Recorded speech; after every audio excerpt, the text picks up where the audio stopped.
Welcome back, everybody, to the unofficial LPL English broadcast and our coverage of the Demacia Cup. We have made it to day 5. We are in the second portion of the competition. We have already cut our streamer teams and, unfortunately, one of our other teams. But we now have 2 groups of 5. We're going to have a banger slate of games today, kicking things off with EDG versus NiP, and then a really awesome match between JDG and Weibo Gaming. My name is Yanni. I am joined here by Jay Beto. Jay Beto, as I just said, it was going to be a banger day. What do you think? I think you're absolutely right. I think Game 2 is where I think we're going to get some absolute standout performances from some of these players. New rosters across the board as well, but not too much for EDG. They've only just replaced their ADC, but Stage 2, this is important. You've got, IG, BLG on either side of the group. So Group A has IG, Group B has BLG, and you've really got, 3-4 teams after that where you're striving for 3 teams going into the knockout stage to meet AL and TES. So these matches are incredibly important. These 2 teams for our first match, and actually the 2 teams for our second match, are, in my opinion, the favorites to go through with IG and BLG, being the ones that were at Worlds. Obviously, IG has had significant roster changes since that Worlds run, but, the short Worlds run, I should say. Pretty short, but these are really important matches for standings. Yeah, without a doubt, and also to just see how these teams are going to look coming out of things. Let's go ahead and take a look at what the news has been surrounding the LPL lately. If you haven't been paying attention to the first portion of the Demacia Cup, or even the offseason, you might not have seen these, but some big changes that have been made. A Viper coming through to BLG, the 2 other big acquisitions we're going to see in our second match tonight, Elk to Weibo Gaming, and of course JDG, who in my opinion won the offseason. Hongkyu and Junja joining them, but not only that, Vampires on JDG now. They've got Tabe over there. Gala's playing AD carry for them. There's a lot of big changes there. Yeah, we're going to see BLG a little bit later on in the week, so towards the end of Stage 2, but I mean, some of the biggest showcases of roster changes is tonight, right? The Weibo change, the JDG change. I'm super excited to see how Tabe can impact this roster. If you watch Worlds, you know how well Hongkyu and Junji have performed, and obviously Elk, just a standout of the LPL of recent years. But talking about our first series, right, EDG versus NiP have had changes as well. Like EDG, like I was talking about before, the same roster, except they're bringing in Leave from NiP last year. NiP coming out with a full new roster, so a lot to prove today. Without a doubt, a couple of the other highlights for what happened this offseason. If you can't see that text on the bottom, a lot of changes. Kanavi, Scout, Pays no longer here. A break for Jackie Love and Mako, so hopefully we'll be able to get to see them a little bit later in 2026. But for right now, we have Demacia Cup 2025 in front of us. Let's go ahead and pull up what the format looks like, because, listen, it's a little bit messy, crazy. all right? We opened up with Stage 1. There were our teams, the teams that ended up escaping. Very good for them. LGD, OMG, along with LNG and Team WE. We are no longer in Stage 1. We are at Stage 2. You are here. EDG, JDG, NiP, Weibo, along with our other teams that got out of Stage 1 with IG and BLG. Should be absolute bangers. Format is going to remain the same, aside from the fact that the top 3 teams from each group will be the ones to advance. And of course, Game 3 will still be blind pick. Yeah, that's the really important part. We saw a few of them, and the drafts tend to be fairly similar. A lot of Rumble, a lot of Orianna, Nico, Rel trading back and forth between the teams, and going into the knockout stage, that's going to be a best of 5, right? Game 5 is going to be blind picks and semis onwards. So the knockouts is just going to be like a quarterfinals or around a 12 style. Semis onwards, we're going to have coach comms, and I'm super excited to watch that. But Stage 2 right now, these are do or die matches. I mean, you've got, a round robin to get through, but you can't be losing any of these matches if you want to guarantee yourself through, especially tonight. These are really important matches for cementing yourself in second seed, or maybe even contesting that first seed. And you want to know why it's so important? Well, let's take a look at the standings, because these groups were not created equal. No. These groups are vastly different. EDG, IG, LGD, NiP, and Team WE in Group A. And then the Group of Death Over in Group B, BLG, JDG, LNG, OMG, and Weibo Gaming. I think it's going to be very, very difficult for LNG and OMG to get out of these groups, so any wins that they can snag are really important. But over on Group A, I mean, we saw, you were just talking about it, IG's roster has changed drastically. This is anybody's group. Yeah, that's why this match tonight is so important for EDG and NiP. Like, you genuinely could see IG not perform to what we saw last year. It's such a significantly different roster, and to my knowledge, I don't know if this is 100% true, but Rookie, from what I've heard, isn't playing in the Demacia. So that's a massive downgrade for this team. You could see EDG rise to the top. And I mean, for LGD or WE, the teams that came out of Stage 1, you could see one of those teams rise up, get a second seed, upset against IG or NiP. That would be really exciting to see. So all these matches, including the first one tonight, incredibly important for these standings. Without a doubt. And of course, it wouldn't be any other... Wouldn't be a great match if it wasn't EDG versus NiP, right? The two heavyweights from Split 3, Group Nirvana going head-to-head. You know, both of these teams actually had pretty strong endings to their year, right? EDG had this win over Team WE to make playoffs in Split 3. We thought they'd be able to make a dark horse run. I know Rafa was really beating the drum of EDG to Worlds. They were able to push a JDG team that wasn't that great in 2025 to the limit. Adding Leave to this team, who was one of the best, if not the best player on NiP in 2025. The continued development of Parukia in support. I mean, this is a bot lane that you now have to fear. Yeah, and there's a lot of crazy bot lanes in the LPL right now. I think Jungle, with the loss of Kanavi, kind of downgraded, but upgrading with Viper, in my opinion. Obviously, Elk being out of BLG makes the other team stronger, so this is a proving ground, right? We know Demacia doesn't really have an impact on the rest of the year. AL did win and did really well throughout the rest of the year. And it is a good time to practice your team and, you know, potentially scout out for other players. But one of the most important parts is practice, right? Get your players accustomed in the scrims. Obviously, connection issues, touch wood, right? But get your players accustomed to the team. Yeah. Players accustomed to the team, scrim against the tough teams you can, and obviously, the further you go, the better for yourselves. There's a prize, but these players are competitors. They want to win. Absolutely. And let's go ahead and take a look at that EDG roster that we just touched on a moment ago that only had one change. It's ZDZ in the top lane, Xiao Hao in the jungle, Angel in the mid lane, Leave and Parukia in that bottom lane. And I think that something to be said is that the stability that's going to be coming out of this team, it's 4 out of 5 returning members, again, with just Leave formerly on NiP playing against this former team today. The only change that they made, and this is a team that did certainly make some waves, was a little exciting. And then you see ZDZ. I love ZDZ's picture. The only man that could mog the show. Yeah, bit nice. But for Leave here, I mean, not only is it a proving ground for yourself coming into this team, but you're playing against a team that you were, you know, not able to continue on with. So it's a massive statement here. How can you do? And for NiP, I mean, just show that they made the right choice, right? With this fully new revamped roster that, I mean, there's a lot of crazy names here, but we've got a sub in the top lane. We'll touch on a little bit here. Yanni.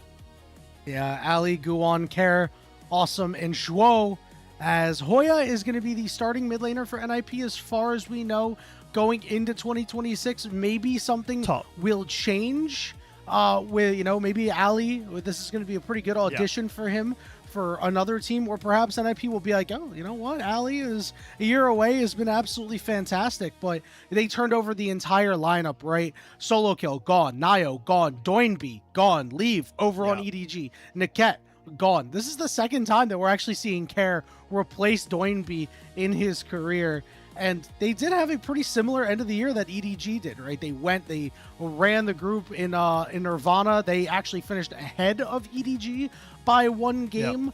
They beat out FPX to be able to make it to the Split 3 playoffs, and you know, they had 2 very tough tasks playing top esports in anyone's legend, but still had an okay enough showing. But despite this, they turned over their roster. I'm very surprised by that, and they have something that looks a little bit more like an Island of Misfit Toys style of roster. Yeah, like you mentioned, proving ground for the top lane, right? The fact that we've got Huya, who's supposedly rumored to be starting in 2026 and Ali playing in this tournament in the top lane. So whether or not it's a sub for the rest of the year or just kind of like a, hey, we want to show off this player, we want to get some time on Ali and either develop it for ourselves or for another team. But we were talking before, earlier today, that both of these teams could have been potentially, especially EDG, like contesting in Group Ascension, some of the bottom teams there, and they obviously did end up going in Group Nirvana, but this is, again, a massive start to their... I think this is the start of the year. I'm going to say it's the start of the year. For me, this is the beginning of the 26 season. I know that it's kind of the end of the 25 season, but we've got new rosters here, so... Yeah. This is your testing out the rosters, and, you want to start off strong. You really want to get that split one, however the format is, started off really well. Without a doubt, Jay Beto, and...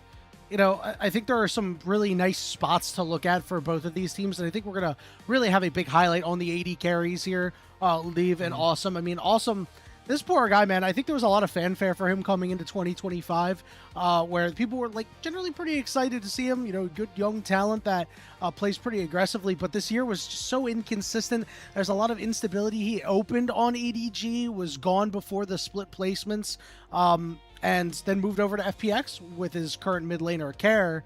But Split 2 didn't really go the way they wanted, and then he was teamless for Split 3, right? So I don't know if they're going to be moving forward with him in 2026 or if this is going to be an audition himself. But for right now, this is the team that he's on, and, given the fact that he played with Care last year, perhaps Care is like, I want to play with this guy. It always a good thing. I think that having the eyes on bot lane for this series is very fun. I mean, I know we were joking before in chat. We're both ADC players, so obviously there's a bit of fun having there. Like to see some good ADC player, and there will be some amazing ADCs in the second series too. But going into next year as well, there are massive sweeping changes for the ADC role. So again, proving ground across the board here. Whether or not these teams are going to continue on with these players next year is at least... how I feel going to be a very important year for ADCs, considering how the changes are looking. And even now, there's a ton of really strong ADCs in the meta. Yunara is still really strong. A lot of the target in the comps has been ADCs, and that's pretty standard throughout League's history. But right now, because of the Dragon skirmishing, the Grubs prio, ADCs, super important in the team comp, and oftentimes you will see the ADCs on the 4-5 on pick so that they can really get a good matchup with support. So I think ADC, very important this series. Yeah, and as you mentioned, going to be forward moving ahead to 2026 with these changes. Do you think AD carries were the big winners of the changes that are going to be made for 2026, at least tentatively? We don't know for sure if maybe they'll see something and be like, you know what, maybe we need to tone some of these back, but I also very much, just as an opinion, like the direction of where we're going with a lot of these changes. It's a little nice, fun wrinkle into the game, but I'm also a guy that liked Otacon. Yeah, I'm not the biggest Otacon hater. I know that at LPL there are a ton of throws, and it can be a little bit of an objective fatigue, especially like a bit of an exhausting time where it's like, oh, another game thrown at Otacon. But I was watching Dom talk about this actually, and he said one of the biggest reasons in his mind why Otacon didn't really work out is because of the location on the map for Otacon. The fact that it was in a place where people weren't really used to playing, and the fact that you had to kind of play through the lanes, and the fact that it kind of dictated so much of the game. I don't know how much this stat impacted Pro, but I did see a stat that Otacon had either the highest or one of the highest objective win rates in the game. So when you got Otacon, you were significantly favored to win the game. But obviously, Otacon removed in favor of more of a slower game. It'll be completing the quests. Obviously, lane swaps are for the most part dead. You still can do it, but you're sacrificing a lot of value from that quest line. And yeah, top lane as well as AD carry, in my opinion, got the most out of this next change. But that's coming up. That will be for the start of the LPL. We should see. I mean, it's getting pretty late. What is it? What's the date today? The 19th? The 19th, yeah, the 19th. We're going to be getting changes and patch notes for that soon. I know that some PvE patches have been out, and I've had a look at it with some friends, but that's coming up. Right now, we've got Demacia. So this is still the same patch as we've been playing. I want to bring our attention over. We were talking about this earlier as well. This Zahen champion. I don't know.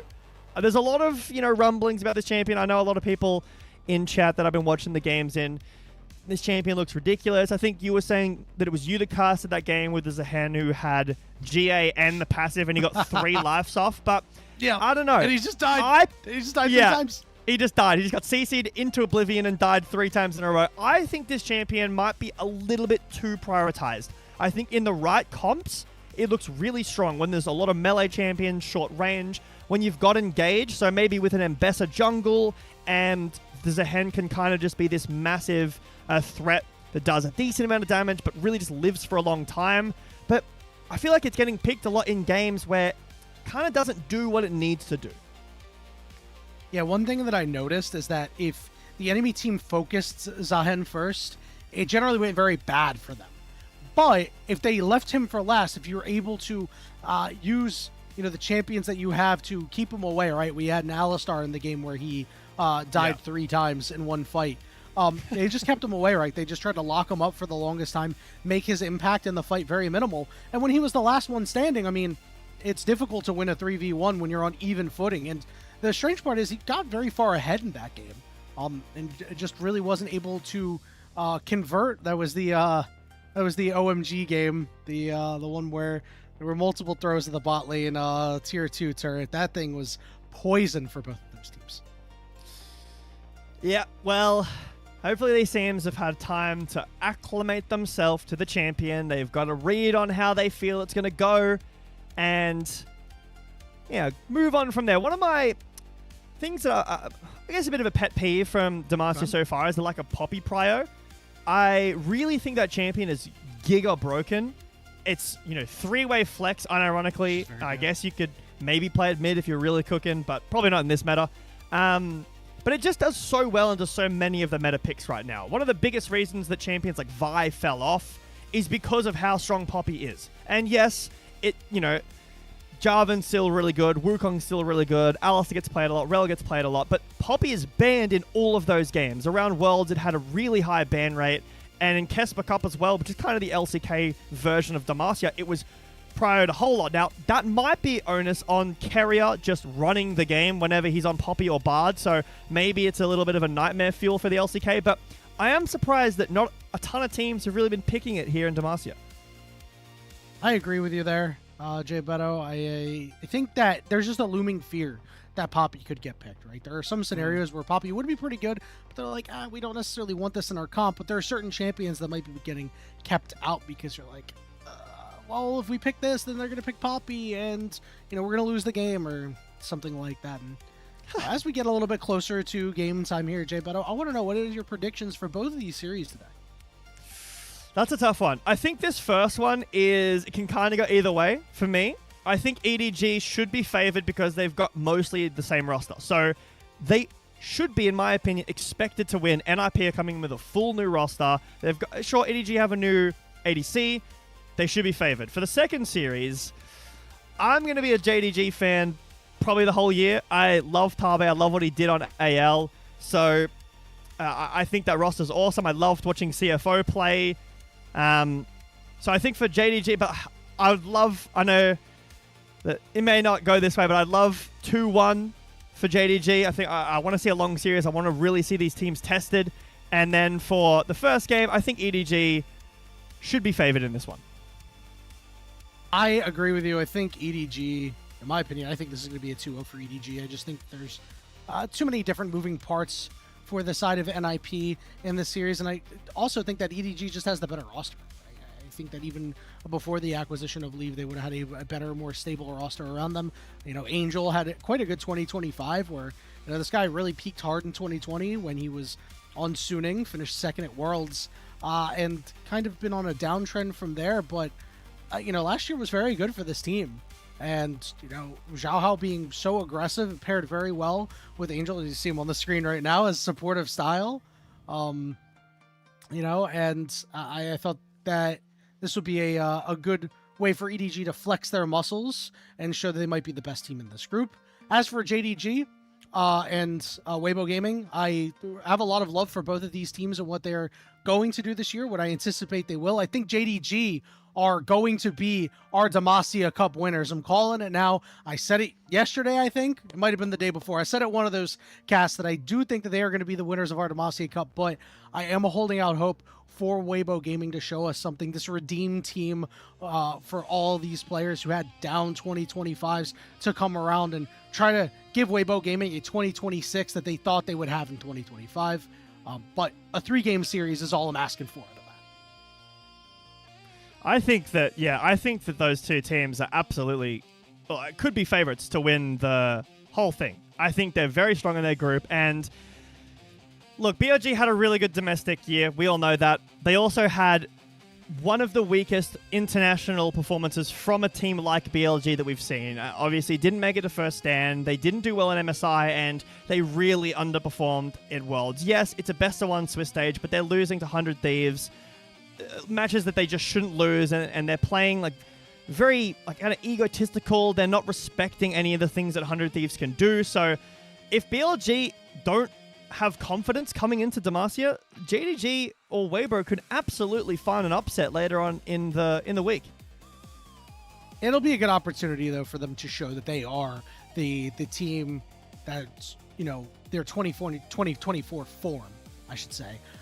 Bringing back Shun, right? Having Viper. I mean, like these are like big moves that I think that BLG will certainly be up there in this group.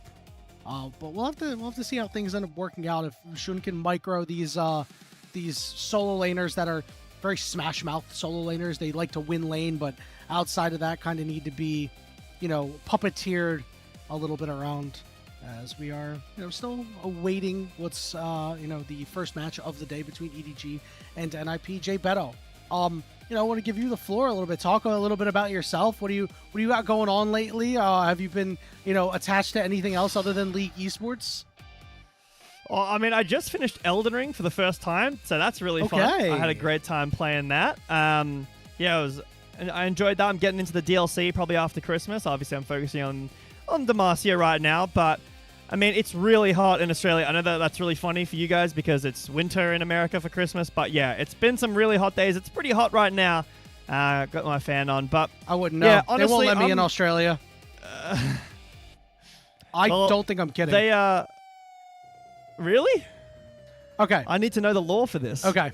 So I've got family in Australia. I'm Greek. My family is very widespread. I have family in Australia. There is a lot of Greek population in Australia. My cousin has the exact same name as me and has apparently gone to jail for traffic violations. Oh, you told me this. So because we have the exact same name, I do fear that if I step foot in Australia, that I'm going to be on some sort of list, and that they're not going to let me in, or they're going to immediately detain me as I get in. And it's not even me. I'm not the guy. I'm not the guy. Yeah, I wish I could say that this All story right. was fake, by the way. Like, nah, this is a legitimately real story. I haven't heard from my cousin in a very long time. We used to be Facebook friends. His Facebook is deactivated. I don't talk to, my other cousin. I don't really talk to him too much. I should really send him a message and check up and be like, oh, how's cousin John doing?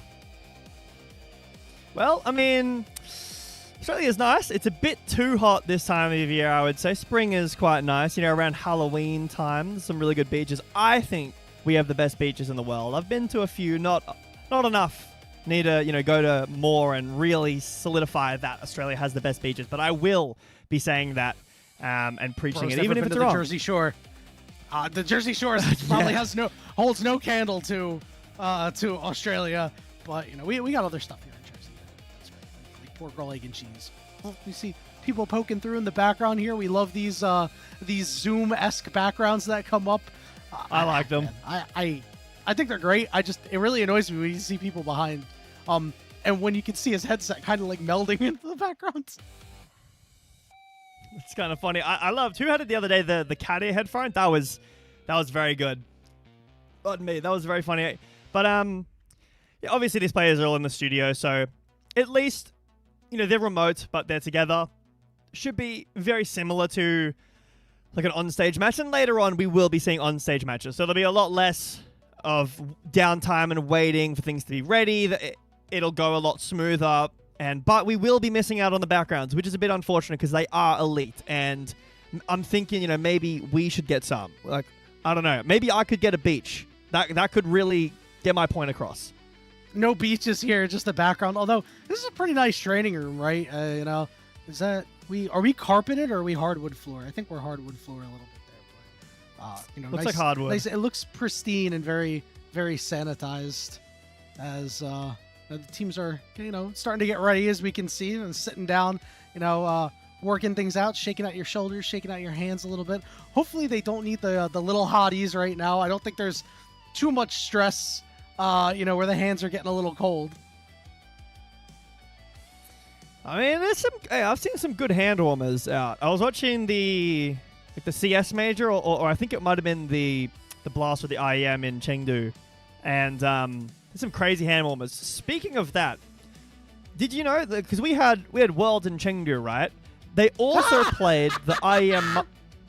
That is so good. That is so good. ZDZ might I love that. ZDZ might go. Can we That get is so can we get good. a GIF of that? Like, oh man, I love that. Oh, that's so funny. All right, we've made it. Well, no we made time it, for Beto. stories. We're here. In. Picks and bans. EDG versus NiP. Already seeing some of the more powerful picks getting taken off the board. Specifically that Jace, which has just been a completely. You may as well have left him unenabled until you get to game 3. Yeah, because it's not getting let through. We've seen some pretty crazy Jace getting played. The Kiana as well. Bit more of an LPL standard. So, wait. Poppy ban? Nice. Poppy ban. I was just talking about that. Perfect. I think that these are great bans. Varus ban is a little more of a, you know, that might be a bit more of a target ban towards Leave, but this is very expected. The Aatrox first pick here for EDG. If they do go towards it, it's still a flex, but man, it's great in the jungle. It avoids that early start of the game where Aatrox really suffers. Like Aatrox level 1, Q is ridiculously long cooldown. You really can just skip to that team fighting phase, focus around the dragon, speed run to level 6, and profit from there. Without a doubt. And, you know, obviously, as you said, maintaining that flex, very important because, you know, this is a champion that ZDZ has played quite a bit, and we haven't seen Xiao Hao on it.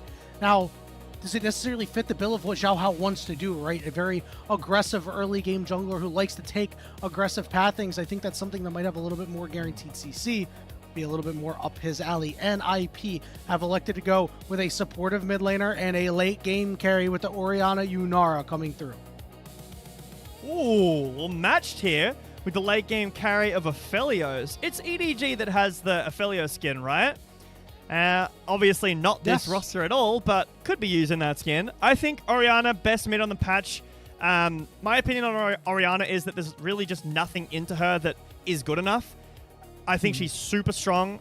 And obviously these teams not prioritizing the Azir. Azir's up there too. Yunara's super good in the ADC role. But the Syndra, we've been seeing rising priority in the Syndra. I wouldn't really say that it's at the level that Orianna is because of how strong Orianna is in a side lane. For Syndra, the Scout of the Week is great for setup, for follow-up. She has great damage, but it's not as consistent as Orianna. Orianna has ridiculous area denial with a shockwave threat. She has poke, she's got a shield, and this combo with the Ambessa too is deadly. I feel like Ambessa's really just been unchained in the jungle, and that's crazy to say because she was so good in top lane, but now in the jungle, she's got great synergies, and this is one of them. It's so fast. It's one of the fastest Orianna combos you can do. There's almost no counterplay if you get hit by Ambessa ult, and Ambessa ult is really fast. Couldn't agree more, Jay Beto. We saw a lot of that come through yesterday, so we're going to see a little bit more of it here as we're into the second half of bans. Nautilus and Leona taking off the board, so these supports getting picked on a little bit, especially with these late game hyper carries, not having some of this targeted removal for them, right? With the Nautilus knock up that depth charge or the solar flare out of the Leona. So this does lead me to believe that we could see perhaps a change out of EDG, maybe keeping Aatrox in the top lane if they feel like they need something a little bit more targeted in the jungle. Alistar going to be off the board as well, trying to prevent ways for EDG to really take some of these fights on their terms. Paruki has been so great at these engaged supports throughout a short time in 2025. What's this last ban going to be here? I mean, left up, Rel, still very strong in the meta. Could be the Bard or a Karma angle here. A Lulu potentially ban away from this Yunara. It is going to be the Rel hover here, so EDG looking to ban away the Rel. I think that the Lulu, probably the best pairing here with the Yunara. If you want to go for an Enchanter support, Lulu or Karma. Going to be the Cassante locked in here, or at least hovered for NiP. I think that this should just be locked away.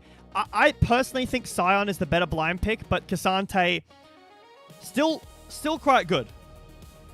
Yeah, we're going to see that lock in as programming note that we didn't mention earlier. It is Hoya playing top lane.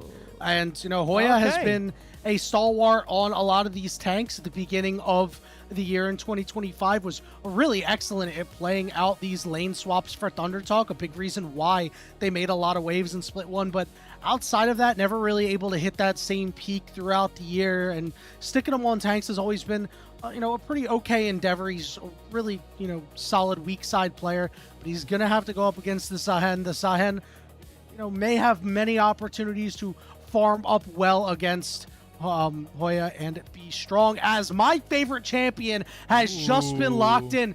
Thresh coming through here for Perugia. All right, I'm taking the floor here, Jay Beto, because I don't think this is particularly great. I have a couple of issues here. Well, number one, it's really good with the Aphelios pairing. Not only that, you can stop the Mbessa with your Flay. You can, you know, slow down the Cassante, but my biggest issue is you don't have a guaranteed way to get to this Yunara. Yeah, that's a bit of an issue here. I mean, you're really relying on, what, Scatter the Weak? And this is kind of the issue with the Zehen that I was talking about earlier, where, okay, maybe it's a great champion. Maybe in lane it's going to do super well to the Cassante, right? It's got the pen, similarly to the Mbessa does, but how are you landing onto the backline, right? I will say, though, holy cinema, because we have double hook bot lane, absolute Armageddon. We were talking earlier, first of all, Mad about Life ADC would be so happy. Priority. ADC priority and like storyline. We've got Aphelios and Yunara, two massive carries, and then teams are just doubling down and saying, yeah, well, if the ADC's dead, we win. Therefore, pick hook champion and all in bot lane. Flip level 2. Let's go. Yeah, and again, you know, as we were saying, this is the influence from Mad Life, right? I know Mad Life is many moons ago now. There may be some watching that won't know who this guy was. He made playing support cool. His Blitzcrank, his Thresh, legendary picks. I hope that one day they will put him in the Hall of Legends, because you'll have two very easy skins to put in the past, and skins that I'd be happy to pick up. But it is nice to see these champions come through. And not only that, I mean, we have to find out, is hooking as a hen bad? There are some champions you don't want to hook, and with his Grim Deliverance, it could be troublesome. But if not, I mean, you could hook reasonably anybody and blow him up quick. Well, I'm hearing in my head the faint echoes of unsung Jayos before this game starts. We jump into a 5-point, Yanni. Nothing too crazy going on here in the start of this game. One, maybe some late wards in, as obviously Zhuo on the Blitzcrank could look to be a bit sneaky, but not yet. Nothing to be had yet, Jay Beto. So let's talk game state here. You know, we didn't really get too many opportunities, and I think that, you know, we see Mbessa and Aatrox in the jungle here, and we talk about these champions that are just so good at side laning, right? And, you know, out of the jungle, they still could have that effectiveness. So I think that Grubs could be a really important objective in this game, because you essentially have two top laners on each team. The solo lanes for Syndra and Orianna as well are able to stand on their own. And if you're able to get any advantages, you can squeeze out a couple extra auto attacks. We are fighting over the chickens. All right, Hook goes down on to Perugia. He's got to fly away and heal and flash. He had to immediately get out of there. Yeah, that's kind of what happens here with the Blitzcrank start, but at the end of the day, it won't result in too much. A little bit of an invade coming through, but again, eyes on bot lane here. These carries can fully take over the game, and while there isn't a whole lot of engage for EDG, there is a lot of range, right? Outside of the top lane or the top side, that's not what I'm talking about. But Syndra Aphelios has a lot of range. If you're going to go blue, green, blue, white, you do have a lot of range there. And hopefully you can levy that a little bit to your advantage. You'd see Perugia immediately come back and hit a flay. Remember that Blitzcrank, you know, if he doesn't throw that hook, the threat is his second biggest strength. His first biggest strength is actually the hook, but when you don't have it, it's not necessarily the greatest champion out of the bot lane. One very important note was because of that early invade, Xiao Hao getting speed bumped a little bit, right? And this is a guy that we talked about. His early pathing is so important. See where these junglers go. Clearing down now to the bot side, but obviously Guwon does need to grab his top camp. So I like this. Knockup is there. Perugia doesn't have the flash to get closer to. Awesome. They will force the flash out of Zhuo, so really well played there by the EDG support. We'll force the flash out and the heal a bit earlier, but obviously Hex Flash, so that's not too bad. Have a look at these summoner spells quickly as there is an invade here.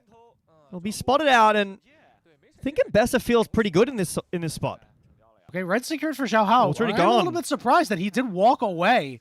You know, he's got more HP, he's got the red buff, and now he's going to try to meet Guwon on these Krugs. Hoya is kind of pushed under his turret, so we'll see if ZDZ is able to link up with his jungler, or if Hoya is going to drop the wave. We're seeing just Xiao Hao just still going for it, landing that third Q. Big damage. These guys are stuck under the turret.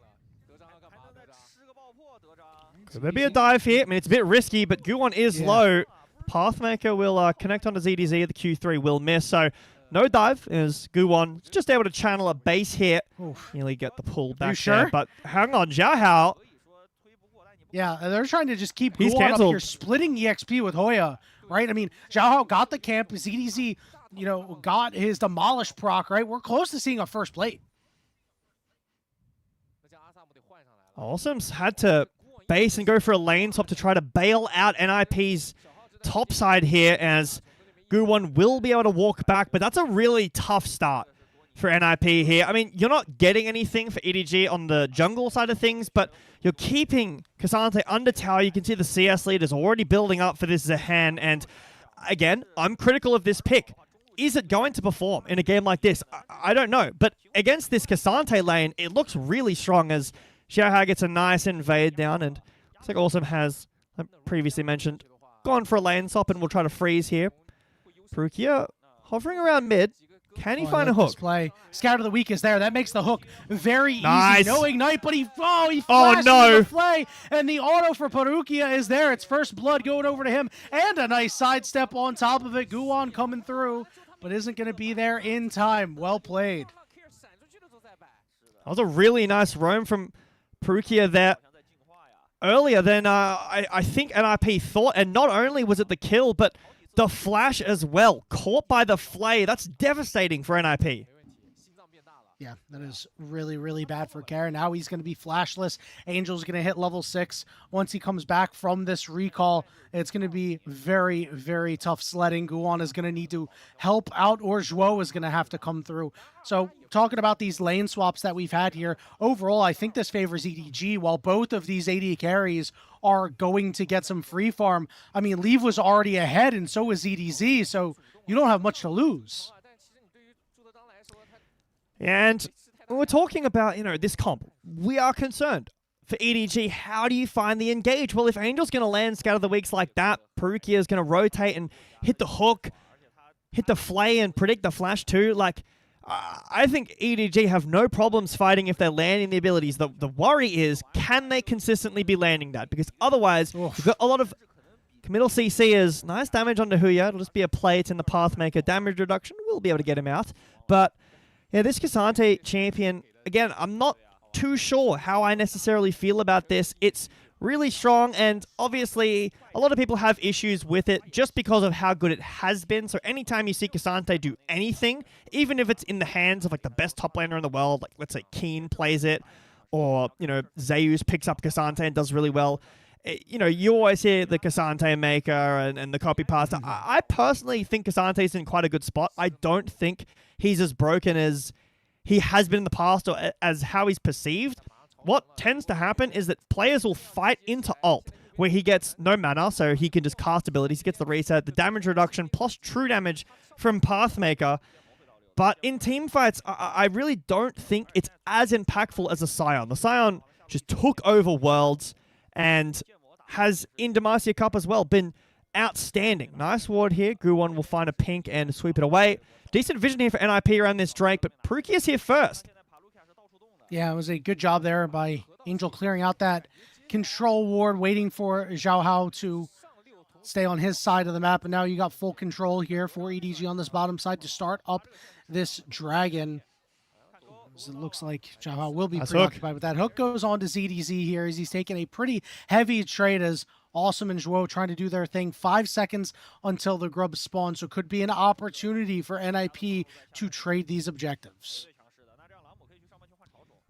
You have mid prior here for Care, so can rotate over to these grubs. Dragon will be secured pretty much for free by EDG. Guwon walking over to these grubs now, and looks like unless NiP make a big mistake in mid here, it should be grubs over to NiP. However, EDG barreling over. They don't want to give these up. Yeah, they want the fight for sure. Zhuo's going to land a hook onto Angel. It's perfect, but guess what? Ori got caught too. Shockwave lands onto 2, and Guwon is starting to rip him apart. Public execution straight on the leave, and he will fall. Zhao Hao's forced to flash. Perukia trying to retreat, but it's the feat of warfare for NiP, and they're still looking for more. Zhuo with the heal, the knock up in ZDZ. Grim Deliverance lands, but he can't stack up his passive. The Dark Passage will allow him to leave, and another nice sidestep from Perukia, but it is a one fight for NiP. It's still only one grub over to NiP, though. They're going to have to reset, so neither team completing that set of objective, but I mean, the shockwave was huge. Guwon just sends it into the backline as we take a look back. I think Perukia played this fight really well. Angel gets hooked, flashes away after, pulls in here, but look at this shockwave. Guwon flashes in with the shockwave on top, then he ults into the backline here. We get a bit of a spectator through the wall, but Guwon, wow, that fight was explosive. Yeah, and you know, Zhao Hao, to his credit, very aggressive jungler. Sometimes all gas, no brakes. He saw that Orianna ball. He saw the shockwave and chose to walk forward into it anyway. And he wasn't able to do a damn thing with his World Ender in that fight. But EDG immediately returning to the scene of where they absolutely got ran over. Looks like they will try to pick up these grubs. No response here for NiP. I mean, everyone's bruised. You know, you've got no flash cleanse on Awesome, who's just coming out of base now. You've still got, like, flashes across the board for EDG down, but they're around the objective first, obviously. Because it's the Baron Pit, blue side is favored for that objective, so they walk in. They're able to get the 2 grubs. NiP with the fight win, but EDG get the 2 grubs. I think Perukia had a really nice fight there. Pulled in, leave with his lantern, and then was able to get ZDZ out, but again, it's tough when there's so much damage and dive on NiP's side.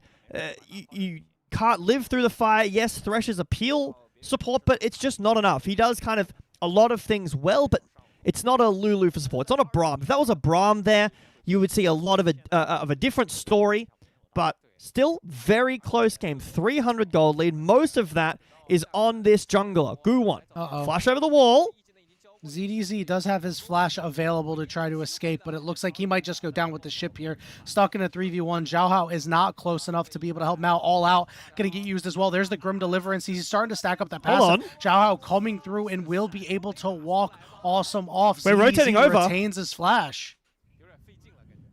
Let's rotate. ZDZ lives through the fight there.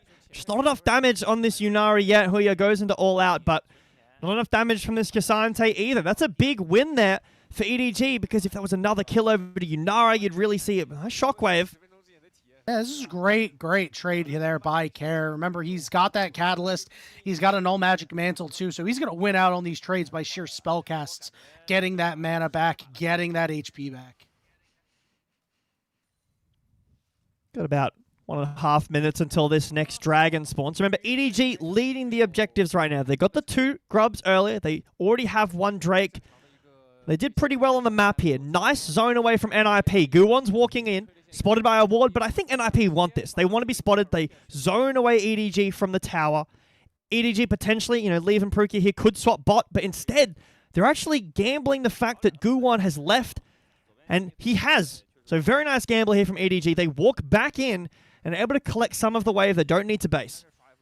And NiP's just trying to put that pressure down to make sure that that turret is softened up once plates fall to try to secure first turret and feats for themselves. So we're getting a little bit closer to the Dragon, checking in on some of the players here. Not quite at first item builds for anybody on the side of EDG, but over on NiP, you've got your Thornmail for Hoya. You've got your Eclipse. Oriana just backed and picked up the Rod of Ages. So a few minutes time, will eventually tick over and give the extra level to care, but not for at least the next couple of fights. Yeah, Angel's basing here now too, so should be able to TP back with his first item. There's Xiaohao, first item, Sundered Sky. The best item in the game. The mythic, you could say, of 2025. As there's first item for support as well. So both teams still relatively even. Obviously, that makes sense. We're 100 gold, or less than that actually, like less than 100 gold-ish. Now, some of these camps getting picked up, so that gold leads a bit more now, but so close in this early game. This is a breakout fight, though. Oh, if Perukia EDG got hooked, lose here, immediately getting bursted out. He's in trouble. Shockwave going down, but Perukia is dead. He does have the redemption in the back pocket if he wants to use it, and it looks like he will. And it will top everybody off. Care gets traded out. A 1-for-1 when the dust settles. The subjective EDG wants it. Good one still around. Does have smite, but no flash. No ult, so it's tough to walk in here. Should be Dragon over EDG. However, good one actually able to walk in. EDG not feeling confident enough to start up. They've used some of these really crucial ults. We have no ult on Aphelios, no ult on Syndra, no ult on Aatrox, and we just want to go back to some farming. Okay, hold on. All out, used. Grim Deliverance going to land, but ZDZ, this is not a fight that you're going to win against the Thornmail. Angel and Xiaohao coming in to save the day, and they do. The kill going to Angel. Very nice rotation from Angel, and finds the Scout of the Week to buy a little bit of time, and we will fall down now. Able to take over this top lane with Xiaohao here in tow, and this should be a trade. Like, you'd love to see NiP on the bot side of the map here taking this Dragon, and it has been pinged out, but so far, EDG just getting the tower for free, and no answer from NiP. A little bit of an invade, but at this point in the game, it doesn't really feel like enough. You know, you're getting a lot of gold on this Syndra, now up about 1k.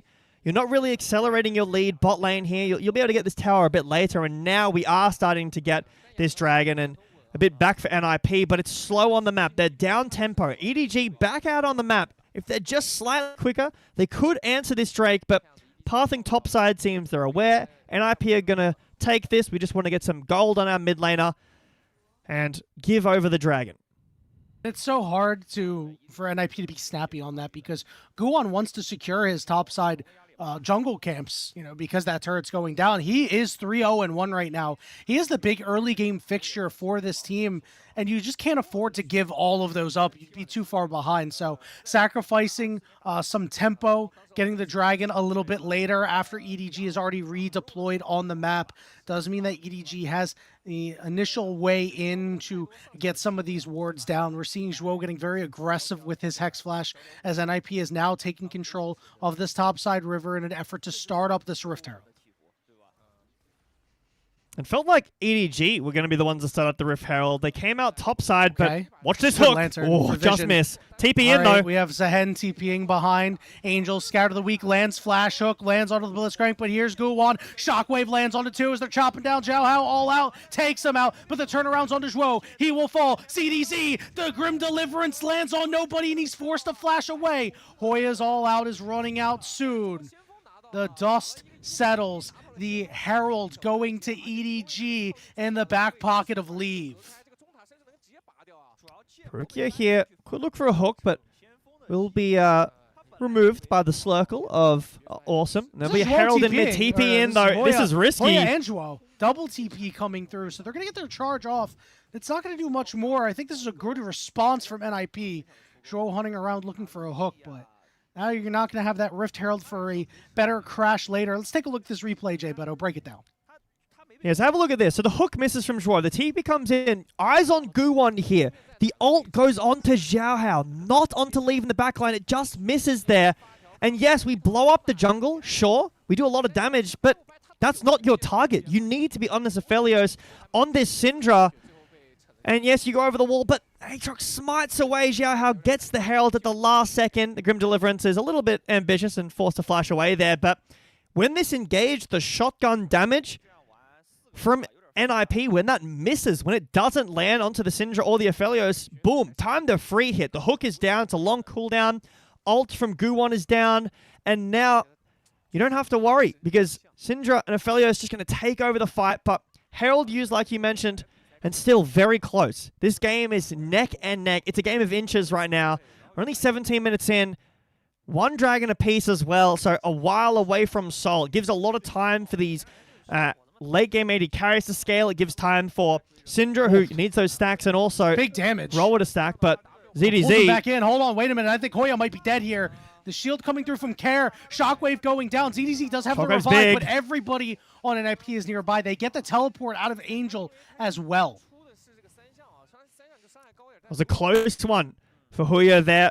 Nearly overstepped, and you can see the matchup for ZDZ. Again, these team fights have been risky for the Zahan, but in the side lane, this Zahan doing a lot, even against the Thornmail that's been picked up by Hoya. The percent pen now from ZDZ, the second level in ult, so that should be up now. So able to chew through this Cassante, but I think NiP have had some good answers to the side lane plays that EDG have been making, and Angel had one really good in the top lane too. I'm surprised of the lack of attention on these on the ADCs in the early game. I was really expecting a lot of investment from the jungle, but I guess it's quite difficult to gank as the Aatrox. You really just want to be taking these team fights, try to get some gold on the Aphelios. We're 2 items now for these carries, and Dragon is in a minute, so have enough time to get, full boots maybe, or some more components, break open this mid tower if need be, and that will be the option here as Leave will take the lantern back and set up some control around this dragon. I like the point that you made about the AD carries, Jay Beto, because this is something that we did talk about in the draft, that there's not really a whole lot of ways to get to these AD carries, right? A lot of these support options that are point and click were taken away. Vi was not drafted in this game, which does mean that, Leave and Awesome are going to have time to free reign a little bit. This is a big reason why Leave took the Ghost, right? Because he knows that the only way they're going to get to him is if he positions poorly for a Blitzcrank hook or an Orianna Shockwave, a Mbessa ultimate. But other than that, they're going to have to run at him, so he will just simply run faster.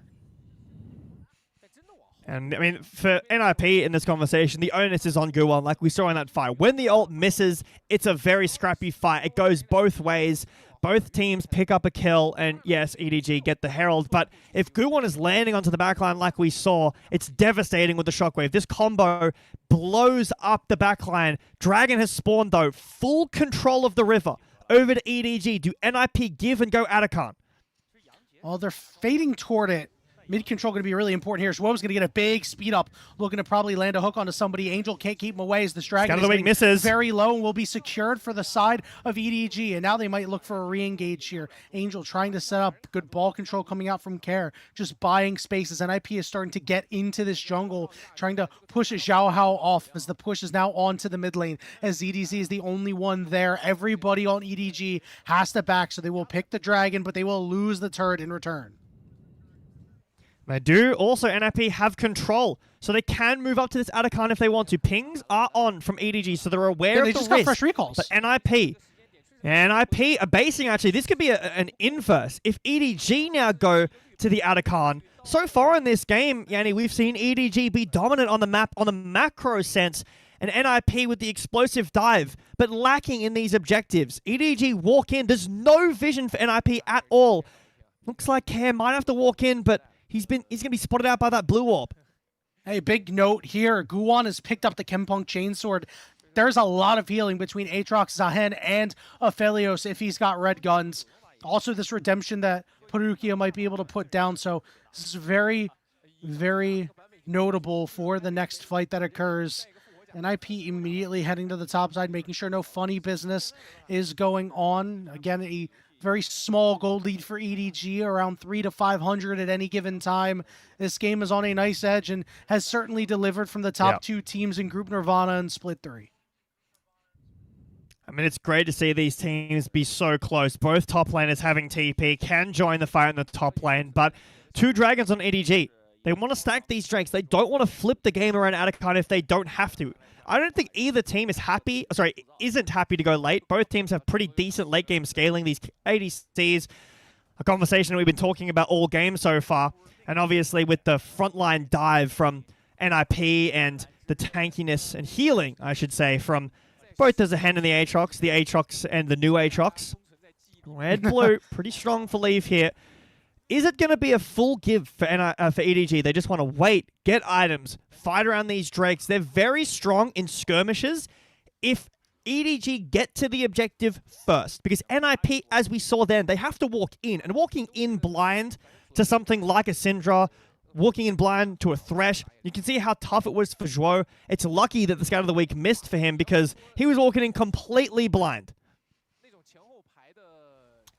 23 minutes into this game. Baron will be up in 2 minutes. Guon and Zhuo trying to get into this top side. Scout of the Week going to land. Angel putting in a little bit of damage, but not a whole lot here, as EDG are just trying to clear out some of the vision that's been put down. Perukia forced away by Awesome, who's at level 13 right now. Pretty big on the experience. Almost a full level ahead of Leave. That is quite important, especially because Leave has really lived in the late game, right? He has been such a good late game piece for NiP throughout 2025. Now on his new team, NiP is likely very well aware of what this man can do once this game goes very late. Exactly, it's on Leaf this game. A lot of the damage from EDG is on this Aphelios. There is multiple threats in this comp, but again, not a lot of engage. It comes down to Leave in these skirmishes, playing well, positioning well, and around that one breakout fight we had around the Herald, okay, Leave unfortunately got caught. Atacon started up as a ward here, though. Yeah, there was. So NiP is going to get here 10,000 HP and dropping rapidly. Teleport going to come in from Hoya. ZDZ waiting for his opportunity. We're going to burger flip the Otacon, baby. It's the LPL, and it wouldn't be without it. Who's going to secure Otacon? 2,000 HP, 1,000 HP, taken by EDG, and here comes the fight. Care with a pretty big move, trying to get as much damage as he can. ZDZ on the back line, but he's caught by Guon. He's trying to revive, and he will. On the other side, Leave takes out Hoya. Care in trouble. He can't escape. It's a double kill for Leave, and he is running after Guon. He's got Calibrum, but he will not be able to tag him. A 2-0 for EDG, and they get the objective. EDG say, Atacon throw, I've never heard of it. They start up the Atacon, great positioning around the lane, 31 flowers to 8. They win the fight as well. 30 seconds until the Drake, and it's going to be sole point. Look at the positioning from EDG. It looks risky because Care's on the top side. He can find a shockwave at any moment. But ZDZ, with the pinch in the backline, watch how much space he buys here. Smited away, nice from Jiaha, but look, everyone's focusing on to ZDZ while we're dealing with Care on the top side, and he's so goddamn tanky. He's got so much healing as well.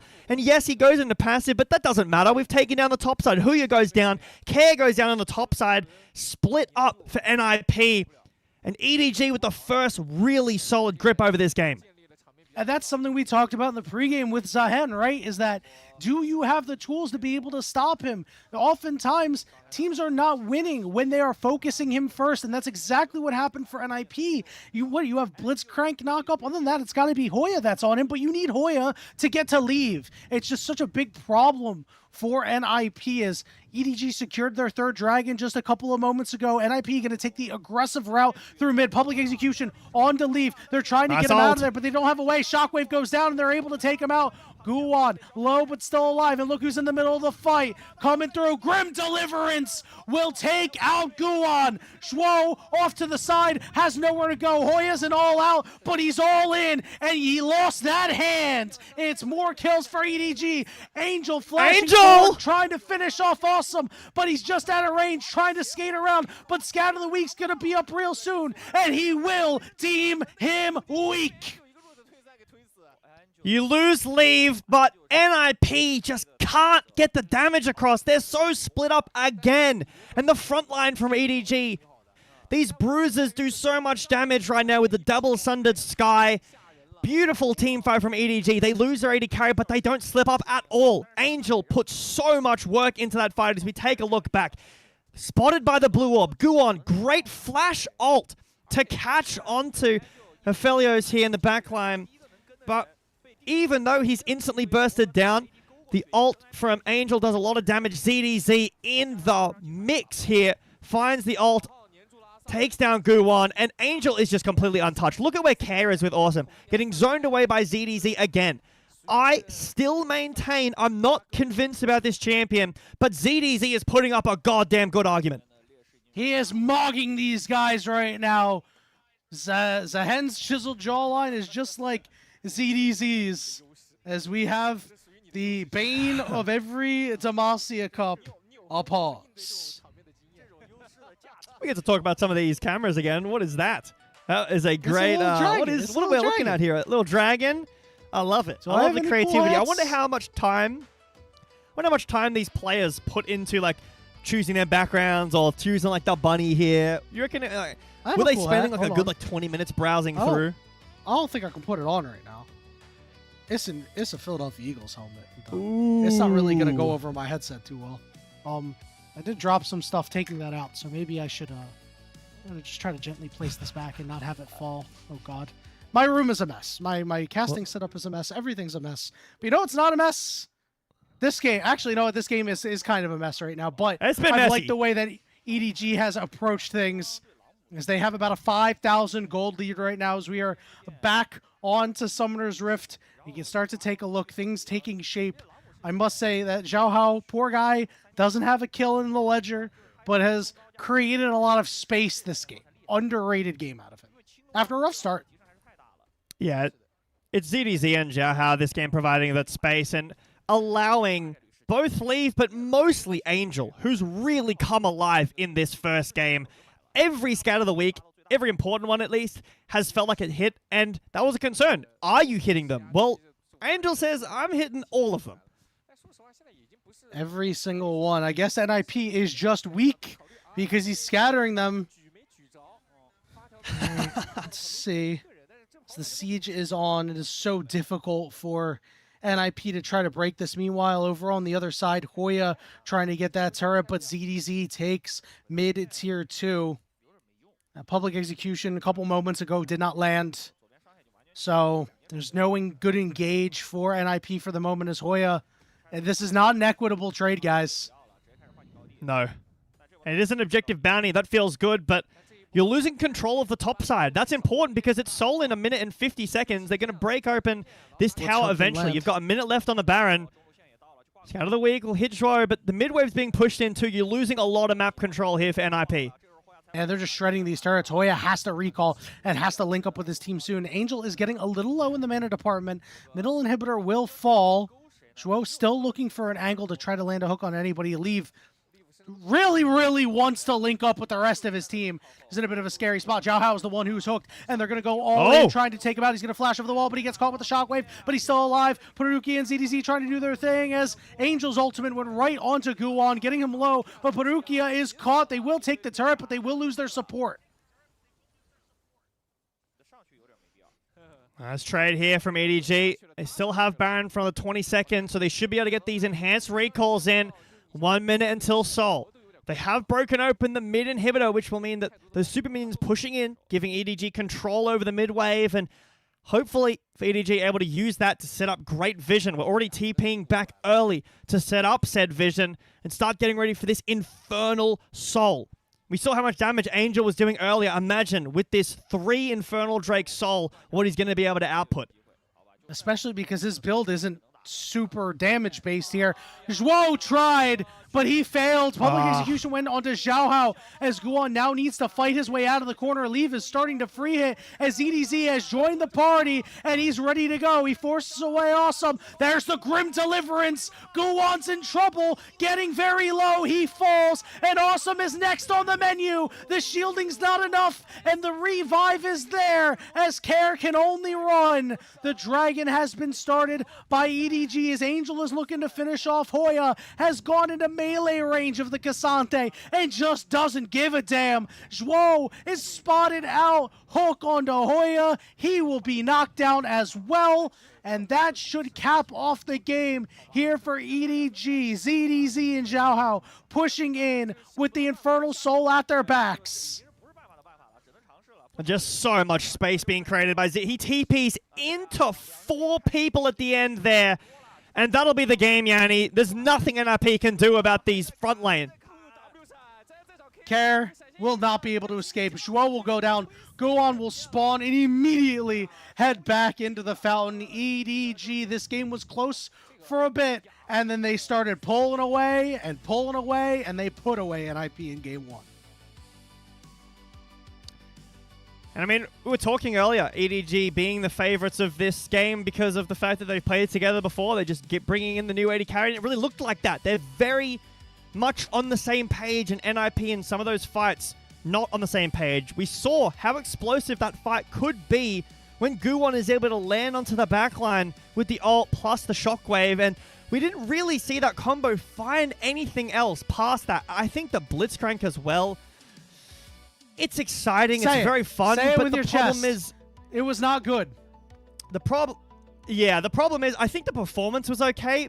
There were some missed hooks from Shuo, sure. The problem is that I really think that needed to be a Lulu, needed to be a Braum, needed to be a Karma, because there had to be some protection for this backline. Yeah, it could have been a Bard. Something that helps the backline survive, that can deal with this tremendous front line of the Zahan and the Aatrox. Because I still think that it's just the comp and the game plan from NiP. I think that if that was... You saw what happened when Zahan gets CC'd. He can't play the game. Also, shout out Care. 100% kill participation in a game like that. Yeah, he did as good as he could have. Him and Guwon were really linking up early on and causing problems for EDG, but it was just not enough. As you can take a look at some of the highlights from this moment, it was like, oh wait, Perukia's doing the most. I think that might have been the only hook that Joao landed on to Angel and was a big reason why NiP won that fight, but we just didn't see more of those, right? Like, how many times did he hook Aphelios and Syndra? The answer was not enough. Yeah. You simply was not very effective, right? You managed to hook Perukia, that's great, gonna get a nice pick here, but the fight still doesn't really go your way after that. Yeah. I mean, even here in this play we're watching right now, Zoro hooks the Thresh, Guwon ults Thresh, Thresh dies. That's the fight done. And, I mean, ZDZ, you get to see how much he did in this game. Fighting 4 people at once. When you're on top of them as this champion, yes, this is what it looks like. Care split up from the team. I'm concerned for NiP throughout the rest of this series. They really need to be on the same page. The backline needs to be together. Again, this is another fight.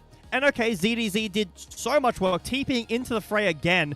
And Xiao Hao, obviously, they're pushing out Care and Awesome from the fight, yes, but they're not connecting any damage. The support is split. Joao is over in Raptor's Pit here fighting with the Cassante. That's not going to get anything done. And the real damage is, yeah, this is a bit of an unfortunate one from Joao. Yeah. It was a tough game for him. I don't necessarily think that it's unredeemable. I think it's a tough Blitzcrank game for sure. A lot of the hooks not finding enough value, but NiP as a whole, I think, just need to be more on the same page. Again, here's Zwo completely split up, and ZDZ is assassinating his backline. Well, that's the problem with Blitzcrank, right? He blew his entire load, for lack of a better term, and just couldn't do anything, right? He flashed in, he dropped his ultimate, he dropped his hook, and he missed literally everything, right? So you're stuck. You have no way to actually get back into that fight. You're not useful in that fight. Speaking of useful, ZDZ getting our player of the game 5-0-4 on this Zahan. I think he made quite a large impact. A lot of really good Grim Deliverance ultimates that landed on some key members and split up some fights, Jay Beto. But with that, we're going to go ahead and take a short break. But before we do, we got to shout out our coffee. Please become a coffee member if you would like to support the LPL English project. It is the best way to support the LPL English project because a vast majority of your contributions will go directly to the show. A lot of the initial payments go to upgrading the broadcast, but a large bulk of it pays on-air talent like Jay Beto and myself and our content creators. If you subscribe to the coffee, which will be linked in the chat, you can unlock perks like early access to content and the ability to ask interview questions for our unique on-site interviews. With that, we're going to go ahead and take our break, and when we return, we'll be headed into Game 2 between EDG and NiP. We'll see you on the other side.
Welcome back, everybody, to the unofficial LPL English broadcast coverage of the Demacia Cup.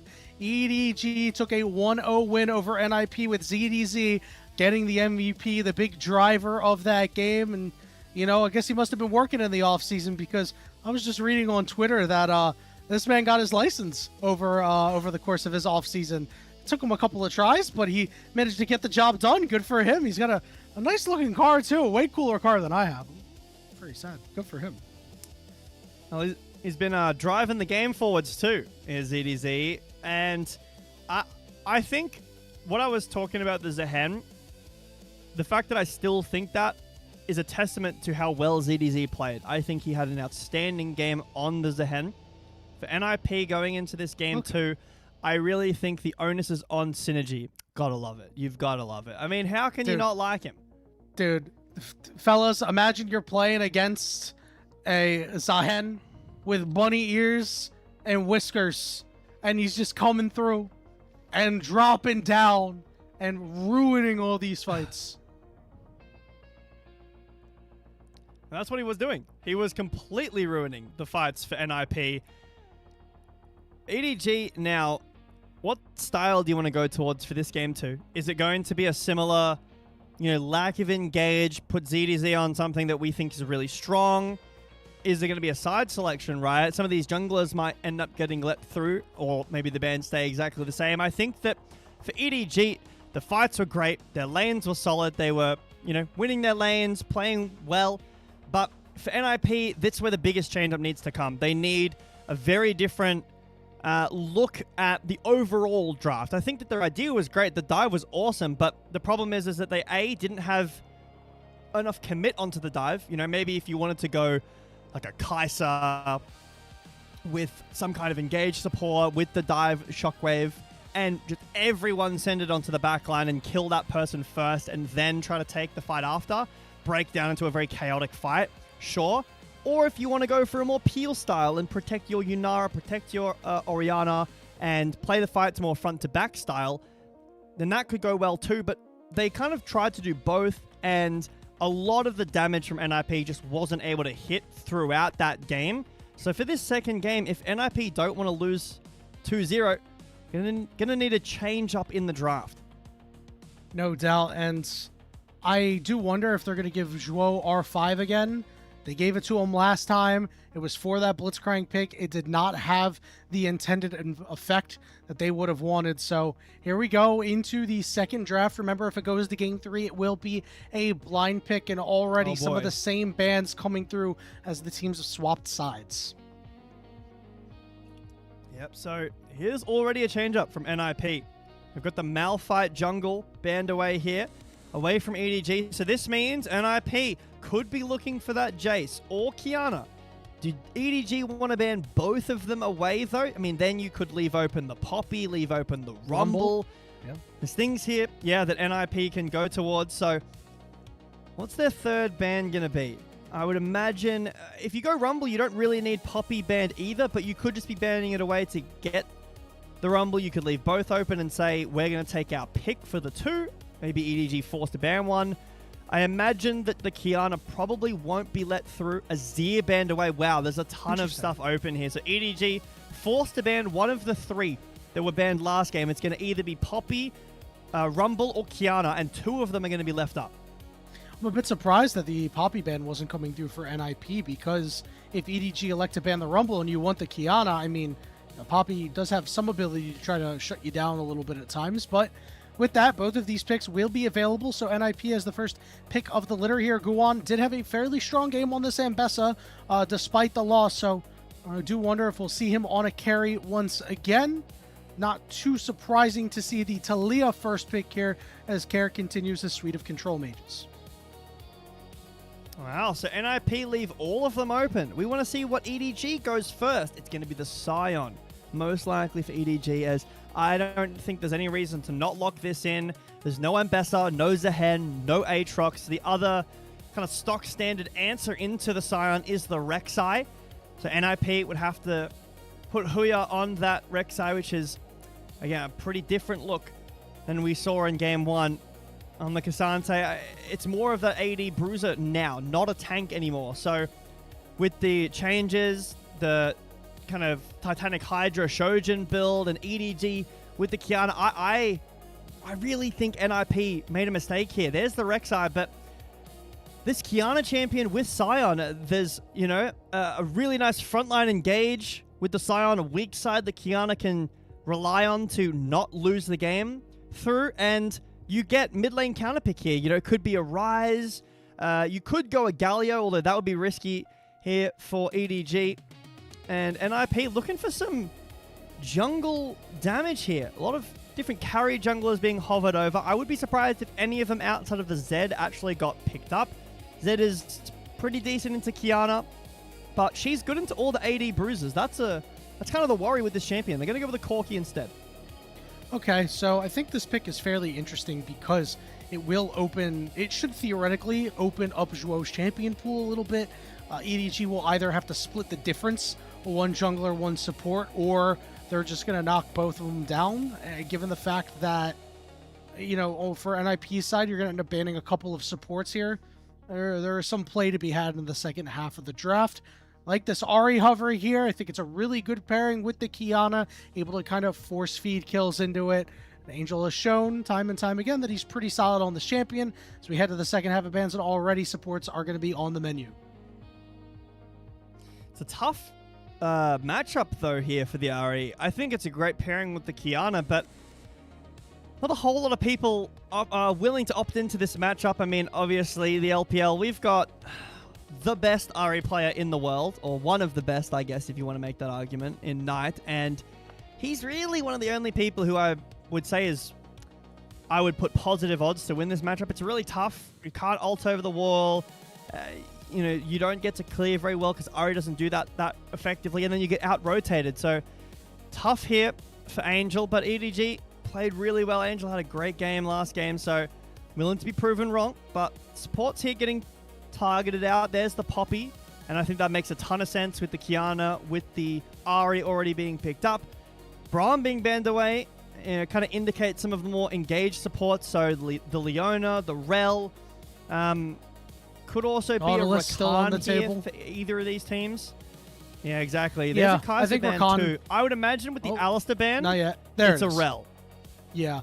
I will say I think that Rakan would fit very well into what EDG wants to do, especially if they elect to pick up a Sivir. You're just moving really, really fast and trying to pick off some of these members like a Talia, like a Corki that don't have as much HP. So that worked ground that Talia is going to put down, those Legos, will be very important to try to stop these champions if that's what they opt into.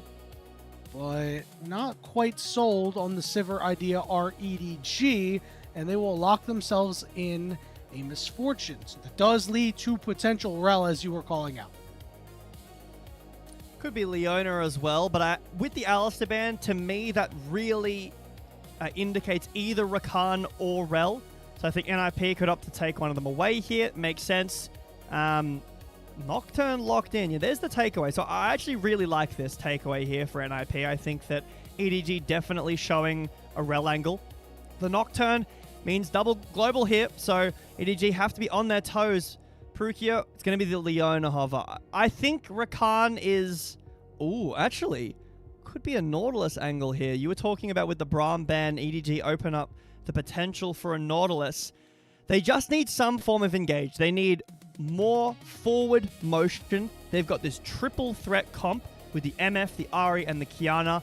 So they really need something that's going to assist with that kind of pick style, and it will be the Nautilus locked in. So both of these teams here having more of a front-to-back style than kind of the dive that we saw. Both teams can have dive, obviously. The Nocturne, the Kiana, and the Ahri able to flank around and fire and dive angles. But for the most part, I mean, pick off one person with the, you know, seismic shove, the Rel engage, a depth charge from Nautilus, and, you know, maybe a charm follow-up from Angel, and try to layer the CC and take down that first target. There is a tank, right? There's multiple, in fact, if you count supports, which, you know, 50-50 on whether you count supports as tanks is the recent redemption build meta, but there is a lot to chew through, and with MF and Ahri, it's a bit tough, but with Corki as well against the Sion, a lot of short range. I think that this is going to come down to execution in these team fights. We saw NiP very split up in the last game. They need to be on the same page. If you're playing a pick style like this with double global and you're not on the same page, that's going to be incredibly difficult to execute.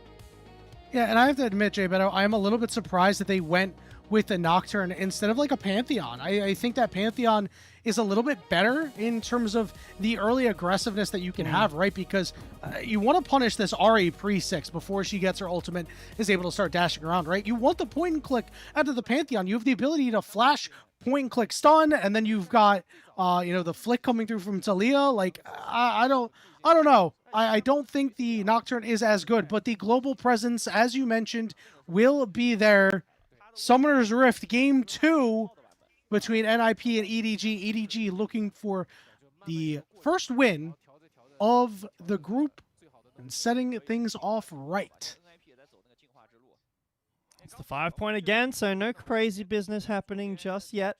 We did obviously see that very exciting level 1 that didn't result in a little bit of an invade coming through, but with these comps, not a whole lot of priority for either player, either team. On the level 1. You do have a hook champion, which is obviously very good level 1, but MF is not that great level 1. Neither's Ari.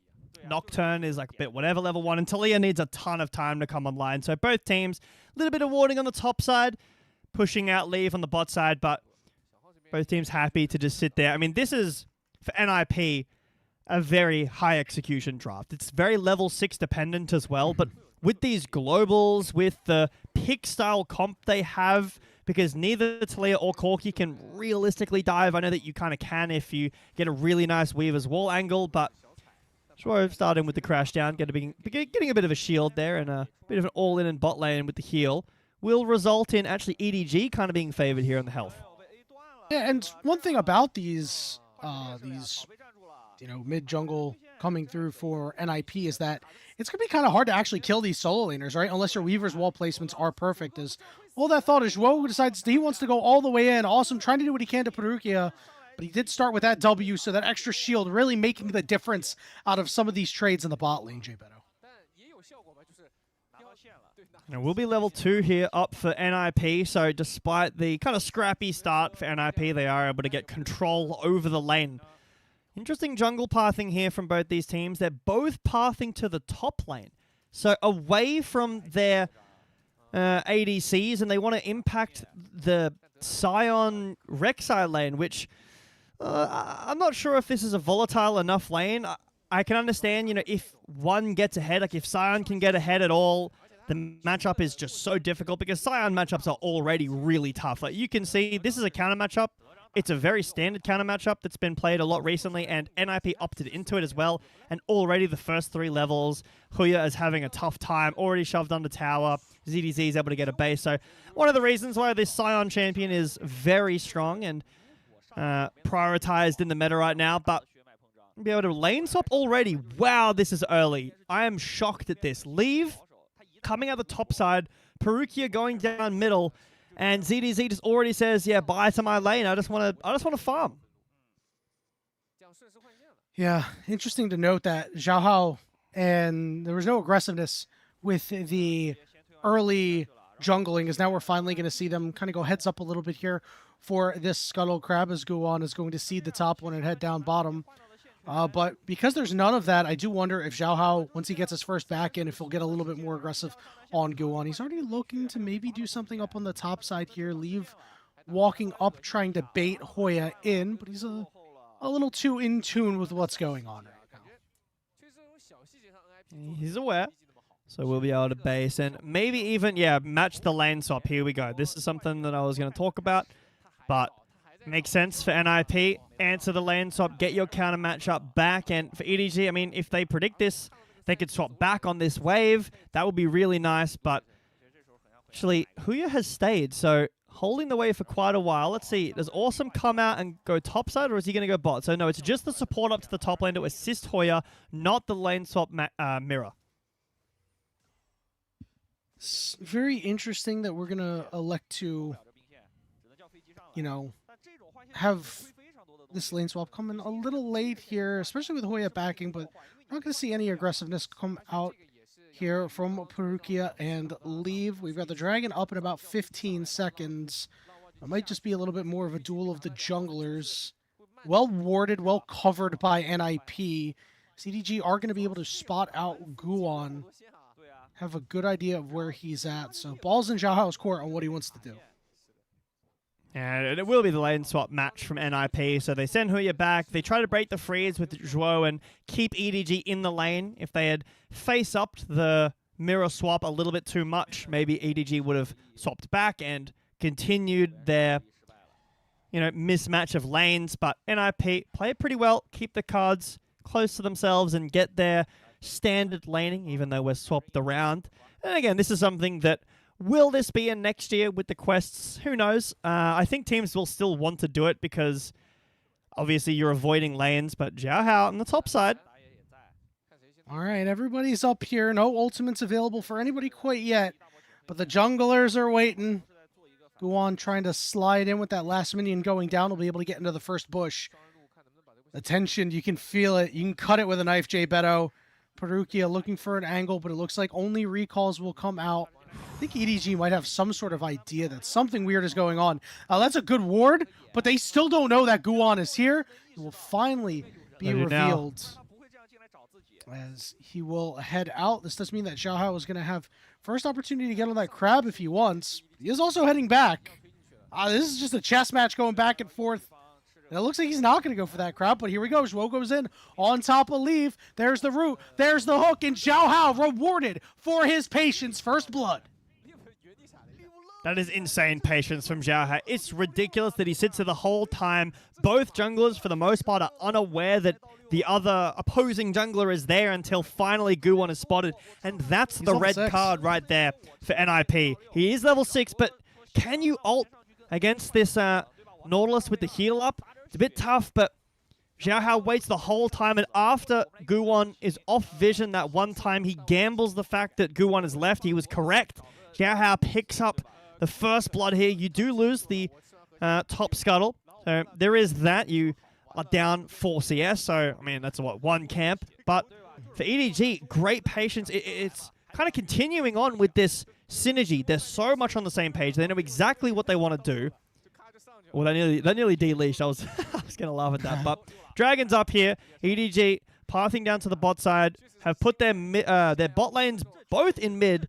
The mid lane's up to the top. So this is our standard kind of laning into the late game. But we're starting it pretty early at 8 minutes 30. Neither team wants to go towards this Dragon just yet. But like you pointed out, you've got to be vigilant about this paranoia. No teleports available for the solo laners up top, so it is something to keep an eye on, especially because if there is a dragon fight, Care, he's going to have to go on a bit of a walk before he can actually get there with the Weaver's Wall. Might not be an impact in the fight, would just be an extra man. We'll see if NiP wants to center themselves around the grubs with that in mind. And it looks like that could be the case as Guan is headed up, but Xiaohao tracking him well, staying around this side of the map as well. Quick check-in on some of the carries right now. Leave, especially a large CS lead over Awesome, as Guan will secure the first grub. Xiaohao is here and waiting. Hook goes down onto Zhuo. Here comes Care. Good bullet time over the top as they will get on top of Misfortune. Leave trying to get away. Will use the barrier, but will not be able to survive as Guan lives through it. Angel wants to go in, but he couldn't land the charm, and he falls next. Peruki is in trouble, but here comes Sion. Choo-choo, but he misses everybody. Oh, no. And Awesome's able to clean it up on the backside. Now ZDZ finds himself in the middle of 5. It's a disaster class for EDG as NiP wipe him away. It's just disaster. Exactly how you put it. It's heartbreaking for EDG. It feels like they're, again, on the same page, but nothing's going their way. Leave, no flash from before, not able to get over the wall, so he can't survive. Then Xiaohao just barely can't get Guan on the backside. Angel flashes in, also can't get on the backside. And then you see ZDZ on the Scion just going in here. It's the paranoia. Really nice land onto Misfortune here. Nice fear as well. But the fight's not bad here. You could trade 1 for 1 if Guan didn't flash away, get the triumphant. Look at that sidestep from Guan. Angel there taken down, and yeah, this is hard to watch. Oh, I don't know That's how tough. Awesome didn't get hit there And one thing I noticed in the fight is the supreme display of talent whiffed. Did not stun up anyone. I thought that maybe Zhao Hao should have been the one to start the fight instead of waiting for Kerr to come in, because he had a good angle on Zhuo, elected to hold it in the back pocket. Big reason why his team was unable to convert on that play. 800 gold lead, make it 900 at 10 minutes here for NiP as they have the feat of warfare. They've got the first objective for themselves. This dragon is still available, has not been done yet. It would just be the first dragon of the game. I'm surprised that EDG have been as quiet on the map as they have been. I feel like it's not a team comp here for NiP where you have to flip grubs, and EDG now starting up the Drake, but Paranoia's back up and Guwon is around. Mid-Prio is going to go over to NiP, and I don't know if EDG are allowed to get this Drake. Not sure either. This Paranoia is back up, so everybody has tools available. Zhuo is still level 5, so he is missing his ultimate. That could be big. Here's that Paranoia as they're just going to take out Perukia very quickly, and now they're going to move it over to Leave, who flashes away, but he's got no barrier, and he will fall under his own turret. So the Dragon to EDG, but 2 more for NiP. It's just falling apart for EDG a bit here. They get the Drake, sure. They get one of the stacks of objective slaying for themselves, but Perukia goes down, and you're okay with that trade. It's a... Oh, hold on, Weaver's Wall. Oh, Angel got stunned, but he's able to dodge out on the seismic shove. Very, very close, that unraveled Earth. The micro stun was just not long enough. But Leaf, like, flashing as well after walking too far forward, getting caught. MF is one of these champions that is very finicky in a team fight, and not necessarily because she's hard, but because she's only really got one ability in the entire fight. If bullet time is massive, the fight can be won very quickly. If bullet time is not used, or if she's out of position, it's very useless. And here comes EDG on top. I don't know if they'll have the damage, but Hoyo will just flash away anyway. Doesn't want to chance it. Good pressure gotten by EDG there, but they are down about 2,000 gold, and this game is starting to slip away from them. Care up 1,000 gold. Awesome up 1,000 gold as well, as EDG's mid-jungle has not done a great job of linking up this game. Angel 0-1 and 0. We expected in the draft that these guys would be able to move around and be able to try to impact Care early, and we just haven't seen that. And I mean, Guwon and Care haven't even used their globals together to the greatest of their abilities. Well, speaking of, they can get even better. Guwon's hovering here. There is a pink ward just out of this bush, but if the wave goes in, look at Zhuo's positioning. He's ready for a block and this dive. It's coming up. Zhuo. All right, Perukia, he's a little too far away, and they are going to dive. Angel does not have his ultimate and takes a rock to the face. And now Perukia is caught on an island. He's got to flash away as this turret is heated up. He's trying to do what he can to clear out these minions, but now it's reset, and you know they're going to go in for round 2. It's just a matter of who's going to give their life, trying to get the knock up onto Care. It's Zhuo, the one who falls. Guwon dies too. It's Perukia getting 2 kills in a 4v1. And I still don't think it's worth it all. All 4 of them could die to Perukia there, and it doesn't feel good enough. You get the tower as well. Yes, it's a double kill for the support. Nautilus likes gold, sure, but he's really full build, basically. He's got his redemption. Upgrade starter item will be coming soon, and boots. That's full build for supports these days, and just a great dive from NiP. It's really well played. The block from Zhuo to scout out Perukia. Get that deep vision you can see there at the top side of the map, and then wrap around. The redive is clean as well. NiP look much more on the same page than they did in that game 1. I'm liking what I'm seeing. Without a doubt. And it is a very good game for Care, and awesome. And while Guwon and Zhuo did give their lives up there, they've done pretty well, and the turret is well worth it. That gives them feats, so we're already seeing one of the boot upgrades at least coming through for Care. Here's a Weaver's Wall coming down. It will not grab either of those members. I'm not quite sure if they would have had the damage either. Yeah, a bit of maybe try to force out a summoner spell. Obviously, Leave doesn't have flash yet, but could have gotten the barrier out if maybe Leave was a bit concerned about the damage. The good news for EDG is there's no dragon stacking just yet for NiP. They got the first one, and second one's still a minute and a half away. We've got 30 seconds on this Herald, so the game hasn't fully broken open, but in gold it has. You've got nearly a 2,000 gold lead. Zhao Hao, be careful. You're on a ward. right, you're going to have to walk away here as Care is still scaling, looking to finish that tier item within the next moment or two. 4-0-3 has really had a great game. I mean, this is what you envision for a guy that you have replacing Doinby, right? One of the most legendary mid laners to do it. This is the second time he's doing so in his career, formerly on FPX, now on NiP. He was FPX's franchise player. Looking for more games like this out of him, especially against competition like Angel, right? You know, this is a guy that we did say, you know, he had a pretty solid 2025. We thought he would be on the lower end of mid laners over this year, but he ended up being closer to the mid tiers. Perugia's hook does not hit the wall, which means he is going to fall. He goes down. Teleport's going to come in and match each other. Guwan's got the shield on. Xiao Hao could find himself caught a little bit. He's going to hop over the wall, and they're pouring everything into ZDZ, forcing his flash away. NiP is just too strong right now.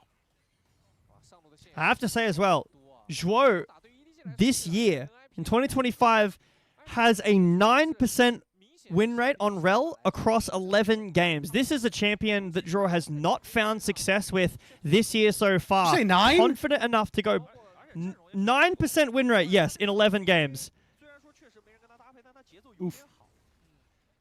Yeah, but confident enough to go back towards it in a game like this and start the season off pretty strong. Obviously, the game still hangs in the balance here, but with this 3K lead, we get the Herald, where, you know, quite a lot of gold on some important members. You know, Talia, a champion that needs to scale 2.5K up. And this is kind of my concern with Ahri here. It's a champion that doesn't do well in lane against a lot of the mid laners currently, and it's really reliant on being linked up, like you mentioned, with your jungler. And so far, Xiao Hao and Angel haven't been on the same page. NiP have vision of the Dragon Pit, but EDG have members around. They're sweeping out some vision here. See if they start it up. This is just the second dragon of the game right now, and we're near the 17-minute mark. I mean, this is...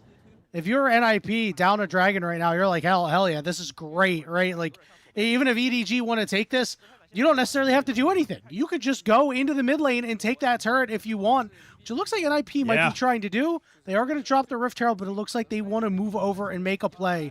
Here we go. We're going to go all the way in on to Angel here. Flicked in, and he's got to ult, but he can't get away. It's a solid bullet time out of Leave. There's that redemption coming down, trying to turn the fight whatever way you can, but Leave is dead, and EDG has to run for the hills, and ZDZ can't get out. It's another winning fight for NiP, a 3-for-1, and they're looking to make it 4 because Care just found Xiao Hao. What a fight from NiP. The bullet time from Leave was really well placed. It killed Guwon as he went in, but NiP, again, Zhuo on the back of this Rel, flashes over the wall. Angel spotted on a ward there. They know it's there. He's clearing the ward. Flash over the wall, finds the Q-stun on the crash down. Look at this bullet time as as Guwon goes in. He gets knocked up by the ult, but all of the damage is committed onto this Nocturne. And the fight here might not be too bad from EDG if that hadn't been the case, but supreme display of talent, depth charge, and bullet time all used on the jungler, and there's just so much damage remaining for NiP, and they clean up. Picture in picture. Back in live. Yeah, Leave is dead again. 0-4-2, as this was not the game for EDG. NiP has been in their face after First Blood went to EDG and has been constantly keeping up the pressure. Mid-tier 2 will fall as the gold lead swells to 6,000, make it almost 7, J Beto. It's crazy. And they've still got a ton of time for NiP to collect gold, right? We've got 6 minutes until Baron, 1 minute until this Atachan. And okay, for NiP, because of not only how late the Dragons were, but because you also gave over 2, you'll pick up the Drakes. It's Infernal Soul again. You want those Drakes, but you're probably saying to yourself, okay, we're not getting Soul. We don't need it. We just need to choke out EDG, give them nothing in this game, and start to win over on the map.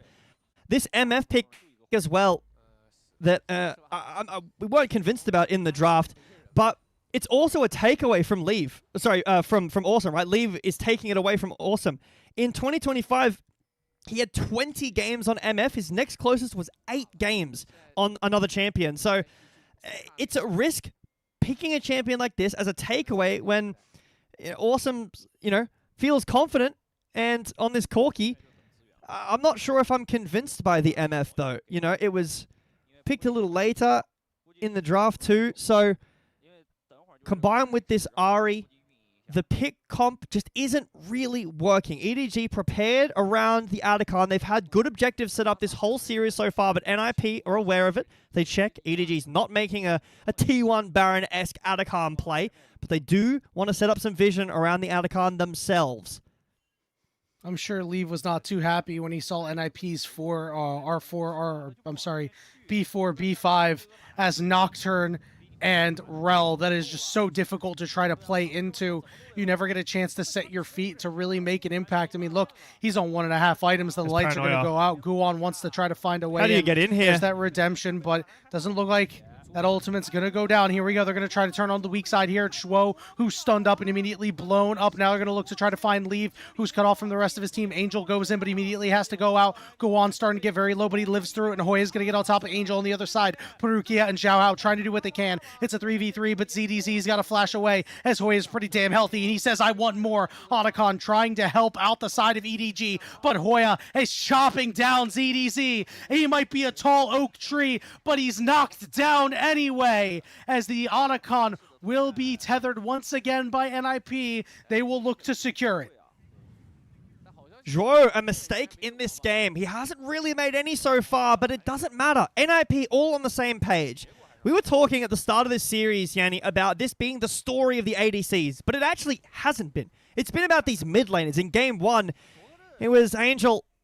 This game, it's Care. Watch this fight. Zhuo goes back around Paranoia to buy some time, but Zhuo goes too early. The wall, however, cuts off Leave away from the fight, so he can't burst down the backline so that the support fast enough. Guon finds Leave, who is still split off. The shove is so good from Care, and yes, Awesome gets caught. He's split up, but Care just does so much in this fight with Hoya, and these mid laners, I mean, they've been explosive in this series. It's Care's turn now. We've got 15 seconds in this Drake as Shuo's walking in and will spot out the base. Actually, he doesn't get the cancel. Maybe he was camera somewhere else on the map, but NiP with full control. Yeah, this is a massive lead for them right now. They're going to get their dragon. They're first of the game. We're going to have Baron come up in 2 minutes and 40 seconds. That might be the last opportunity that EDG will have to try to turn the tide a little bit here, unless he gets at the 6-item mark. And even if you do, it's going to be very difficult to actually survive that long. We're talking 20 minutes from now. I don't think... I don't know if this game is going to continue that much longer, Jay Beto, because NiP have kept their foot on the gas and are continuing to do so as they're escorting a wave to this tier 2 turret right now. Awesome. Being well protected. Here's a Weaver's Wall, cutting everybody off. The Supreme Display of Talent doesn't do much. So it is another nice play here for NiP. Yeah, it looked pretty. It was a nice go around the walls, but didn't really find any value from Xiao Hao there. And these Drakes, honestly, Annie, they feel more like denials than anything. NiP, there's no way they're letting 20 minutes go past or 15 minutes now for the soul that they pick up themselves. You're really at risk of EDG catching back up in damage or making some mistakes there. The game should be over before then. NiP up so much gold now. It's up to how they end this game. It needs to be clean. Again, NiP in the first series weren't together. Game they weren't together. This game they have been. Baron spawns in a minute and a half. You could already see Zhuo on this rel, setting up vision, denying some of EDGs with the pink wards and that sweeper. Look at how deep the control goes as well on that top side. If you're walking in as EDG, NiP will know about it.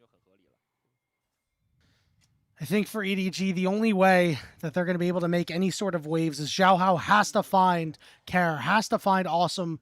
Care, though, with that Seeker's Arm Guard, also with the Archangels completed, it's going to be so hard to chew through that HP, that shields.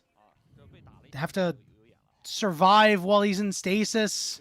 Will Xiao Hao have to? I mean, he's got a gold lead, but he hasn't really actively been able to spread it around to his teammates, his main carries. As Ari and his misfortune to combine 0, 9, and 3, not the game for Angel or Leave. NiP trying to get into the jungle here. We have a teleport flank coming through. Here we go. Fight breaking out. Lights are out. Who's going to be home? Ari over the wall looking for that charm. Finds Kara. Meanwhile, Guan going deep on the other side. Zhuo stunned up. Angel trying to get back with the rest of his team as Guan is dead. Zhuo getting very low, but a good magnet storm as Angel has to try to fight away. But guess who is coming through? It's Hoya in a 3v1 on the backside, just trying to delay and buy time for his team. It is going to be good gold going over to Zhao Hao, and when the dust settles, it is a 2-for-1 in favor of EDG. It was a good TP in from Angel even. there. ZDZ died, my bad. It was a, Zombie Psy. It was a good TP in from Angel. Yeah, honestly, me too sometimes. But the Ari into the backline does force out the flash from Care. But NiP split up a little bit too much there. They need to be playing around this mid lane. Yes, the Corki does a ton here, but look, Angel over the wall, gets the flash out, and then the charm. It's not a kill here, but we're zoning. Look at how far Guwon goes here. Awesome hasn't hit until right now. And, well, unfortunately, yeah, you can take down the front line, but your jungle is already dead. So it just ends up being a trade of these of the front line, and obviously the RA because she went in the back line. But with your jungle dead, you're not able to get Barret. If that was a trade for maybe Zhuo instead of Guwon, you could have maybe started up that Baron. But instead, you can see here in the damage graph how little damage Care was able to output compared to Ari. And I wouldn't say Ari is, you know, a ridiculously high damage in a fight champion, especially when the other mid laner is 7, 0, and 8. But NiP not dissuaded, going back to sweeping out some visions. Woe's feeling confident. Should be able to get out the ult here from Angel if he wants to go out, but we'll be able to just walk away. And Baron started up. Yeah, you can't do that right now. If you happen to get caught, it'll be bad news for NiP. EDG going to have to return, try to find their way in. Zhao Hao does have a flash available. There's that control ward going over 6,000 and dropping. Teleport coming in from ZDZ. So NiP will back off. The Baron will regen. They got what they came for. It'll be up to them to go ahead and reset. And, you know, it's a shame because that last fight, Angel, I think, did a really good job of marking Care, the guy that you need to take out if you're EDG. Claim that shutdown, but they were just so split. They weren't able to get anything more. And again, it's just a case of Leave wasn't able to make his impact in that fight either. I mean, NiP playing it very slow. They get out the double TP now, so no risk of a flank. Obviously, Angel's TP up soon, but if they're just going to go back to some dragon stacking, maybe NiP are hoping to get themselves the soul. It's going to be a long time for EDG to get gold and get crucial items. Look at this MF, right? BT, you've got the pen coming in there, and I assume this is going to be Infinity Edge as well. And EDG can just do this. They can threaten the Baron. Although NiP don't call the bluff, or sorry, they do. They call it a bluff, and EDG have to take their base. It'll be 2 dragons apiece now. So pretty even on the objective side, but the gold lead's still in NiP's favor as they move back into the mid lane. I wouldn't even be surprised for NiP to just reset, get some vision out, and go back to the Baron. The crucial part here is that Angel has TP back, though, so we're going to need to use these 4 sweepers to get out most of this vision, and they'll start doing that now. And one of the big issues is that means that Angel's not around to maybe set up a pick if NiP steps up a little bit too far, right? Now it's got to be Perukia, it's got to be Zhao Hao, the ones that may be finding somebody with some of their key ultimates, given the fact that Angel is not there. Vision As is you gone. Mentioned a couple moments ago, the vision going to be gone. Zhuo trying to get in a little close. We'll take a little bit of damage from Zhao Hao as he clears that ward with that Umbral Glaive. It's just 1 blue orb from Leave to check the Baron without walking over and putting a pink over the wall, a control ward over the wall. So they'll have to do it here. Look, EDG have no idea that they're not on Baron. They're going to have to keep checking. So NiP have already based, right? They're refreshing their support wards. EDG take a risk here and they walk in, but NiP have already reset their wards. So Perukia is going to put out his wards. No more pinks available. Now, EDG have to base, get some more wards. NiP are back on the map now. It's their turn. They're going to re-sweep out the vision, set up more control, and maybe even start up this Baron. EDG constantly on the back foot, down tempo. You have to think that this game state does favor EDG a little bit because NiP was up so much And while they're not really closing the gap, it's not as bad as Xiaohao was forced to flash away, gets pulled in. Supreme Display Talent's pretty solid. ZDZ's on the back line trying to cause a problem. As Woe's going to fall. There's a bullet time over the top. Kare's got to flash away, but he's in danger of going down himself. Knocked up, taken down. This is the fight that EDG wanted. Awesome's in trouble, and he will go down. It's Guwon, it's Hoya versus 4 members of EDG. It's only Hoya left now, as Angel and the rest of EDG have wrestled control of this game back into their hands. That is an ace. NiP play the slow, methodical, surgical game for so long, and just as they're in a great position, they go way too far, and now EDG, even in gold basically, and after this Baron, EDG are getting Baron in this game, are going to be up gold. And remember, this is crucial because the 2 dragons earlier, EDG will be on the front foot for the first time in this game in a long time. Baron on 5. And look at the summoner spells of NiP too. Both Care and Awesome have no flash. Angel and ZDZ have TP. Angel has flash. You've got to be scared as NiP for this next dragon fight. EDG, what a fight turnaround.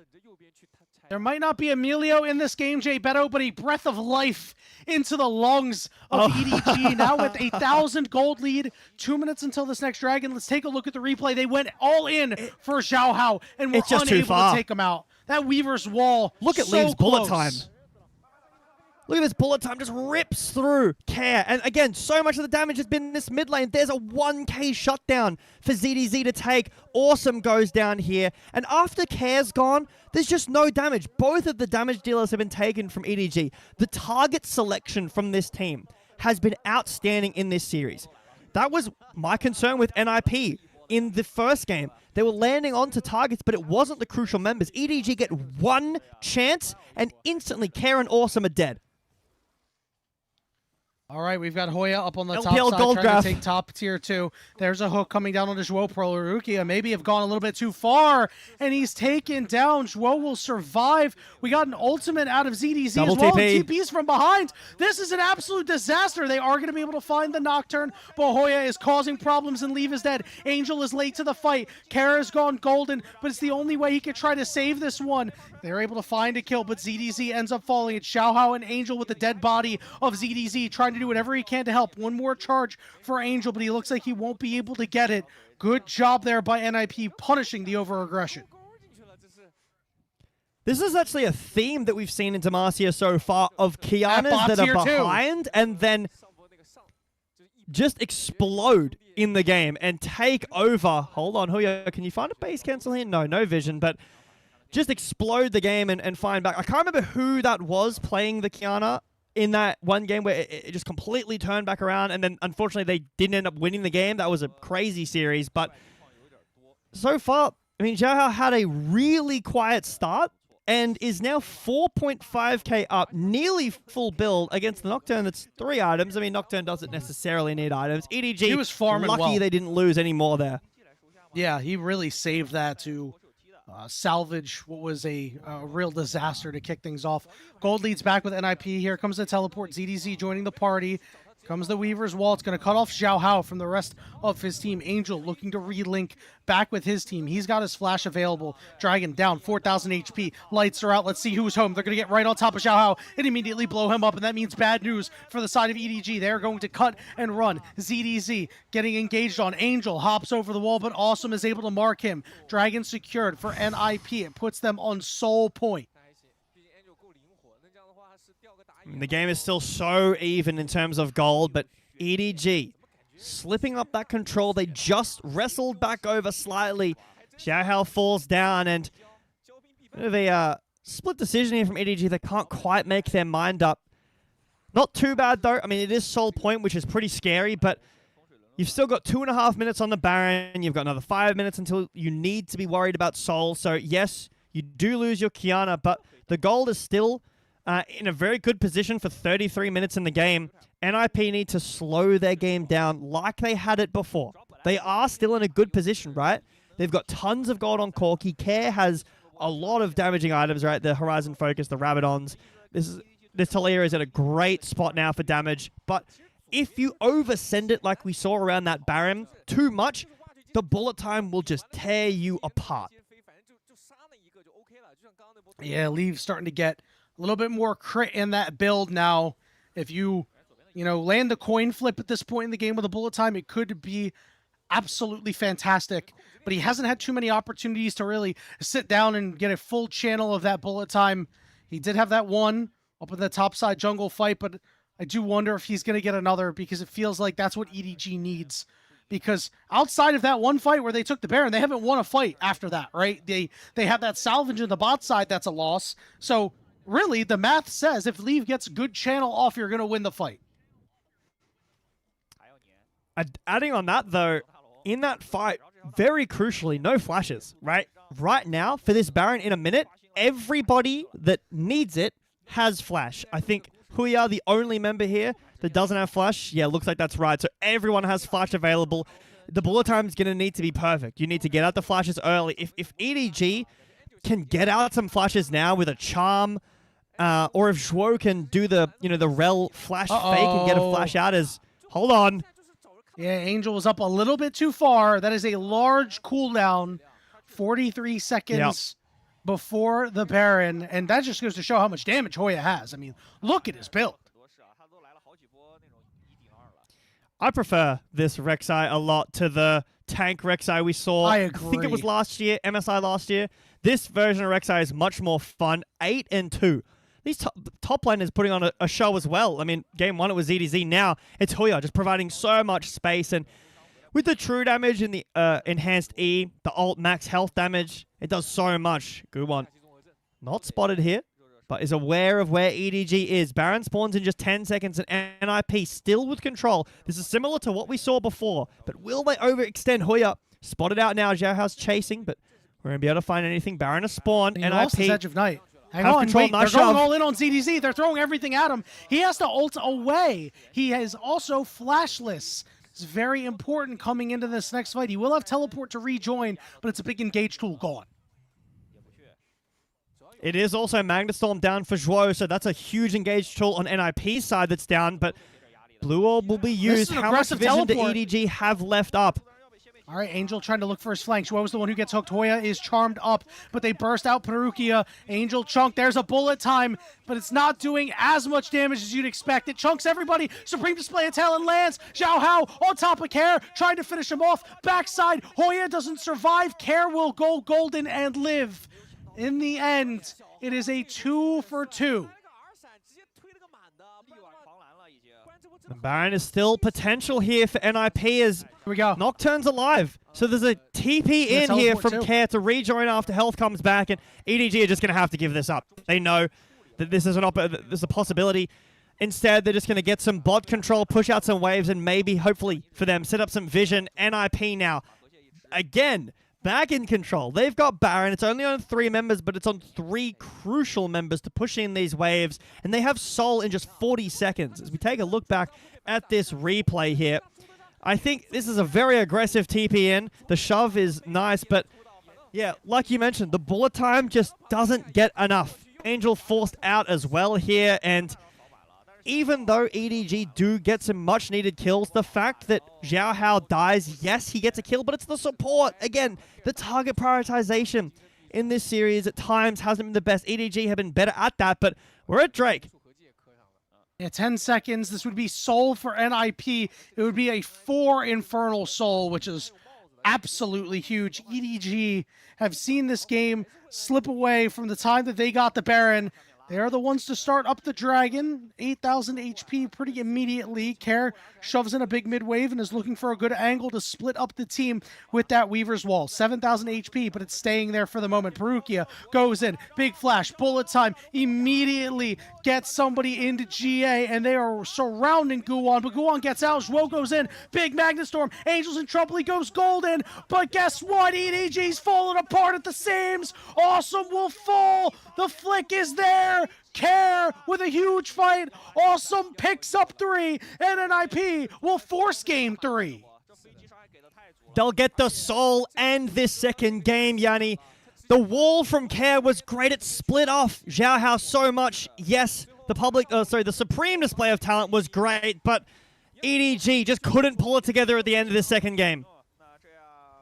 What a, I guess, stabilization here for the side of NiP, because they were winning and then they were losing, but they managed to go and take the victory. And as you said, this Taliyah was absolutely massive in that second game. Big shout out to Care, really showing up for NiP. I mean, if you want to talk about player of the game, that's who my vote would be on. There was a bit of some stumbles, but wow, the Taliyah game was just outstanding. And it's a statement pick, right? A lot of these players have a ton of Taliyah games, and it's been a staple in the meta all year. So it does make sense, but I mean, take a look at the damage. Yeah, it's actually awesome. Care did a fair good amount of damage. I mean, I think 34k for this game is great, but awesome. I mean, a really underrated game. We didn't really talk about him a whole lot. I think just because Care was really doing great with zone control, but you got to have the damage to back it up. And I mean, a 38% damage share is just absolutely fantastic. What you want out of your AD carry, especially as a short-range AD carry against a really fed jungler like Xiao Hao. He really played a great game. And can't see it anymore here, but the LPL Gold draft, that game was strong within us, because yeah, that was an LPL game if I've ever seen one. Yeah, exactly. It was a heart monitor there. This is one of the fights here that, I mean, NiP, they get out a little lucky here, I will say. Xiao Hao falling down towards the end. Oh, sorry. No, the other way around. Guwon dies. But EDG just can't pull the Baron together. So even though they go too far, 1k over to Xiao Hao here. But this is the fight. This is the fight that's just way too far. Yeah. This is what you've got to be careful for as NiP. This is kind of shades of game one. We do not need to go far forward like this. The control on the map is great. We were talking about tempo and map control, and they give over so much gold here. And the Baron, NiP make a big mistake, and EDG get back in the driver's seat for a good portion of the game. If NiP didn't, I guess, re-pull themselves back together, this is a tough game to lose. But I guess, you know, EDG make this mistake at the bot lane too. Yeah. A lot of overextending, I will say, in this series. And that can come down to, you know, some limit testing, maybe some nerves even. But both teams had outstanding mechanical play, just sometimes going a little bit too far. Yeah, that really killed them. I mean, this was one of the first really large mistakes I've seen Peruki make. In this fight, too, Leave went to go drop that ward that Xiao Hao is on right now, and that meant he was a little late to this position right here, where he maybe could have gotten off a little bit better of a bullet time or been in a different position. I was really questioning that decision. Just the fight went a way that he wasn't expecting, it looks like, and it could have been so much more for EDG. And of course, you see this final fight here, that bullet time gets off, but once Guwon's on top of you, you have to wait it out. And Xiao Hao over the wall there, you can see. So the Dragon, and look where Xiao Hao is. He's still not here. Still not here. He's here now. And the fight's already over. Yes, the supreme display of talent. It hit a lot of members, but because he was in the pit, by himself, he had to jump over the wall. You know what? Okay. Fair enough. It's a bit of a boom damage. This isn't ethical. I did damage player of the game. This is very ethical. Like, I'm all right with this. Yeah. I really think it should have went to Care, but I'm okay with this, especially with the damage share. You know, if we want to give a stats MVP, I definitely think it's awesome. But if you want to give a game impact MVP, I think Care was the guy. But the bad news for us, Jay Beto, is that we don't get any votes. Now, the good news is for us, we get a very short break. When we return, it'll be the final game of the first series of Stage 2 of Demacia Cup, EDG versus NiP, Game 3 blind pick coming at you after this.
Welcome back, everybody, to the unofficial LPL English broadcast coverage of the Demacia Cup.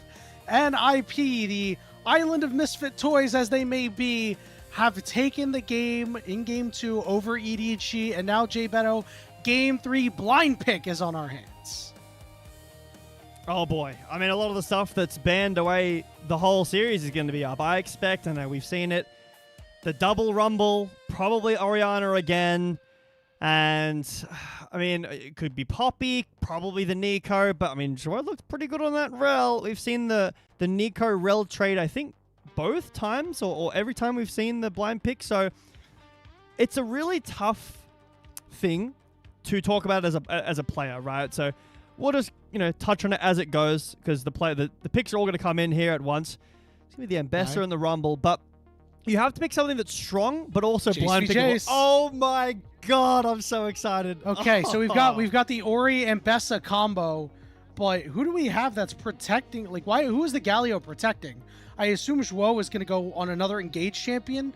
Okay, so it's going to be the Nico that you're going to be protecting with the Galio ultimate. W Nara coming through, Leave trying to show that he is the guy and that NiP was wrong for moving on for him, or just that he is better than NiP was throughout the year.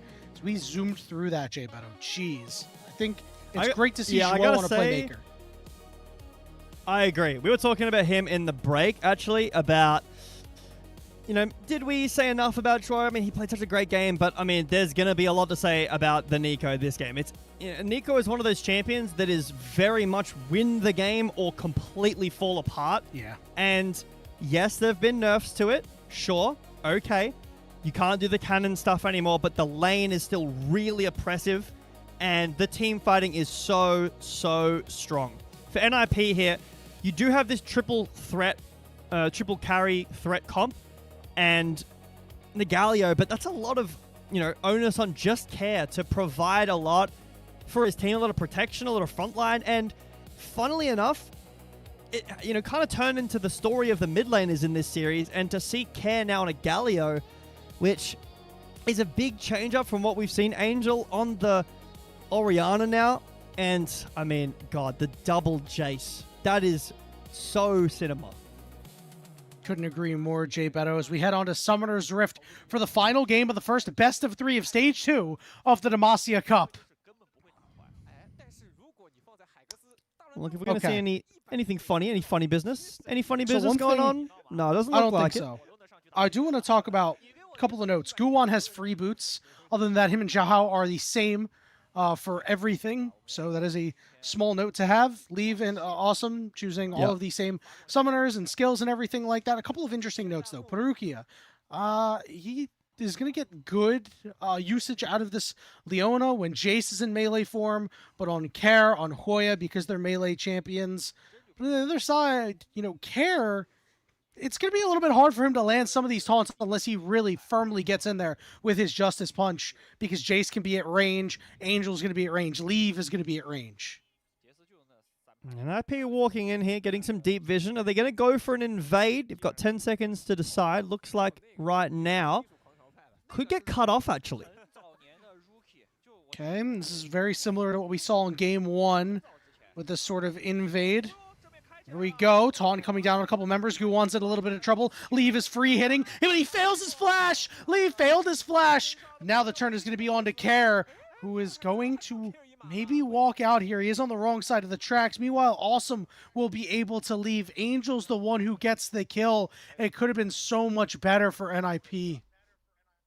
Yeah, I think Care really saves that, because honestly, NiP walk in way too far forward. They don't ward the bot side at all, so the bot lane, Leave and Perukia can just walk up and sandwich you in, and while Care does save it, it still isn't great for him, because he has to flash and TP back after dying. Yes, he gets, tier 1 boots here. That's really not worth all NiP invested to that. There's 3 flashes down for NiP, and yes, there are some flashes down on EDG, but I feel like EDG much happier with that exchange than NiP are. And it could have been better, right? Like, if Leave flashes there, he doesn't fail his flash. I mean, these are multiple Yeah. kills that are going over to him. We're looking at like 2-0-1 on Yunara right now. And NiP should be thanking their lucky stars that did not happen. Guan looking to move in here, Oof. pretty aware that Xiaohao was on the bottom side of the map right now, going to take away this top quadrant. We'll see if Xiaohao can respond in kind, but given the fact that he's recalling right now, he has no idea. We see an on the way ping as well. He's going to show up and be very, very sad. Yeah, he's going to lose a lot here. The control ward from NiP on their blue as well means that Guwon knows his jungle is fully safe. This is something that I didn't know that I needed in my life, but I do now need it more often than I'm getting it, is the jungle Jace mirror matchup. Because a lot of the times with champions like the Jace, it's kind of a matchup thing and an invading thing. This is just purely who is the better jungler, who hits the most skill shots, who has the better pathing. Right now, Guwon a level up, but down a little bit of CS. He will be able to catch up after doing his full clear. But this is just so entertaining to watch these two junglers on the same carry lethality jungler path out and try to outsmart each other. Okay, there's a Zenith Blade going down here as Awesome's going to be the target. Zhuo trying to move out. Xiaohao and Angel moving down there, trying to do what they can to get Xiaohao back in the game. And that's one way to do it. He gets his first kill, and now he's going to want to try to move in. Perukia moving up as well. There's on the way pings as Xiaohao's trying to get his lick back right now. Oh, Guwon actually so far out of the game now. It looked really good for Guwon, but I think the base might have been a mistake. If he had cleared his top side, now you need Care to rotate in to help push away. All right, you can't secure that blue buff. That means that the advantage back over to Guwon. You know, it's a metronome going back and forth here, and it's a really good job by Care and by Zhuo to protect that jungle to make sure that Guwon stays a step ahead of Xiaohao to start this game. I don't know if you agree, Yanni, or if any of the viewers agree, but I'm going to try to convey how much I am fascinated by a game like this, where it's a game of micro decisions about jungle pathing specifically, and a game of tiny inches here that are, it's double crab for Xiaohao, but Guwon gets his bot side. Now he's able to get top side, so that it's so exciting to see for me to happen. And every clear for the next 2 or 3 is going to be the same, right?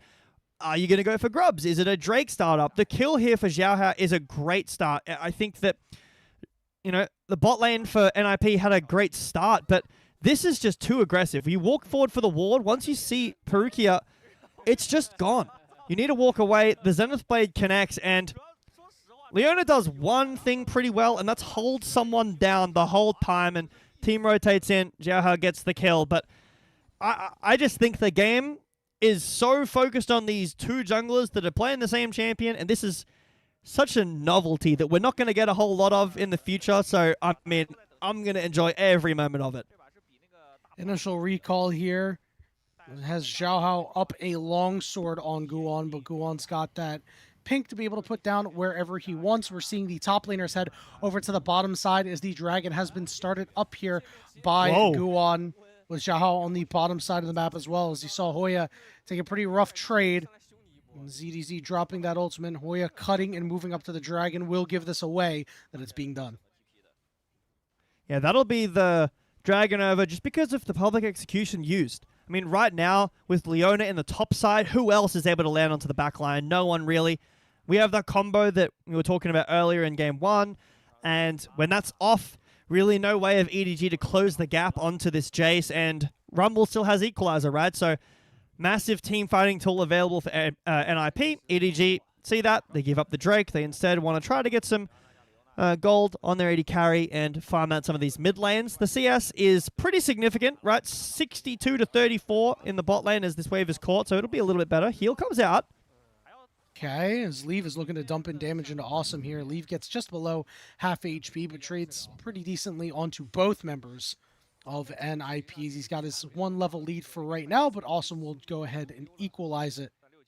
But then Leave immediately hitting level 6 afterward. A full level up as Care goes in onto Angel here. Just getting a little bit of a taunt, but nothing too crazy right now, Jay Beto, as we have 30 seconds until the grubs spawn. I've been thinking about it a little bit here in the background. I think I'm going to say I like NiP's draft better because of the the Rumble and the Galio. I think the taunt into Equalizer is great, but NiP, Here we go. careful. Zhuo in trouble. Perukia not fooled, and it will be the kill going over to Leave and Feet of Warfare for EDG. I mean, no vision on the top side. NiP just disrespect EDG. They think they've left to go set up around Grubs, but how far could they realistically have gone? And it turns out not that far at all. Shockwave on the wave for Angel, so no ult available for these Grubs, but with the top prior being generated, I don't know how that happened. Maybe he missed the gates, but Angel doesn't have TP, by the way. Yeah, Angel doesn't have TP. He had to go to base, and he has to take the long walk. So Guan and Kara are already here with Hoya up top. Leave hadn't taken his recall yet, so it looks like NiP, good map movements here, will be able to secure away all 3 Grubs. Good takeaway for ZDZ. We'll see if Hoya, Kara get any mileage out of it. I mean, you want to talk about ADCs in this game, in this series, and EDG taking NiP's carry and testing him out on this new team. What better way to do that is a mirror matchup on a the premier scaling ADC right now in this Yunara, up 1,000 gold, and yes, it's a support part as well, but if you want to show off how good your ADC can be, this is the way to do it. NiP, I've seen this twice now in the blind pick where Nico is picked against a melee support and it doesn't really do a whole lot in the early game, which on paper shouldn't happen because Nico should be prioritizing basically every lane. That's one of the biggest reasons she's so strong. It's one of the reasons why the only real answers into the Nico have been firstly the Bard, but primarily the Karma, because it's the only thing that can answer the prio. Zenith Blade into the bush. We'll just check here, and unfortunately for EDG, not hit anything, but they are with a pretty decent lead. That might what be is this? fortunate, by the way. 1.5k? Fortunate, because yeah, true. Maybe gone too far. Hey, he was checking. That was a face check Zenith Blade there. Vision setup. Yeah, he said, you know what? We'd win the 3v2 anyway. As Hoya overheated, getting good damage on to ZDZ here. Quick check-in. Let me look at this CS differential in the bottom lane right now, Jay Beto. It is 40 in favor of Leave. The former NiP AD carry didn't have the greatest second game. I saw a lot of people memeing on him in the chat this time around. He's looking to turn it and show that he was the right choice for EDG to pick up the missing piece that they need to be a contending team in 2026. And Awesome has the Cull as well, which is a good item. It's a great item. You see a lot of people got it, but it means that his first item is going to be delayed even more. Leave already has Kraken Slayer up. It's 50 seconds until the next Drake, and okay, NiP got the first one. That's a bit of a window, a sigh of relief for them. They don't have to worry about stacking just yet, but Awesome is going to be significantly weaker than Leave for a large portion of time, and left alone in this 1v1, yes, it's mechanics, but when it's a mirror matchup, it also comes down to stats, and Leaf just has more of them. Shock Blast not quite landing onto Care, but you can see EDG starting to really play aggressively around this mid lane with Angel trying to just shove away Care. Hoya going to beam quite low. Public Execution is going to be available if he wants it. NiP heading toward this top side, though. They want to move in, try to force Xiaohao away. Meanwhile, Leaf is just getting free time on this turret. That's terrifying. We're going to go for a dive. This has to work out. All right, ZDC on an island. He sees Care. He sees Guan. Xiaohao coming through. Late. So is Perukia. He's looking to Hex Flash forward. We're going to find a target on Public Execution. Lands onto Care. And Care has been CC'd. Zhuo is coming through. Pop Blossom is there, but it only lands on one. Galio on top of a big shockwave coming through from Angel, but he's missing a lot of mana. And it's NiP winning the fight. Angel is caught between a rock and a hard place. He's forced to flash over the wall. And Awesome's going to follow him, but he's not going to be able to clean up these kills. Meanwhile, Xiaohao, a little ring around the rosy with a flash, means that he is on his way out. It is Zhuo coming through here. He's just got to land this route, and he does. He is the one who claims the kill onto Xiaohao and NiP. A big infusion of gold in their pockets. They had to make that play work out. Leave is decimating the bot lane tower, up 1.7k now. You think the stat checking was bad before? It's going to be even worse now. NiP go for the dive. EDG answer it with an ult engage here from ZDZ. But Zhuo and Care. The circle comp works out with the equalizer as we take a look back here. So EDG have pathed over. Here comes the ult, the public execution. Guwon flashes away from the ult there from Leona, but Zhuo enters the backline here and answered with the hero's entrance. AoE damage and the base damage from Galio in this Rumble is just too much at this stage. That was a fight that for NiP you just had to win. You get the flash out of Angel as well because Leave is so far ahead. He's 2,000 gold up in 13 minutes. If this is any game to show how good your ADC is, it is this game. What was really interesting is we saw Xiao Hao go after Zhuo there, was unable to keep him out of the fight. Instead of just dumping the damage into Care, trying to take this Galio out, prevent that hero's entrance from coming down to cause more issues in the fight. I don't know. It just seems like that Xiao Hao continuously is not on the same page with the rest of his squad, or their target prioritization is just a little off. I also think that if the what's Leona ult? I've forgotten it. Why have I forgotten it? What is it called? Oh my god, why can't I remember right now either? You put me on the spot, but I should know this. Chat, Solar Flare. Someone tell me. Solar Flare, there we go. I was about to say Zenith Blade because of Riftbound and it's their signature spell in Riftbound instead of like a Solar Flare. It's really weird. I always get baited because Solar Flare to me is like a Dragon Ball reference, so sometimes that gets me, a little bit confused. But I think that if Solar Flare was on the same target as ZDZ was going on, they were both going on Care, I believe. They could have maybe insta-killed him. That fight doesn't look the same. Maybe they don't get the flash out of Guwon, but the fight looks a little bit more together. EDG, got to be careful here. They look like they're going for a dive. On an island. Yeah, oh yeah, they're going to... Wait, hold on. He's sliding out. He will finally fall. The turret will fall on top of it. NiP making a very nice team-oriented play to try to even up the gold. But this does mean that Angel will have alone time on this turret, will force the teleport out of Care. Well, I think I would have liked Angel. I was a bit, anxious about that dive. I wasn't sure if it was going on because EDG's mid, like the bot lane that was in mid was rotating down and Angel had TP. I'm thinking, surely NiP don't go for this dive, but they do.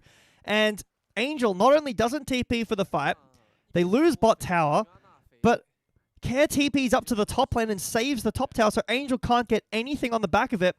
And, we were talking about Leave being 2k up. If you're a EDG fan, avert your eyes away from the Rumble gold lead because he's built up a 2k lead for himself. Yeah, and you see him recalling here. He's got no teleport. He's got no flash. Let's see where he's going to deploy. It looks like he's going to deploy on the bot side here. So that is going to be pretty big for this upcoming Rift Herald fight because you're going to have that gold advantage from Leave in the area, but Hoya is going to have to make the long trek upward to try and match. We'll see if EDG recognize this quickly and want to go start this up, and it looks like they are. NiP, a little bit down tempo here as sure I will take a base here.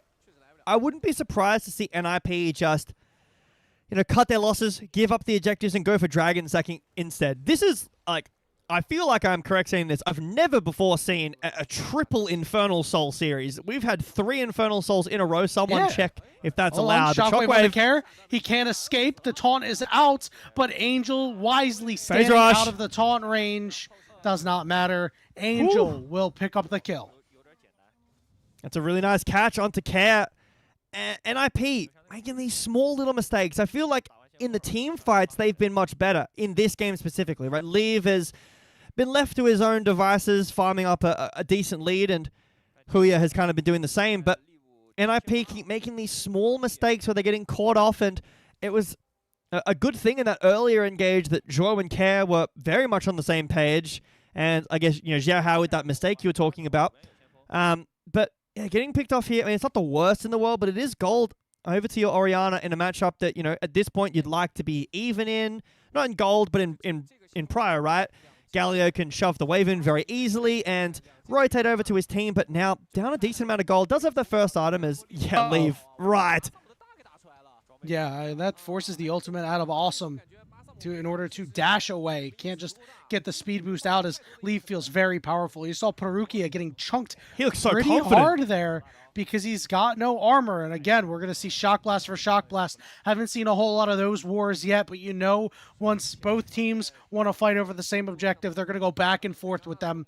Hoya lying in wait, trying to take advantage of ZDZ. He does have the Hex Drinker. Not sure if it's going to be enough. Shield is down, and Hoya says it's time to go. He's going to go overheat and do a big chunk to ZDZ 10 seconds before the Dragon Rift Herald dropped in the mid lane. Look at the pathing.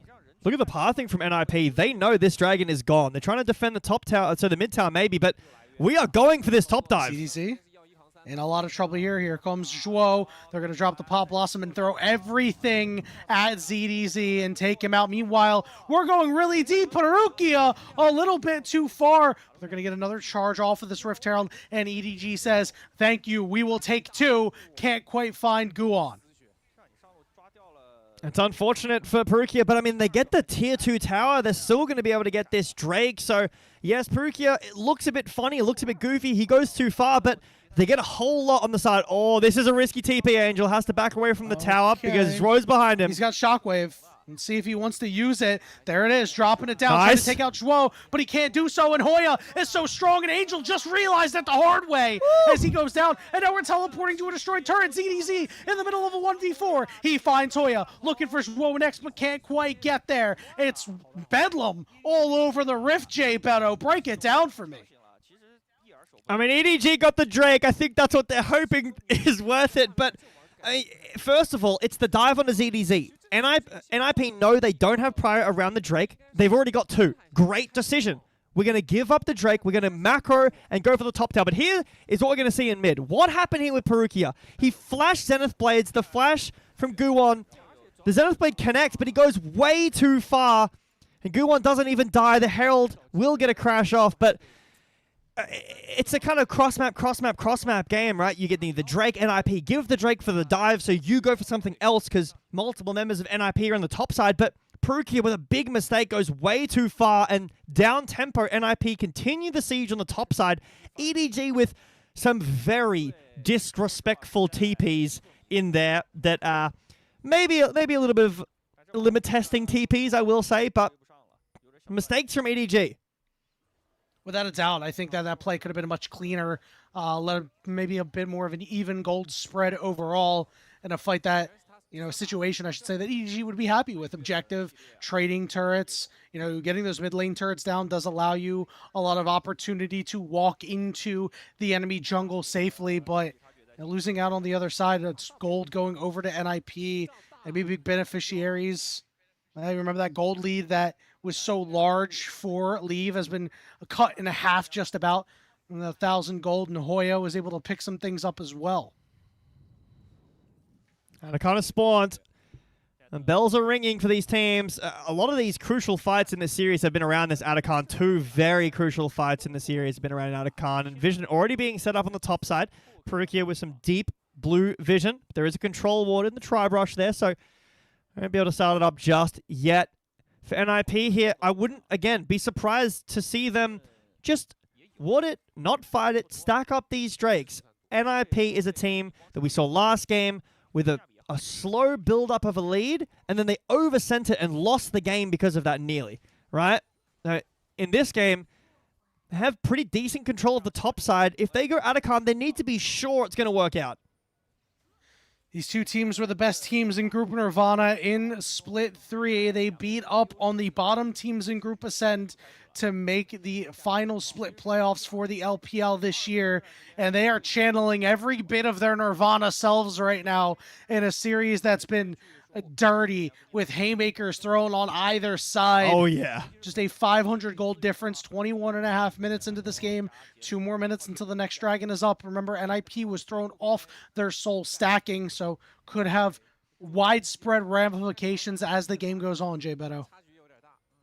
If EDG can wait for Leave to get this Infinity Edge, if they have enough time and space to get that on Leave before the Atacon fight, they're in an amazing position. Because Awesome has evened up the gold just enough that it's a little bit more negligible now, especially with the items completed. You're very close to being even. It's obviously AD in favor of Leave, a little bit more stats, but completed items is even, and if Leave is able to get that Infinity Edge, it's going to be a ridiculously hard fight for NiP. The gold lead on Huya, however, has not eased up at all. Leave a little too far up. And it's a flash for flash, but guess what? He goes down anyway. That's a huge mistake. Taking a shock blast to the mouth. And remember, we talked about it so many times. Leave would have the game on his team's shoulders in 2025, and a critical mistake. And it happens again here, J Beto. Otacon started for NiP. Leave is faking pressure there, but NiP call the bluff. EDG have to walk in here. They don't want to give up Otacon. No ult on Nico. Can we engage for NiP? Or EDG looks like they might just want to give this away. It's going to reset, actually. Resetting. Listen, a good shockwave with these shock blasts coming in from Jace could mean good things for EDG. Yeah. And it looks like a big chunk of damage onto Zhuo with no Pop Blossom is enough for NiP to call off the play. I think that's the right call from NiP. You know, like I said just earlier, this team in the last game, we saw what happened when they had a slow build-up of a lead and they sent it too early. That might have been an adverse call because you still had both the public execution shockwave combo that was going to land onto you. And the more I think about it and the more that I'm seeing it in game, I think this is my new favorite Orianna pairing, but Dragon has spawned here. We trading? ZDC. They might. Well, they're not, actually. ZDC's public execution. Oh, nice whiffs, flash. And he's caught. Yeah, perfectly timed flash by ZDZ to escape the clutches of Guwon. But again, we're starting to see this Otacon get started up. Teleport coming in from Hoya. Everything is dark. ZDZ does have his teleport available. They're clearing out some wards. Paruki is going to walk up. 5,000 HP and dropping Xiao Hao. He's not anywhere nearby. Leaf says, I must start the fight. Paruki goes in on priority target, but Guwon is still alive. It allows time for EDG to get in. Meanwhile, Leaf is taking it to Hoya on the side and wins the fight, but it's a 1-for-1 in the end. Otacon secured for the side of NiP, and they're starting to run over here. Awesome's got a triple kill, and it's going crazy. Xiao Hao is in trouble, running away, will survive, but NiP a huge win. EDG, no public execution. It was used earlier. No flash on ZDZ either. NiP with a great fight. It's the circles. It's Swo's ult. The Pop Blossom was well placed. And Yanni, they're ripping it. Look at the time on the clock here. It's Baron spawn. They don't give a damn about Baron the dragon. 30. They're getting look Baron. At the time. It's Baron 30, baby. We'll take a look at this replay because you don't need to see this Baron well fought by Leaf in Parukia here to get Angel and Xiao Hao in. Even with the overheat, Leaf was really doing good damage to Hoya. If he had a ward, this could have been different. I mean, the smite is great, but look at this Pop Blossom. Hits 2 in the back. Xiao Hao just gets out of it, and then everyone on the same page springs onto EDG. We were talking in the break about giving Zhuo some flowers for his good performance. It's continuing here. This Nico looks like a Nico should. It's reminding us of why this champion is banned every game. No doubt. Zhuo really showing up. Had a great game on that Rel in game 2. A guy that, had a bit of a weird 2025, right? Went onto that JDG squad, really just couldn't get him over the top. It was seen as just not a guy who could really keep up with what they wanted to do, not a guy that could unlock that team.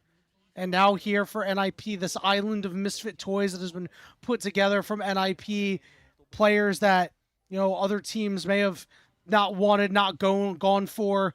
Players with something to prove here in 2026, showing up in Demacia Cup, looking to knock off EDG. Yeah, it's like a patchwork quilt here for NiP. That's what this team feels like, but game 1, that's what it looked like. In this third and final game here, it doesn't look like it at all. NiP feel like they've completely gone onto the same page as they try to break open this bot lane tier 2, this inner turret, as ZDZ will get a top tier 1, but NiP seem unconcerned. They keep mid-prior and they're pushing in for more. The mirror matches have not gone well for EDG. Guwon has a small gold lead and a very pretty scoreline. Awesome after those 3 kills. Now has a gold lead for himself as they are sieging. The bot tier 3 is gone. The inhibitor is exposed. Mostly all that Baron is getting a lot of gold. I mean, you've got 1 minute left. You can try getting this tier 2 in mid, but I think NiP know after that Game 2, how close that was to throwing all the game away. They play it slow. They get what they need. They break open some towers in bot lane, get a really solid gold lead. And remember, this game started pretty early on with Leave having a 2,000 gold lead. What, like 13, 15 minutes in, something like that? Now, I mean, yes, it's nearly 30 minutes in, but Awesome has flipped that around, is up items. And in my opinion, like building stronger items too. You know, I think that LDR is better than BT at this point in the game. And I mean, we were concerned about the Galio and the Jace. This team come from NiP, but I mean, they're so on the same page compared to at the beginning of the series when they just weren't. Things have gotten quite bad for EDG.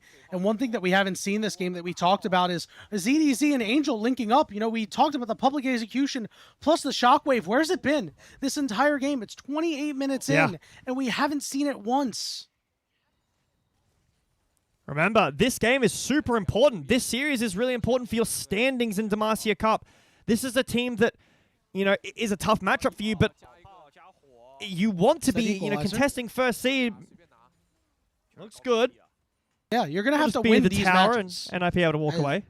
As you were saying, right? Because this is the group, this group A that doesn't have, you know, your murderer's row, right, of Weibo, of JDG, of BLG. It's just an IG that's not playing with their main roster, right? And then everybody else that's come through from your weaker Ascend teams, your, you know, teams that got out of stage 1 that are now into stage 2. It's anybody's group, as we were saying. And, you know, this matchup means so much because we expect these two teams to be the best teams in this group, and the seeding matters. Is that what we're going to call Group B, Death Row? That's awesome. That is a tough gauntlet to go through. But for these two teams, yeah, this match is super important. Dragon in 50 seconds. They've got a Baron in a minute after that. And I think Zhou has just had an outstanding game with these engages. For EDG, you're, you know, a lot behind. 6,000 gold down. But if you can find some good engages, finally get your combo off onto Awesome and take down that damage threat, the teamfight could look good, but man, these shock blasts are doing so much damage. Yeah, but guess who's responding in kind? It's Xiao Hao as Guan. It's quite low. See a recall come out from Zhuo. 20 seconds until this dragon is up. And Guan will have to go toward his jungle camps. Jungle privilege, going to be able to heal up off of those camps, but it looks like EDG have decided that we don't want to be anywhere near the dragon for the moment. We're going to see teleports come in top and support as EDG look to link up. They're going to push in the mid wave and get some prior on this wave, but there's no towers to collect in the mid lane. NiP still around this dragon. They're just opting to take the dragon. EDG know that this is only sole point they're losing. Care, job, protecting this mid lane inhibitor as NiP finish up the Drake and start moving over. Turret's going to fall, but they're not going to hold on to it because Zhuo is nearby. Recall's coming through for the side of NiP, so EDG got that tier 3 turret, what they wanted, but can't get more. Baron in 20 seconds, Yanni. Guwon hasn't reset the health bar from both these Jaces. There's a little chip down. All of this poke matters so much here. Okay, it's the Zhuo. Here's an equalizer over the top. It's good damage onto EDG. This is a big problem. And Zhuo, once in, his flash is available. They're going to get chased. You can tell he's waiting. He already used his heal. Yes, they're getting corralled. Here comes Zhuo over on the side. EDG are completely cut off as Hoya and Care one apiece. Hoya flashes forward, gets stunned up. Shockwave doesn't land on him because he goes golden EDG. Oh, they are inverted. They are inverted. They're away from their side of the map right now. And NiP is just trying to keep them around. Care has flash. I was waiting for him to go over the wall, but NiP can't quite find the sandwich well enough. EDG around the Baron. A lot of recalls coming out here as it looks like EDG will be off the hook for the moment. But no, they cancel them. They cancel these recalls because Care's teleport is coming in. They think that EDG has backed all the way off, but that may not be the case. Zhuo was the one who starts up the Baron, and now it's time for things to happen. Angel, teleport available. 10 seconds till that shockwave comes through. Awesome, taking a big chunk as the Baron is trying to whittle down NiP. Care, look at once again, flank. trying to come through on the side, on the flank, to cut off EDG. ZDZ, keeping everybody at arm's length as the rest of EDG is behind behind the Baron pit, once again inverted. Need to find a way There's back no wave, to their Yanni. side of the map. And He's guess what? invisible Angel, here. He's got a teleport available. He might have to TP to the wave. Leave already got chunked out. Hoya defended well. ZDZ very low. Another equalizer goes down, and it's Leave and ZDG, the ones getting chunked. Perukia looking to turn around, but ZDZ ran out of space and will finally fall. Meanwhile, NiP head back to the Baron. And NiP with some great use of vision there. Care finds a gap in the vision. The wave was pushed in the top lane, but EDG, they don't want to give this up. They can't, because if they do, that might just spell doom. Baron resetting as we have Awesome looking to take a recall here. Oh, not Awesome, I'm sorry. Leave taking a recall. He's hanging around the back of the pit, but they're going to go all in on him with the Galio on top of it. They found the AD carry for EDG, and it's Awesome the one getting the kill, as EDG will not have a chance to go for this Baron. They're going to try. They're going to stay in the area. There's a shockwave available for Angel. ZDZ up in 10, but has no teleport. It's so hard to get in. NiP are just so patient. EDG, Angel specifically, looking for an opportunity. Zhuo shoved all the way off, but it's another equalizer. Perukia forced away, and Angel and Zhao Hao can't do it. It's Baron secured for NiP and a 7,000 gold lead for them. What a glow up in this series, Yanni. NiP are the team that we saw nearly lose the game over a Baron. They are so patient. They get a second equalizer. Everybody has Baron. Leave in a risky spot, gets found out by NiP. They are, again, so much on the same page. They're all playing coordinated. I love the flank from Care earlier. We've got a minute and a half on this Drake, and NiP, I mean, the game might not even go that long, but they've got Soul in a minute and a half, and I mean, look at these items. GA on Guwon, full build for this Yunara. Pretty good items on both Galio and Rumble. How does EDG fight this? They don't, Jay Beto. That's the problem. A minute and 10 seconds until this dragon is up. That will be Infernal Soul. You already have an inhibitor exposed to the bottom lane, and NiP is going to look to take full advantage. Awesome and Leave. Awesome now with a level up. He's done so well in the team fight phase of the game, able to come all the way back, has positioned well, has outputted damage, has been better than Leave in this game. Guwon going to be tagged. Shockwave going down, but it puts him on the opposite side of the wall. That means that EDG can't get to the rest of them. Leave taking a big chunk, and so is Care. It's the patience from NiP. They're so patient. EDG feel the choke on this game. Yeah, they had to make a play, and it's got to be on to Care. Everybody is thrown at him. They will get him, but that means the middle inhibitor will fall. 24 seconds until this dragon is up. EDG will have a man advantage. No TP for Care. He does have ult. He will be able to join if the fight goes long enough. If the dragon is stalled out, NiP have been so patient in this game. They are bleeding EDG out here. A nice pick in the bot lane, but they lose that inhibitor. EDG want to go fast. They TP back. They're sick of this slow game pace. They want to get the dragon and put themselves in a little bit of a better position. But even with this Drake, Yanni, you're still down so much gold. That may be true. And you may have lost the middle inhibitor, but it does quell the Baron from NiP. They had to take a full recall. Care is dead. They could not secure that objective. If I am EDG, I am more than happy with this trade. We hold. And we take a deep breath in as both teams go back to some stability here. As NiP walk in with 20 more seconds on the Baron and set up some vision. These empowered shock blasts have been huge this entire series. A crucial part of this matchup. Despite the 200 gold lead for Guwon, he has GA and Zhao Hao does not. So in a fight where no holds are barred, NiP will win. The Baron is off, and NiP know they don't want to throw the game. It's still 3 minutes until this Baron, and I think EDG a sigh of relief as the Baron wears off. The only problem is it's going to be very difficult for them to get vision in their own jungle. Look, that you have one ward just outside of the wolf camp. But other than that, this entire top side is lit up by NiP. It's going to be very difficult for EDG to try to gain a foothold, make sure that this Baron can't be done right away, because if NiP can snap it up with a large gap between objectives, it's bad news for EDG. And both teams are at Soul Point. That's a massive part of this game. Baron here might not end the game if it's not a full wipe. Let's say EDG give the Baron, they don't have control, just a hypothetical.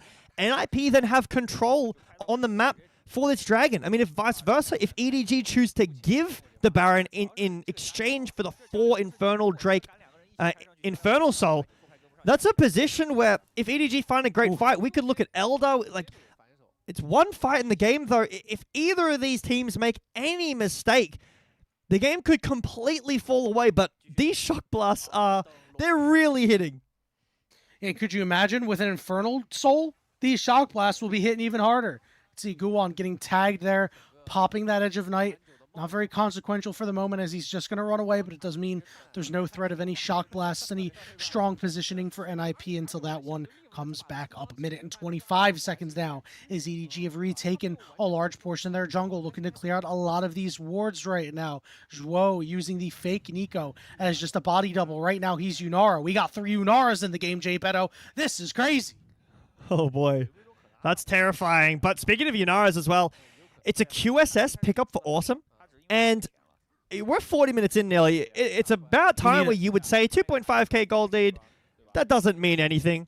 But Leave, as I'm saying that, actually finishes his final item. So I was about to say Leave is down a full item. He just got it then. So huge pickup here. Both these AD carries, full build now. Obviously, Leave has those upgraded shoes. Next year, this will be 7 items, by the way. That's really fun. But right now... both these AD carries are going to be doing so much damage. You know, Leave and Awesome are like, man, if this was 2026, I'd win this game. Well, one of them is going to, and the other one will be marked as a loser for the first game of Stage 2 of Demacia Cup. 20 seconds until this Baron is up, and EDG has retaken control of this top side for the moment. We're back to a very map-focused game. It's a game about map control and vision. No TP wards for NiP to flank with this Galio. Baron has spawned. Look at Zhuo! Look at big! Zhuo! He found the carries! Equalizer on top! He takes out Leave and says goodnight to EDG! Teleport coming in! ZDZ in the thick of everybody, but the help is starting to get low and he's still alive! Angel's gotta go golden ZDZ! Save the game! Xiao Hao over the side as well! Care trying to protect his jungler! ZDZ shields are enough! It's a my God! For Care! Xiao Hao is still alive somehow, some way. A 4 for 4, Jay Beto. 40 minutes in, we are still going. It is a 4 for 4. Neither team can win the game. Zhuo with an amazing pop blossom, but it wasn't enough. You just took down Leave. ZDZ, the hero in the fight, finds ult onto the backline and does so much damage with Xiao Hao. Unbelievable from both these teams. Wow, what a crazy fight coming through, Jay Beto. And one thing to note is, Awesome, he had a Runan's Hurricane, which has now been sold. So he is down an item for the moment. He does go and pick up that Guardian Angel. It's going to be so important coming into this next fight. Both of these objectives are now on the map. Who's going to get Soul? Who's going to get Baron? EDG are the first ones to the Baron. Teleport coming through from Angel. You see Awesome on the way to this dragon right now. Guwon is still leaving the base. No. Okay, this is going to be Baron secured for EDG, and they said, we're going to go topside. We are giving up the dragon. We are looking for the push, the temporary power. EDG says, we need to end the game with this. Yeah, NiP no. Guwon's not around. EDG secure the Baron, but that is Infernal Soul for NiP. If EDG cannot win in the next 2.5 minutes, NiP are so much stronger with this Soul. As they push in, they get the mid tower, so the top tower, and ZDZ pushing in the mid lane. Boy, his equalizers have been pretty damn good this game. He's going to need another one. Zhuo, he's going to be flashless. It's going to be much harder to get a good quality Pop Blossom off. Remember, this middle inhibitor was exposed from that earlier push onward. The fake Nico coming in. EDG still paying respects. Care over on the side. He's got a blast angle plant is good to take it for a taunt. I really like this angle, especially because Leave is nearby. Can already see he's trying to angle himself a little bit better. He's spotted Spotted. immediately on top of Leave. He's going to land the taunt. Here we go. Awesome all the way in. Leave gets caught again. He stands tall for a while, but ends up falling. Perukia getting bursted out. Xiao Hao is in, but here comes Care trying to protect his carry. Awesome has to deal with ZDZ, and ZDZ is trying to chop away at him. He's in his Guardian Angel, but it's Xiao Hao taking out a big threat. It's Awesome, the only one alive, but he eats a shock blast. That's it. EDG comes all the way back and wins the set 2-1. EDG pull it back from the brink. They win an amazing fight. Guwon's dead, so they get the Baron. NiP trade the soul, but EDG with the blue orb over the wall, the spot Care, they're ready for it. They know this is the only thing NiP can do. EDG have no flashes, neither does NiP, and Care sends it over the wall, but ZDZ is just him. He is Himmy Turner, bro. This guy with such a huge game. That fight near the Baron, that 4-for-4, that was all ZDZ. I thought this was over for EDG. It was such a great engage, but he keeps his team in the game. It's a very shrewd call to go for that Baron and stake your game on, we are going to end on this push.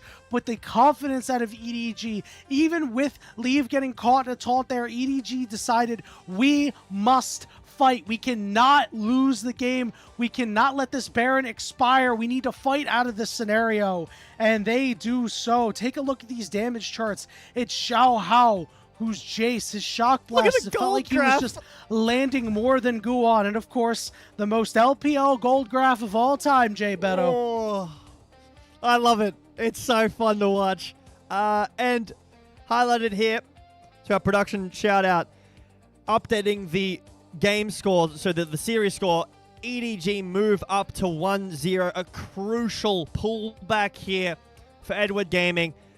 And it started off with Leave being in a great position. It didn't come to fruition, but it turned out that the history of Edward Gaming in this game, the fact that they had been together the whole time, they're willing to make those risky calls. Even when they're behind, even when they're down tempo, they find a great fight after their ADC is picked off multiple times. And, I mean, look, Leave has some room to grow, but he's in good hands. Yeah, it was not the greatest game for him, even with this lead that he had a couple of times where he tried to do too much.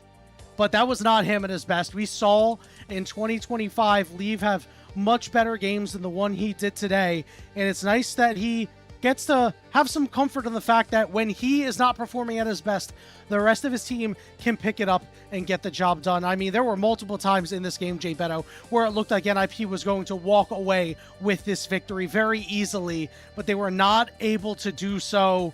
This cobbled together team of, you know, players that have something to prove were unable to prove that they earned a victory over Edward Gaming. So yeah, Leave gets caught here, but there's just not enough damage to follow up. And then ZDZ TPs into 4 people and gets 2.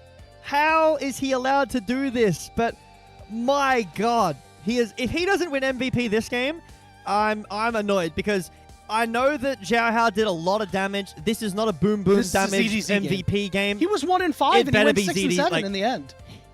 It's going to be the weirdest looking MVP. Won them the game.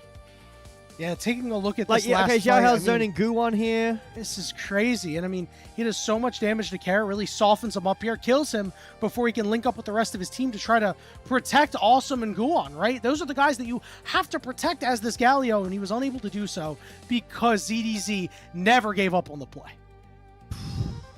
Oh, Jace is just so fun to watch. I love when it's in the game. There he is. Yes. 6, 7, and 4, baby. ZDZ rightfully getting his player of the game. There we go, Jay Beto. What a crazy first series we had, man. This was just the appetizer, but we must have ordered it with some extra spice because the jalapeno poppers were popping that game, and things are on fire everywhere in Group A. We're going to go ahead and take a break, but when we return, it's the match that everybody here has been waiting for. The new look JDG, the new look Weibo Gaming, right after this.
Welcome back, everybody, to the unofficial LPL English broadcast coverage of the Demacia Cup. An awesome first series, but not the series that we were all looking forward to today. JDG versus Weibo Gaming. And before we really sink into that, let's pull up the format explainer again. For those who may not have been here, tuned out of that first game, you really missed out. We're in stage 2 right now with the Murderers Row teams coming up. If we could head over to the rosters at this point, because there's no standings really to speak of, because there's only really been one game, right? EDG and NiP going head-to-head with EDG getting that victory. Game 3 blind pick, we got to see that, Jay Beto. It was pretty awesome. That was crazy. Yeah, the Jace was amazing. If you're just tuning in now, I would highly recommend going back and watching that game. At least game 3, that was a ridiculous game. But this is really the meat and potatoes of the day. And I mean, again, unfortunate. If we want a 6-game night. We do. But tons of changes, right? Tons of changes for these teams. Yeah, maybe not you.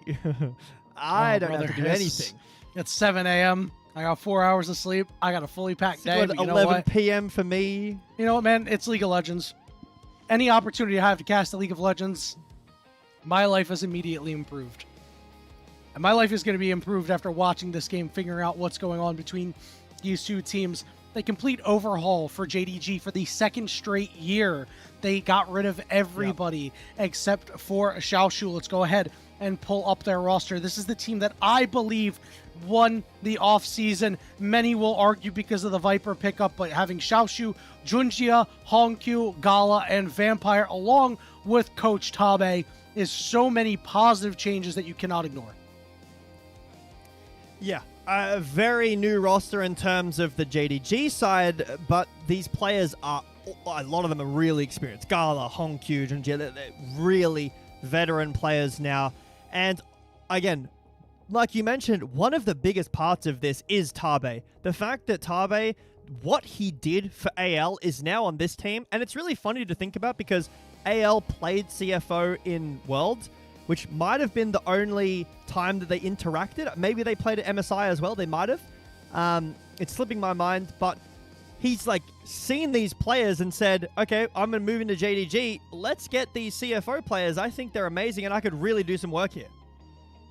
Couldn't agree more. And let's go ahead and pull up the Weibo Gaming roster, Jay Beto, because this is what I like to call the Redeem team. It's Zika, Jije, Xiaohu, Elk, and Erha for this roster. All of these players had relatively disappointing 2025 seasons, looking to return to form. Weibo as a whole, a lot of excitement for them going into 2025. Very disappointing year. They're hoping that the 2026 season for this team is what they thought 2025 would have been.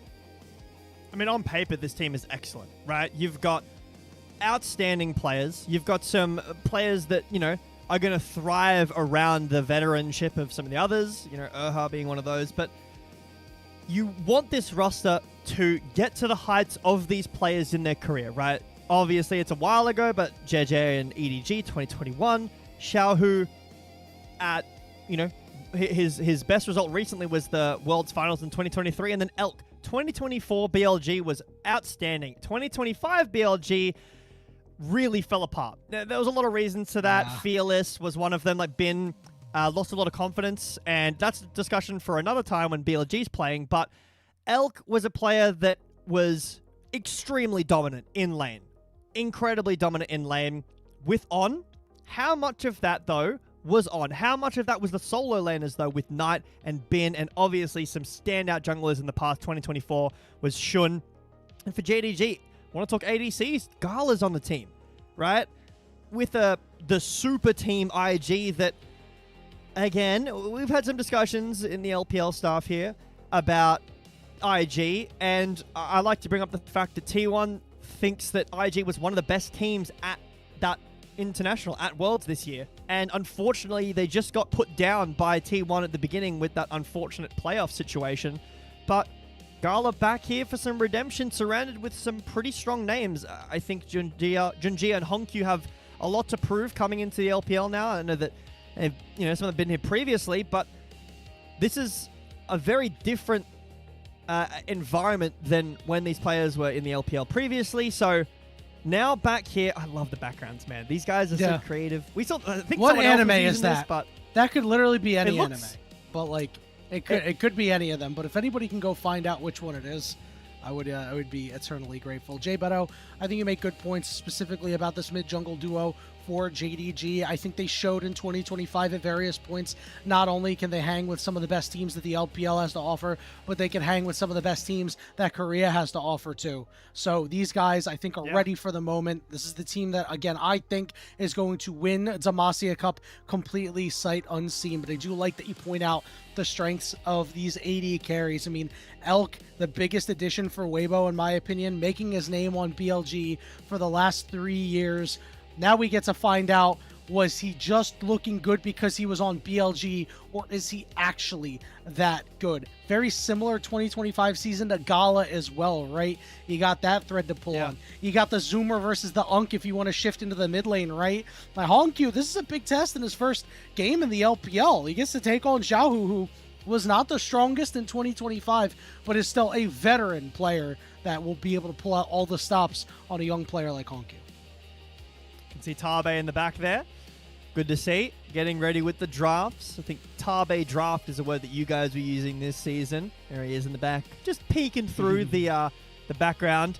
But CFO, outside of, like, I don't know, the LCP casters, you know, Vestian and some of the other guys there, and maybe Molecule, I don't think anyone really expected CFO to perform to the level that they did at Worlds. MSI was good.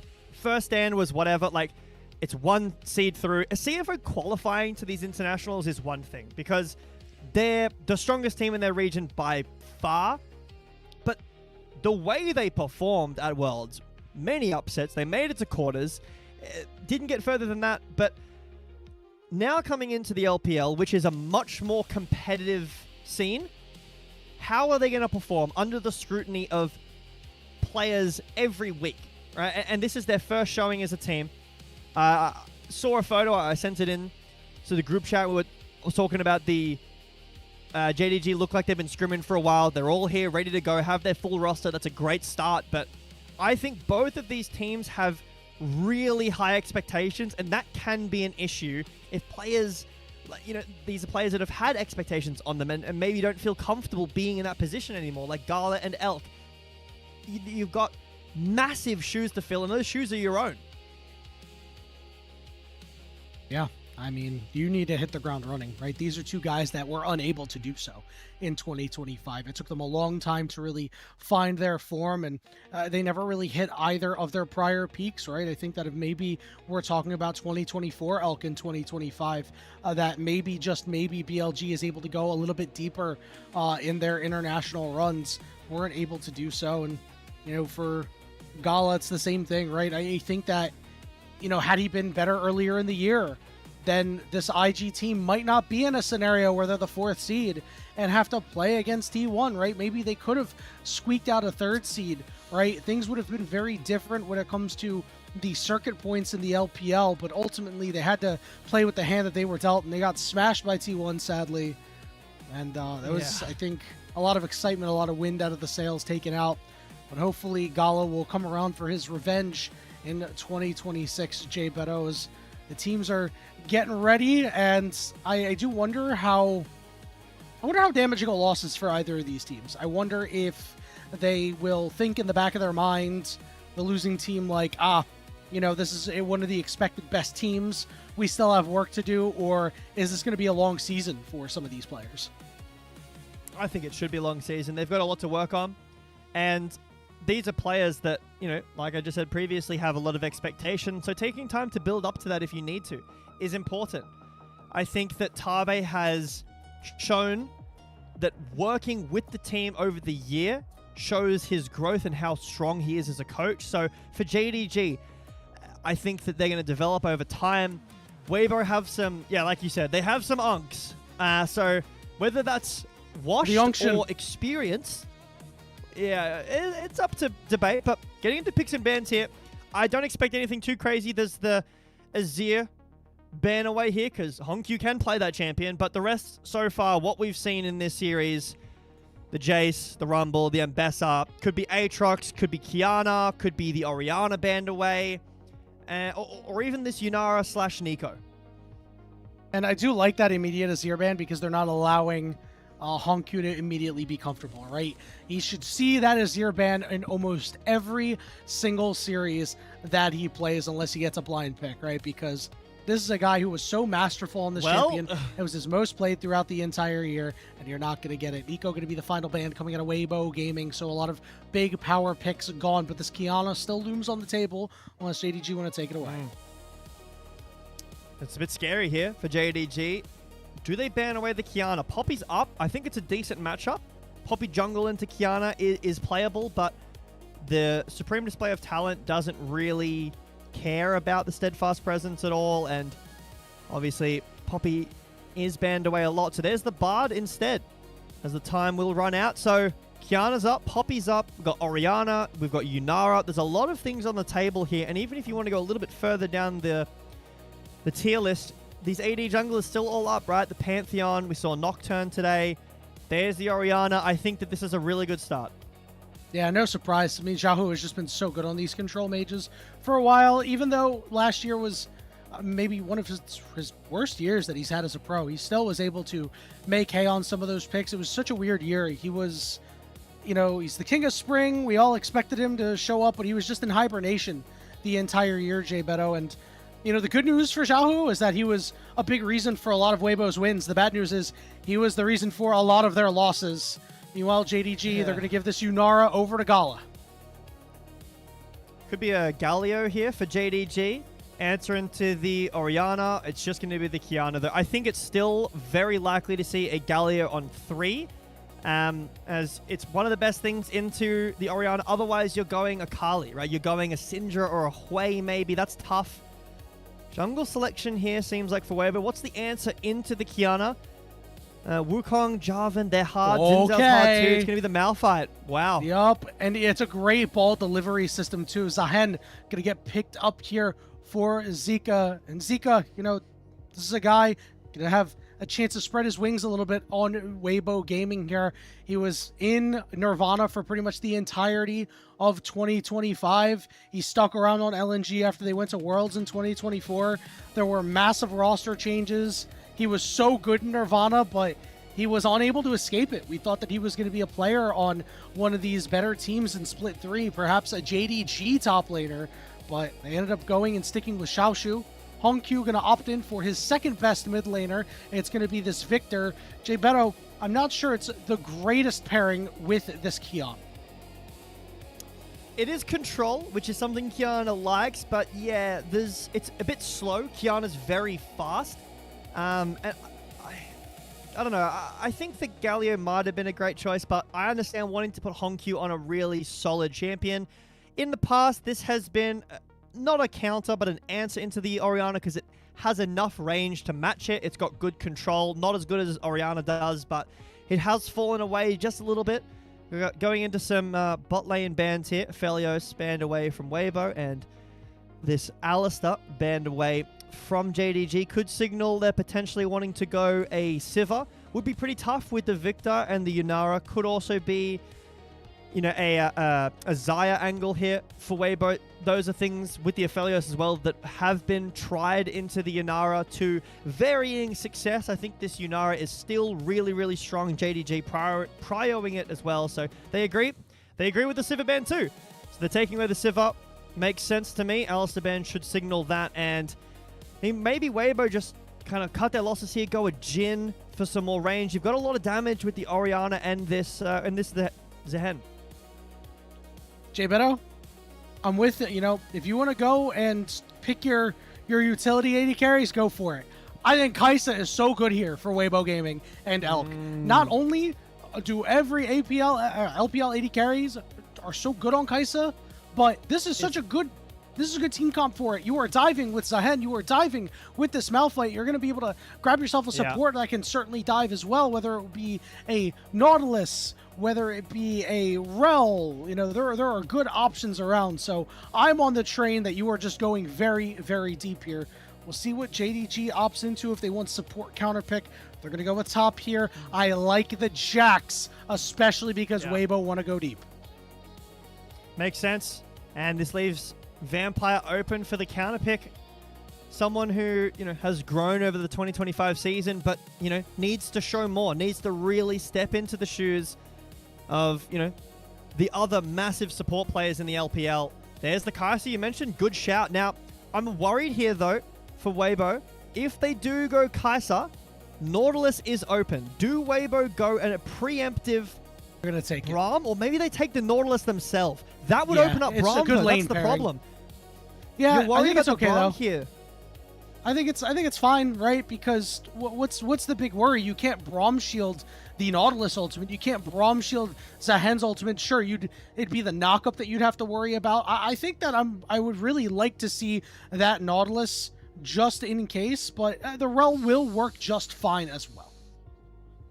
I think now, okay, it's still going to be the Braum. I was going to say now you could go the Nautilus for JDG, but it's still just going to be the Braum locked into the melee support. I like this pairing with Yunara. It looks quite good with the enhanced Q. So as that should be locked in, and it will be for these teams. I have to say, and I don't. These drafts look a level above what we just watched. They look incredible. I really can't see a fault in any of them. You've like ridiculous dive with Weibo, and this is kind of what we were talking about earlier with the Mbessa and the Orianna game, and it was the Aphelios and the Thresh, right? It was kind of a mismatch of what they wanted to do. This game, it's full dive, and on the other side for JDG, a lot of range, right? And a lot of late game carry. You've got Yunara and Victor. The Braum protects that so well with the peel. And then you've got this Kiana for some nice front to back, some carry potential there. The Jax is just a side laner. He's just going to do fine into Zahen. It could have been something like a Scion, but leaving that open for later in the series makes sense to me. But I honestly can't point to which draft I prefer. I think there's a lot to like about both of the drafts. There is a little bit of dislike that I have over on the side of the JDG draft. I do not think that this Kiana and Victor are a great mid-jungle duo. I think that Orianna and Malphite are much better. A great ball delivery system post-6. I do think JDG has really fantastic scaling, better scaling than the side of Weibo Gaming. And I think Xiaoshu is going to be the guy to watch out for in this game. We talked about Weibo Gaming is going to dive on JDG. It's up to Xiaoshu and these counter strikes to come up and stun multiple key members as we're getting on to Summoner's Rift, Jay Beto, for game 1 of the best of 3 series that we've been waiting for, JDG and Weibo Gaming. Let's do it. And I'm sure plenty of people have been waiting to see specifically how the CFO boys can do in the LPL. This is their debut game on JDG. After an incredible year on CFO, as JDG walk in here, get a nice tag, they'll know that hit because of the sound cue. JJ will find Hong Q. They'll walk it out a little bit. All right, Jay Beto, I think that anytime you have a Jax on your team, you want to go pick up these grubs. I think that's going to be a very important objective for JDG. We'll see if they're the ones who want to go for it, if they're going to be the ones willing to give it up. Not only that, you've got a lot of sustained damage with Victor in a side lane. While he is exposable at times, regardless of what kind of build you go on the Orianna, those lasers are going to hurt later. Might be able to squeeze a couple of extra auto attacks on some of these side lane turrets. I definitely say that split pushing favors JDG a little bit. So we've got pretty plain jungle starts coming out from both sides here. Jungle starting on opposite sides, though, so Junjia will be pathing down to the bot side, trying to impact on this Kai'Sa lane, which makes sense to me. Yeah, you want to sit behind the Kai'Sa. You have the range advantage, and you should easily have the push with Yunara level 1. Like, the Q is so strong. I haven't seen a whole lot of this matchup. I mean, obviously, we haven't seen a ton of Zahen at all, but I feel like the Jax would do pretty well into Zahen, so maybe JDG very prepared with this matchup. Xiaoshu feeling confident.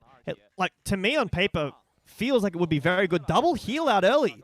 Yep, level 2 for Weibo there means that Vampire is going to take a very big chunk. And this is a champion that isn't exactly in the wheelhouse of Vampire. Vampire was a guy who had a really awful 2024. He was the butt of the joke for most of the year, considered one of the worst players in the league. And his 2025 was so good. You know, once Monkey joined Team WE, it felt like we were watching a new player. And he's so good on some of these aggressive picks, but going to have to play a little bit more defensive as the Braum, a little bit more picky and choosy. We'll see how much he's learned under Tabe's tutelage thus far.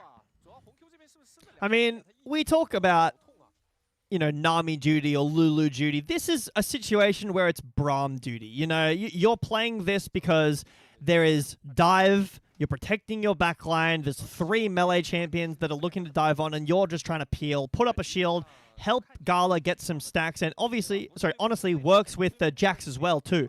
So, pretty decent synergy with the Braum. I like it, but, you know, obviously, have to see how Vampire does, feeling, again, the shoes of some of the supports in the LPL. I mean, right? Obviously, in internationals, you've got some unbelievable support players. Carrier, Delight, Lehens, although he is no longer on Genji Duo, right? So, true. Busio's pretty good. That guy's so good that he's on Carmine Core now.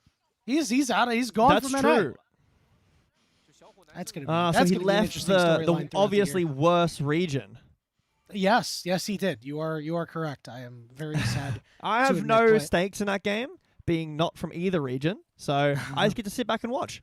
Yeah, you have no region. Anyway, I'm so sorry. That was rude. True. No, I think one of the most interesting things is, I don't know if you noticed, this is something that I noticed throughout the year. I think the support play throughout the world was generally on a decline, and I think a big reason was a lot of support players seem to really be specialists. They're really good on the champions that they're good on, and with the advent of Fearless Draft, they got less games on some of those champions. I think it's a big reason why you saw players like On not play nearly as well. Players in the LPL as a whole struggling outside of a couple of select few, and you know, it was Kyle really the one that was doing the most work out of the LPL. So we'll see if some of the support players have recovered. Junjia is here for an early play, flashes forward, and Zika is dead. It's just a matter of who's going to pick up the kill. Junjia will get that one for first blood.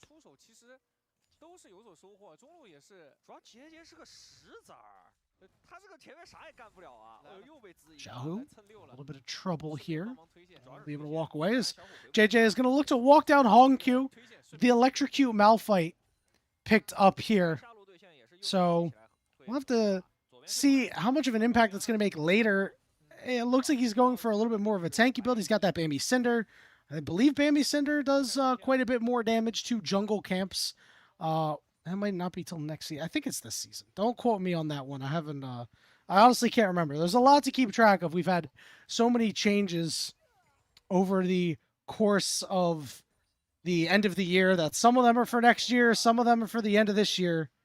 So we have Elk moving up to the top side here alongside Erha that will be bringing up the rear shortly, as Xiaoshu is just going to scoop up this entire wave that's under his turret. Already has an assist to his credit so far in this game. And he's going to hop on Elk because he thinks Elk is alone, but Erha is going to quickly show up. Xiaoshu is level 6. He's going to flash on Elk. Barrier is gone. Very nice pickup here in the top lane after this lane swap has been completed. And Xiaoshu, careful. Don't go too far forward here. Getting some nice grasp stacks. And there's a Malphite on the way, though. I went from one way to the other way. He turns around onto Erha, but he's not able to clean him up. No flash available. Going to drop the unstoppable force right on his head. And not the kill score up at 1. Shockwave down on the mid lane as Yahoo recognizes that Junjia may have been on the way. And the Dragon was secured by JDG, so even though that top lane play goes a little bit awry, JDG are able to get the Dragon back on the other side, and TP's back into the top lane from not only the spell book, but Xiaoshu on this Jax. And I mean, it's, you know, again, not the best start for these teams, but it's not the worst either. You know, one Drake, it's 1 kill apiece. JDG with the gold lead, so TP and actually from Braum just a match. So leaving this Yunara alone to solo farm. I think it's completely valid to put Kai'Sa away from the Yunara and the Braum because that's a really tough matchup to play. The level 1 went pretty well for Weibo, but after that, it's a pretty tough matchup. You can't really do anything, so lane swapping away does make sense. Well, not only that, you have to try to break what's going on up here. This wave is in a really bad spot for Xiaoshu right now. You see Junjia on his way up. Is maybe going to look to make a dive play while JJ is on the bottom side of the map, completely away from this. Junjia sitting in the tries. They are going to get this shove in. They're going to look to deny Elk, who has no summoners. He is level 6 right now. Erha going to go in, trying to do what he can to stop this. Elk going to dash away, but a good hold on the ultimate. Junjia whiffs it, though. Elk getting chased down. Here comes JJ. Doesn't have quite too many ways to get over. Will be able to help out here and take out Junjia. But now it's Xiaoshu down to below half HP. JJ throwing the cheese wheel at him. It'll be blocked up by the Brahma 1-for-1 when the dust settles. I mean, it's a good kill onto Elk, sure, but the overcommit from JDG, I think that once you've forced out the ult from Elk and he's away from the tower, you can probably just go back, get some plates, deny the next wave as well. JJ comes over and unfortunately JDG just keep going forward. They are able to get the kill. Elk still has no summoners, so that's good for JDG, but TP in for Weibo here means that they'll lose the grubs. Yeah, it was very, very rough play for JDG. Not the cleanest. That supreme display of talent out of Junjia not landing was the big difference between it being a 1-for-0 and a 1-for-1 and losing the objective. Let's take a look at that replay again. This was pretty well played by Elk, baiting it out here as he uses that ultimate. Plays it really well.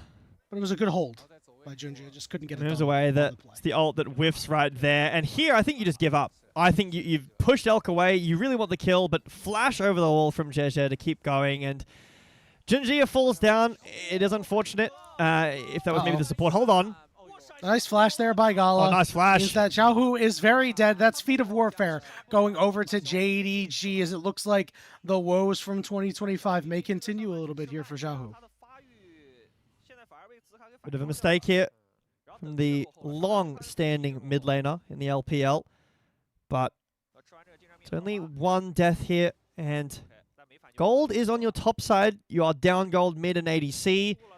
And, I mean, these carries scale pretty significantly. Both mid laners going the rower build, and both carriers will be starting with the Kraken and needing some items to get online. Kai'Sa obviously really needs 3, more so than just your standard when we talk about our 3-item ADC. She needs the upgrade, so that'll be a while.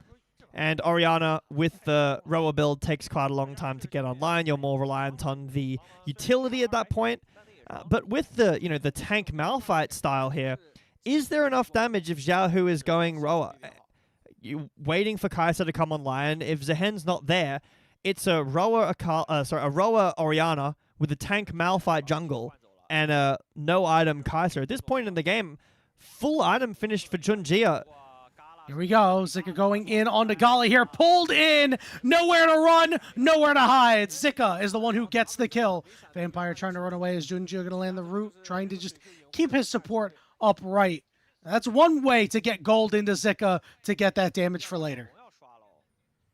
Yeah, that's even more than we saw before, Zika had a gold lead before. Was talking about the top side being strong. Now 800 gold up.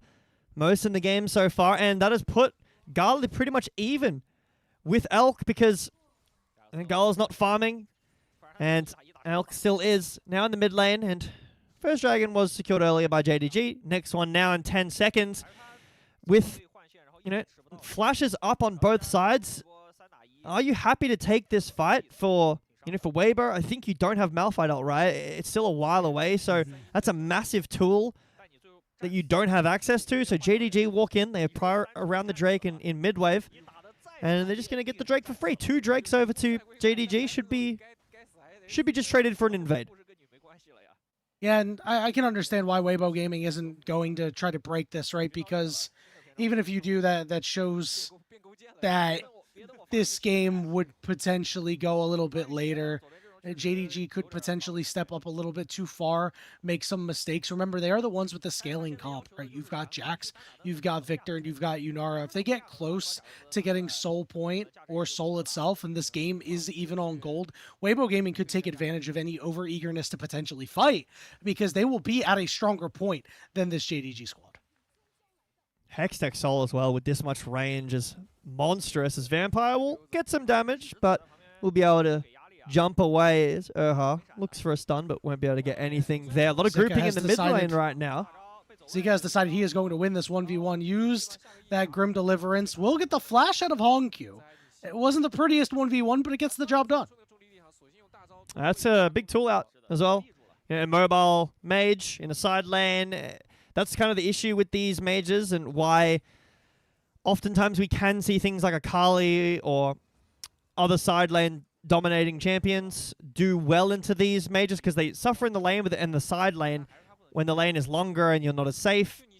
You know, things like Orianna, Victor, nowhere near as strong. One of the reasons why Azir is just incredibly good and will be whenever he's not, whenever his numbers are not literally in the dirt, because he just does everything so well. He has setup, he has carry damage, he's got a good lane, he's good side laning.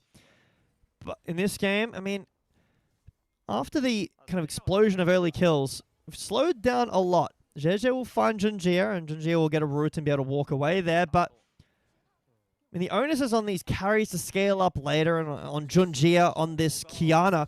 Junjia doesn't have a whole lot of games on Qiyana. I think it's 2 games on Qiyana in this season. And I mean, it's not surprising. LPL is really the primary region for Qiyana. And if you don't get a lot of practice on it, Junjia could be a little bit uncomfortable on this Qiyana, but we'll have to see. I've been getting more and more accustomed to seeing Qiyana's just absolutely run over games. Speaking of uncomfortable, Xiaoshu has had a really rough go at it after that first play that went so well.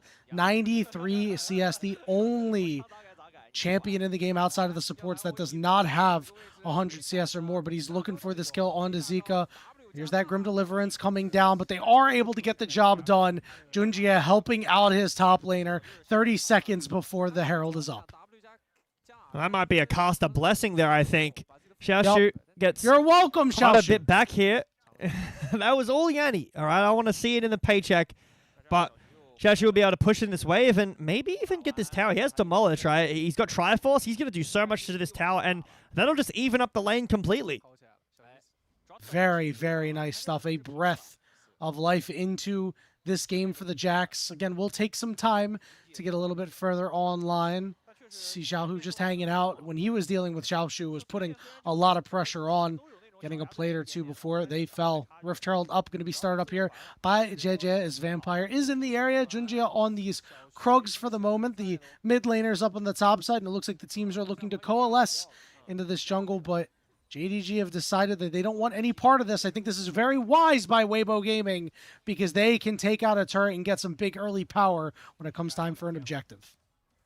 JDG don't want to lose too much. They've still got the 2 Drakes and a gold lead, so technically they are in the lead. I think Weibo having the Herald is a really nice tool to break open the map and potentially get the Dragon for themselves, as Gala does a lot of damage with this Kraken and Zeal already. Again, it's going to take a while for Elk to really come online in this game. And Weibo as a whole, I feel like this is a position now where you're, despite being even in, relatively even in gold and items, you're much weaker. I think that Victor is better at this point. I think that Qiyana is way better at this point, has 2 items now completed. And, Yunara is way stronger than Kai, so the Brime should be able to peel pretty well. At this Drake, I'm worried if Weibo fight this and lose the fight, you're down Soul Point and JDG will get a gold lead.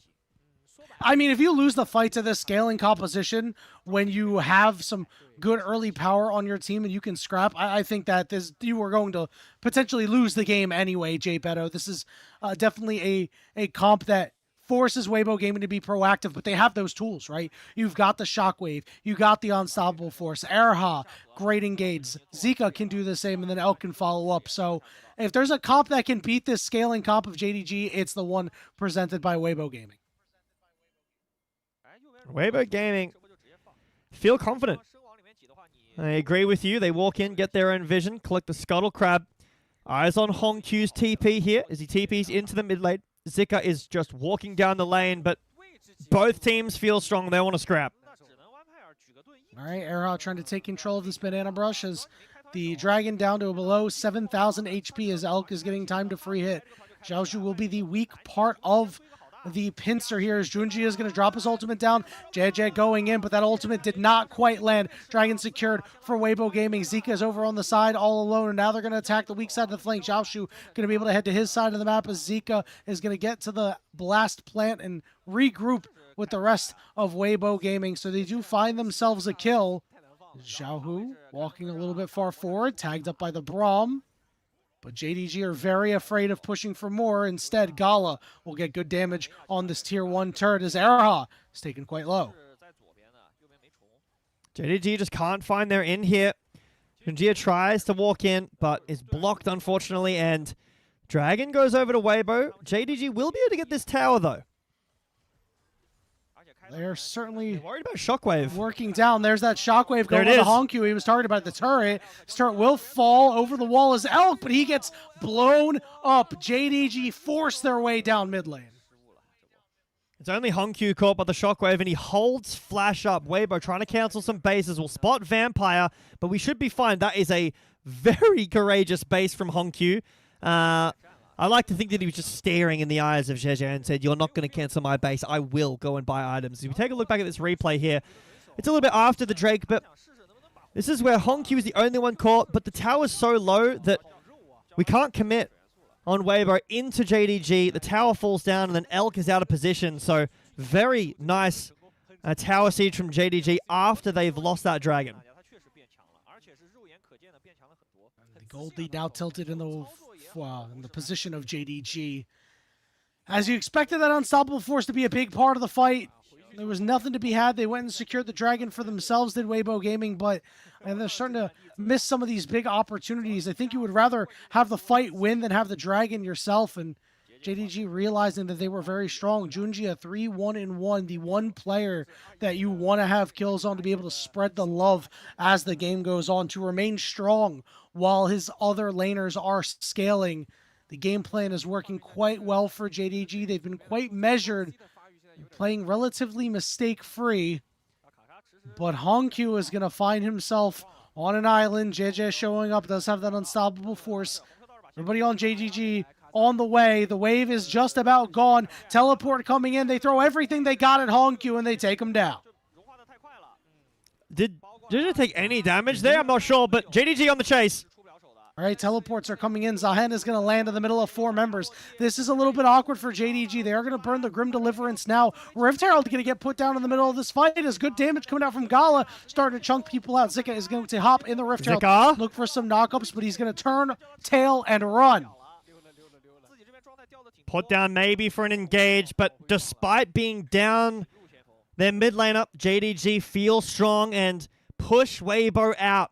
It's a bit too early to start up this Atakan, as well as Junjia is pathing over to the mid lane, so won't be an option here just if yet. Waiting for Honkyu to respawn. Doesn't quite have TP, but JDG, they're still around Atakan.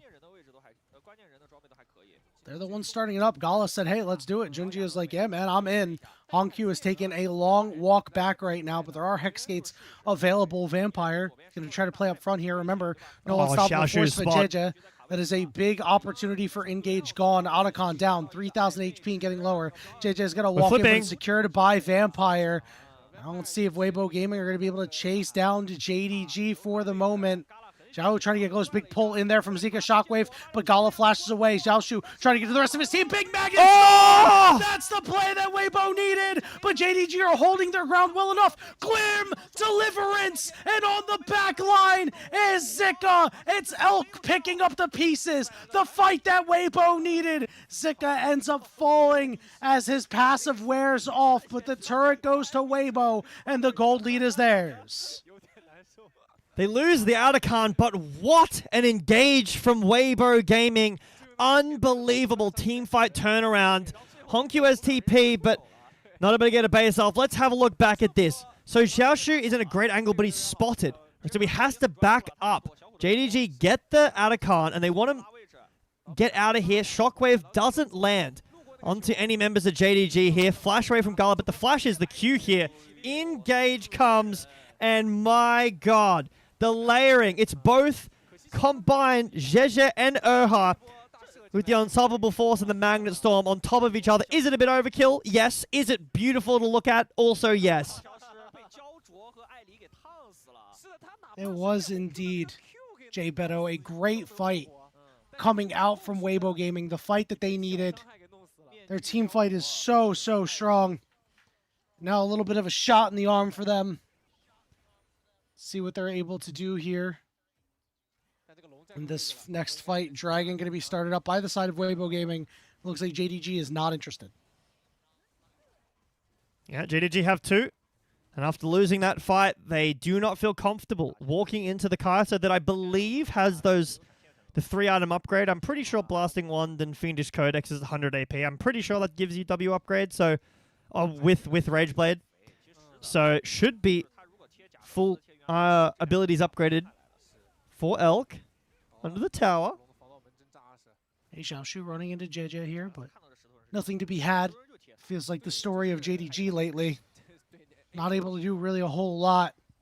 We saw them try to back off Weibo Gaming on that earlier top play, and they just weren't able to. They don't have the tools to be able to keep them away once you run through the Victor Gravity well. Once the Supreme Display of Talent is burnt, it's so hard because everybody on Weibo will walk right at you. We got a minute until this Baron spawns. This game is very even, Yanni. And there's pretty decent scaling on both sides, right? The gold is even, the dragons are even. You've got Adakon for JDG, so that's kind of evens up the gold lead that Weibo have. The game is neck and neck right now. And I mean, tonight we've just had some banger games, I can't lie. This is exactly what we expected out of this game so far, Jay Beto. 2 very good teams going right at each other, playing a very close game, 2 very different comps, but executing fairly well on what they want to do. So that mid turret finally goes down. I think that JDG has played their composition a little bit better to this point, but there are still many opportunities for Weibo Gaming to find their engage. Nearing the 25-minute mark, that means that Baron is up in 25 seconds, but will be the next thing to look at on this map. I mean, if Weibo are finding engages like we saw at the top lane just before, the game is going to be really impossible for JDG to play because there's just nothing to do against that. A great engage from Erha, lay it on top with JJ, and everyone just dies. For JDG, it's a lot more slow and methodical that their fights need to be, right? With Vampire holding up the shield and putting passive on people, allowing Galata and Hongq to hit. They don't have a massive burst damage. Hold on, nice catch. Zika could be in trouble. There's many teleports coming through. Oh, He is going to have the revive, and it's going to get popped. Junji is very low out of nowhere. It's JJ to knock him down, and all of a sudden, Xiaoshu finds himself in a 3v1. He thought it was going to be a 3v2, and Xiaohu on Xiaoshu violence, and the pings are on toward the Baron for Weibo. And what was a proactive play from JDG? Zika lives through the whole thing. A beautiful rotation from Zhejian and a TP from Xiaohu. It costs them a lot in terms of tools and utility, but that's a massive pull away from JDG. They get the enhanced scuttle, which should sweep out all this vision. And now Weibo will start the Baron in a completely dark map for JDG. Well, I think that could be the straw that broke the camel's back, Jay Beto. Weibo Gaming are going to have so much gold. Let's take a look at this replay. Zika looked tasty. He lined himself up against the wall, but that Grim Deliverance. Yeah, that buffer is so good, and you're going to get to revive off of this, and just Junji thought he was safe, and there's a giant rock coming at you, and it ain't Talia throwing it. Randy Orton out of nowhere comes out of the mist and just assassinates. Oh, watch out, watch out, watch Junji. out. That's what I was thinking of when you said that. Unfortunate for JDG. They try to go for this play in bot. It's a proactive play, and Kiana loves those kind of plays, right? When she's on a side lane, push into the wall, but really good buffer from Zika and the rotation from Weibo. Nets them Baron. JDG had 2 dragons to start this game, but Weibo have already caught back up, so now massively on the front foot. Now, JJ is flashless, and that doesn't mean that it's going to be a little bit harder to get this engage. You're going to have to be up a little bit closer, maybe have to use a little bit more vision tricks. But as long as the ball is on him, it shouldn't be all that much of a problem. They are 3-2ing right now. 3 members of Weibo strong in this mid lane, looking to break down this tower as best they can. 2 members on the bottom side. It's both of the solo laners working that one down. More gold to Weibo. As the tier 2 falls, the Dragon's only 30 seconds away, but Weibo still have a minute and a half of this Baron. They don't really care about the Dragon setup right now. They want more towers. They want to break open the base. All right, there's so many opportunities here. Remember, they've got these great tools to start any fight, and JDG are very well aware they are giving up as much as they are able without actually losing the game. This inhibitor is going to fall, and that's going to be super minions going into the scaling carries of JDG. So yeah, Weibo Gaming are going to have to take advantage at some point to ensure that you're not giving too much to JDG. But I don't think they're too worried about it right now. It's still 7,000 gold lead for the moment, Jay Beto. This will be 3 Hextech Drake Soul Point. And if, yes, you are worried about the XP going to JDG, for sure, some of the gold and losing out on some of the gold for Weibo. You'd love more XP and gold on Elk and on Xiaohu as well. But if JDG can't come back significantly in that 5 minutes, you are looking at Orianna with 4 Hextech Drake's Hex Soul, which is all ability haste, attack speed for Kaiser as well. This is a ridiculous high roll from Weibo. Brilliant plan to give the first 2 Drakes and then just get the next 4 and roll the Hextech Soul. But for Weibo, control on the map, 18 seconds before this Baron wears off. Okay, there's the shockwave down. Wall. Wow. Junjia immediately blown up. See you later. And Weibo Gaming with a member advantage. 5 seconds left on the Baron. It is going to expire. Looks like they're going to send Elk to this top wave and start working up there next. With Junjia dead, that's a lot of the engage from JDG gone. I mean, you're really relying on Xiaoshu getting a counter-strike in. Vampire can't really engage on the Braum, and Weibo have all the tools to push forward, and they don't even need to. They're just going to push in the wave, hold the wave here in front of the tower, and get this last remaining inner turret. He's dancing! The JDG He's have dancing! standing up. He He's is so dancing in front of confident. Hongkyu. That's insane. He said Hongkyu, more like Hongshu, because I'm sleeping in front of you right now. As the top inhibitor turret will fall. Weibo Gaming are taking everything from JDG right now. Gonna leave the base with 2 inhibitors down. Will JDG let them walk out? I think not. Xiaoshu says it's my time to go in, but he gets turned around on Junjia all the way in, blowing up 2 key members, and Weibo Gaming are reeling on the back foot. Junjia uses ult to get away, but he cannot escape, and now it's gonna be Zika, gonna be the next target. He will fall. JDG punish the overstay of Weibo Gaming. Weibo are in control. They don't need to walk in here, and JDG find a mistake, find an angle in, and nearly ace Weibo. The gold lead is still heavily in favor of Weibo, but JDG, you were talking about this before, have the super minions pushing in. Brilliant engage from Xiaoshu, but it's Junjia here. The flash ult that insta-kills Elk. Are you kidding me? Junjia backs against the wall in this game 1, finds the perfect engage. Absolutely needed. He had started out 3-1, struggled quite a bit in the last couple of fights. Wasn't really able to convert his lead to his laners, but has bought them some time, some more time to scale. But remember that this dragon looms in 2 minutes and 15 seconds. It would be a soul for Weibo. Meanwhile, Baron is up in a minute. So Weibo Gaming, I wonder if they're just going to avoid it and not risk starting it and, you know, getting whittled down by Baron into a lost fight.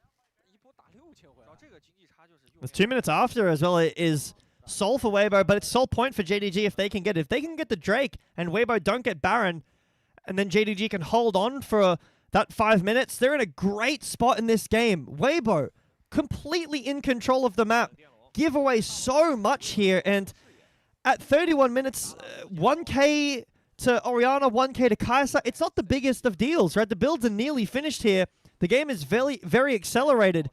Weibo still have control of the map, and they will push in, get some vision down, so it's going to be tough for JDG to walk in here against this Baron.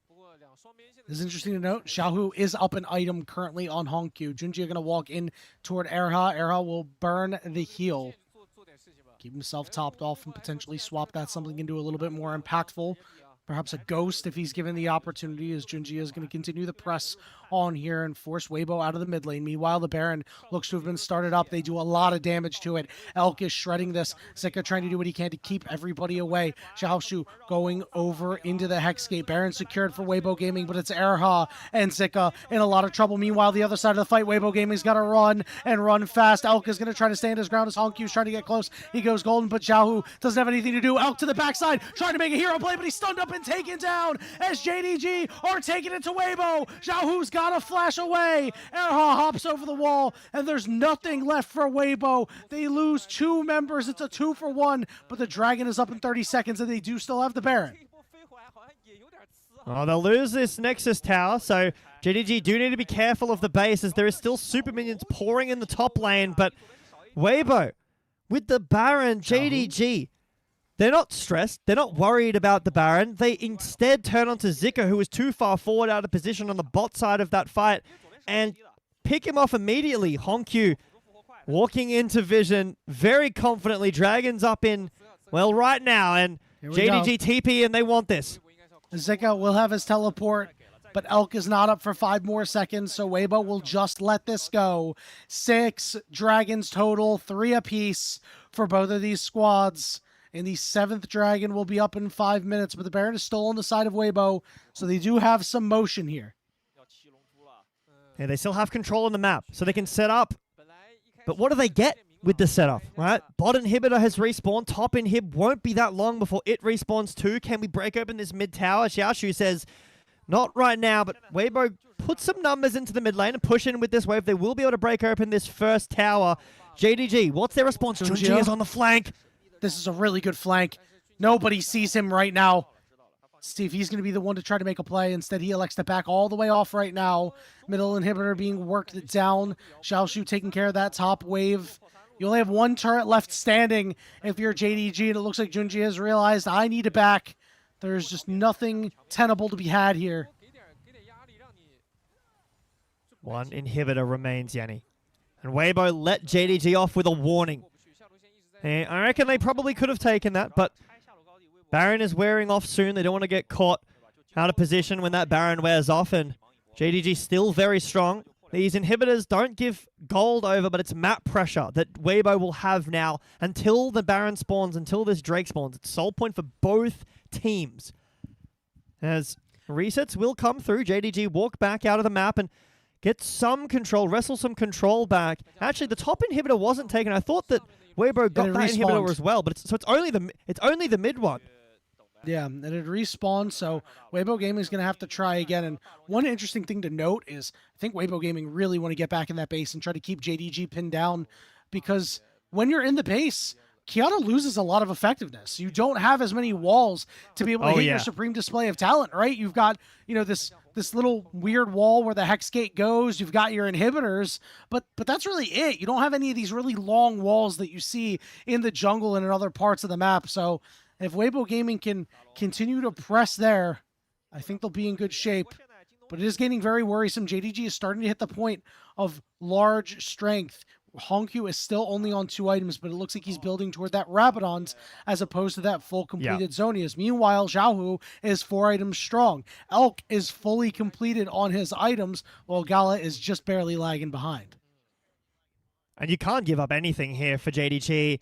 Rabadon's has been finished. That is a huge pickup for Honkyu. We cannot understate how important that is for JDG to have that item finished.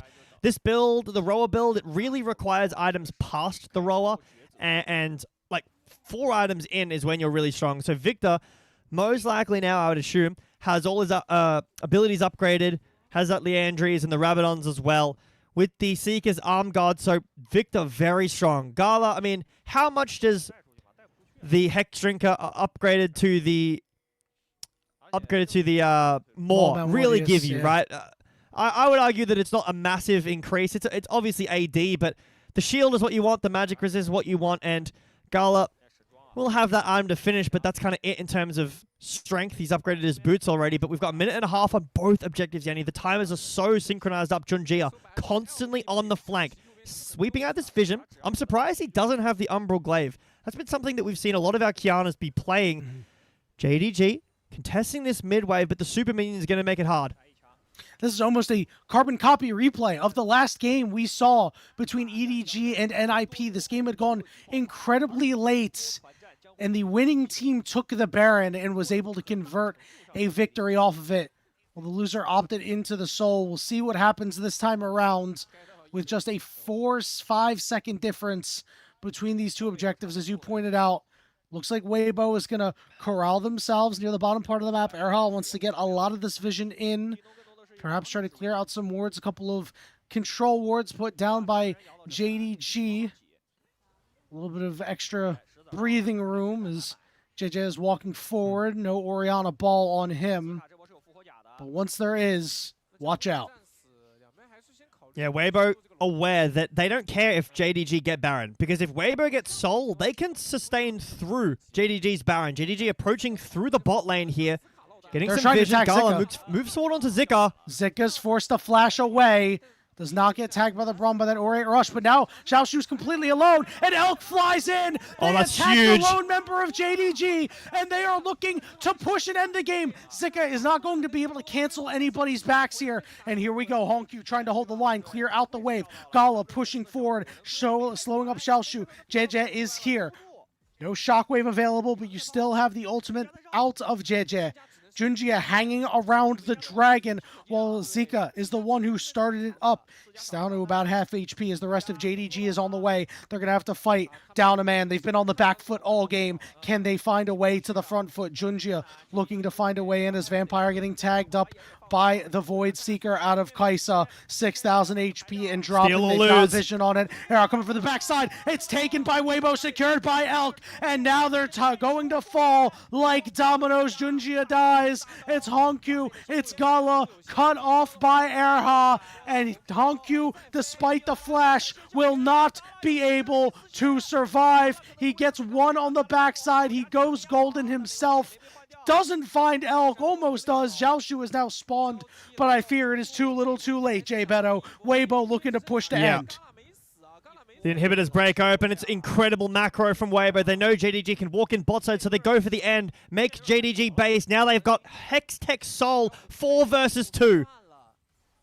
Both turrets are still up, but JJ is so tanky. He's just walking at Gala menacingly and drops the ultimate down. And it's Xiaoshu against the world, and those odds are not in his favor. He goes golden to buy time for Vampire to try to save the day. Shields up. Xiaoshu's still alive despite everything, but there's no turrets. He falls, and Weibo Gaming survive the scaling of JDG and take game 1.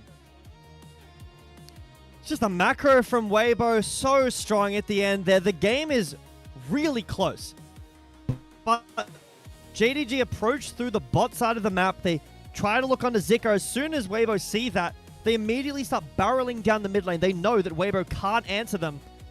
So they break open the defense that Xiaoshu is holding there.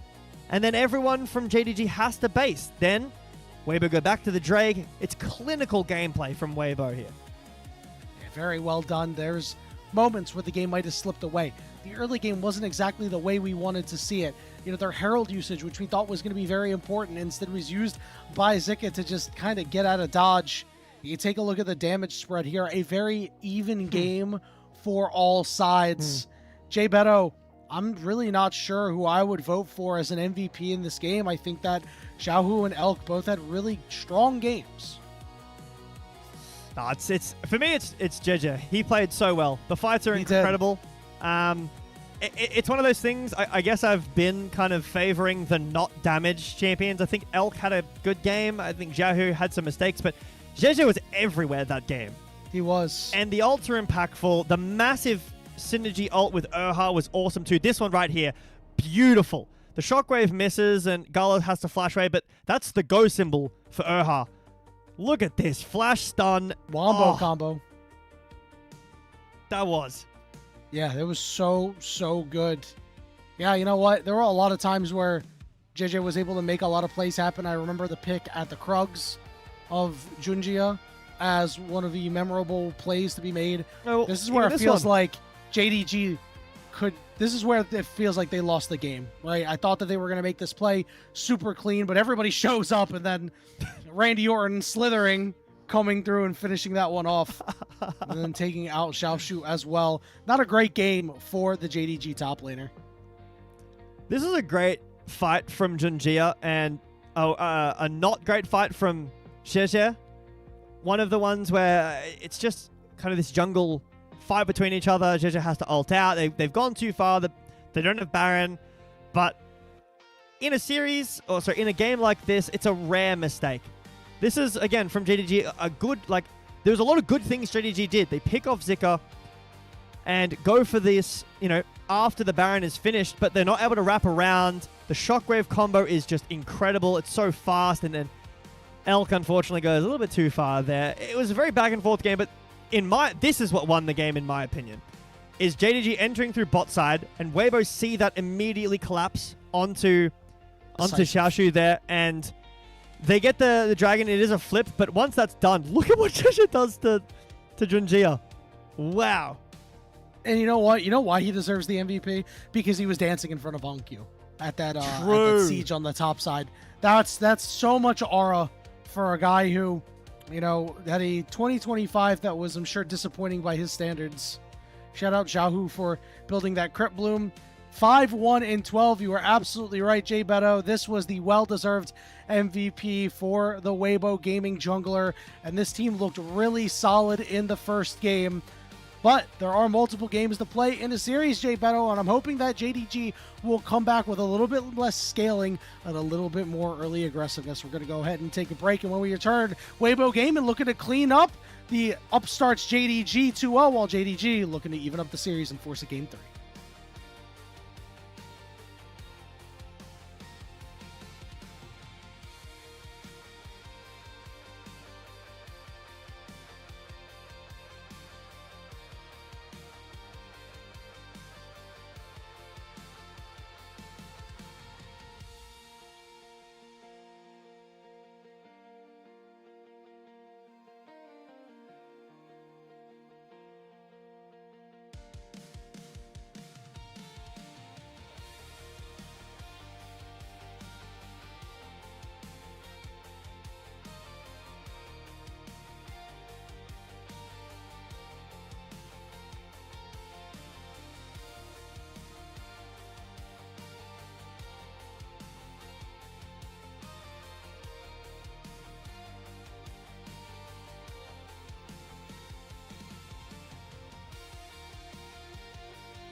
Welcome back, everybody, to the unofficial LPL English broadcast coverage of the Demacia Cup.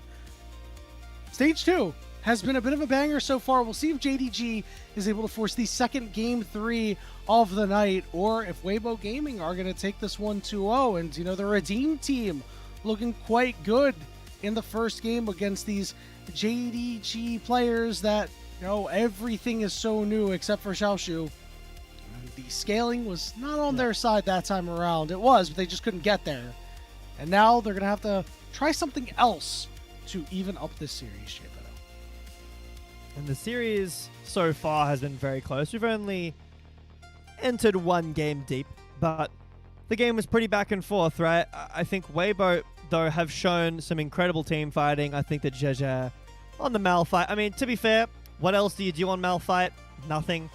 But in the right place at the right time, the team fights were exceptionally played. And honestly, right now, it feels like we're going into this pick Orianna, and then what do we pick with it? And it's just a random hat draw. It's been Mbessa. That game, it was the Malphite, and the combo was awesome. You saw it once at the end of the game there. Very fast, very quickly executed by Weibo, so that's really good to see. But obviously, no more Orianna. You've still got all of those champions that were banned away. If you want to maybe leave the Azir open, I don't particularly think that JDG are going to do that unless they... Weibo are going to do that unless they want to put Xiaohu on that. But the AD junglers are still up. You've still got the Aatrox that I believe went unbanned in that game. Tabe's got his work cut out for him here, to be honest. It's a tough one. You're going to have to work back and try to figure out what's going to work for them. And, you know, remember that because this is a full new suite of players outside of Xiaoshu, Junjie and Hongqiu obviously played together with CFO for 2025. But there's going to have to be time to work the kinks out, right? Not everything is going to be perfect off the rip. I think there's this expectation that things will be, and, you know, I still think that JDG will end up being a very strong team in this tournament and will be able to win the tournament, but it does mean that they will have to coalesce and come together, right? And I think that, you know, specifically Vampire was not on a champion that lends to his strengths that game. I think we'll need to see something a little bit more engage-oriented from him. If these support picks are going late, that does mean he's going to be cut out from those, right? So this is a good way to weaken the JDG squad if you're Weibo Gaming. And if Weibo want to take blue side, JDG can take support on 3 and ban counters away. It is something that we've seen teams do in the past to try to get support a good matchup where you aren't going to get, you know, 4 bans thrown at you because you're banning away not only yourself, but you're banning away the other support as well. Support counter pick is super good. It is really, really strong, and you see a lot of teams go towards it, but the problem is that you really need a champ pool that allows you to do that. Like Carrier, as an example, is a reason why T1 was so good, or have been so good at red side in the past, and that's a massive jump up from where we are here. So maybe it is JDG taking blue side, getting something strong for themselves, getting just a standard support. It could be a Karma or just a normal engage support, you know, an Alistar, something to actually drive this JDG team forward, because it was on Xiaoshu that game and Junjie. Junjie did as much as he could, but without some really solid engage like Weibo had, a lot of the fights, they were left on the back foot. Yeah, and, you know, I think that was the one of the greatest games that I've seen of Malphite in this tournament so far, right? And Malphite ever since he's become a jungler. Yes. I mean, that was such a good game from JJ, and despite the fact that Junjie was able to get some kills, really got shut down later. Now with that off the table, I'm curious to see what kind of creative junglers we're going to see come out, or if things are going to be a little bit more stock standard moving forward. Say, big champion out of Hongqiu's pool as well, and given the fact that I assume that they are going to ban out his Azir. Now we're starting to get down into, you know, Talia, Aurora, Rise, things that he's still pretty good at, but he's got way less games on. So we're going to pick some bans. Jay Beto, as you saw an Aurelion Soul Hover there for a second. They're not playing against Hui. You know, JDG are on the blue side, so it'll be Weibo banning away the Azir here, the Jace, and I assume the Nico as well, unless JDG want to go that. Looks like Vampire here has a 77% win rate on Nico. So that would be a massive, change up from what we saw in that game. I think he's got a pretty good winner on the Bard too, if my memory serves. So there's the Aatrox ban, and for Weibo, I mean, is it Poppy? Is it Nico? And then, going down the chain, you've got Varus still up. You can go something like a Scion, the Taliyah like you mentioned. So I think JDG making the right decision here, going to blue side. But, what do Weibo have in answer? There's still a ton available, right? Rise into Taliyah or a Galio. If JDG go Rise, they can pick the Cassiopeia into it. But there's the Nico bet. Okay, so Bard is going to be the champion that is available this time around, and Aatrox not so much. So we'll see if Erha opts into it. This is not really a vampire champion.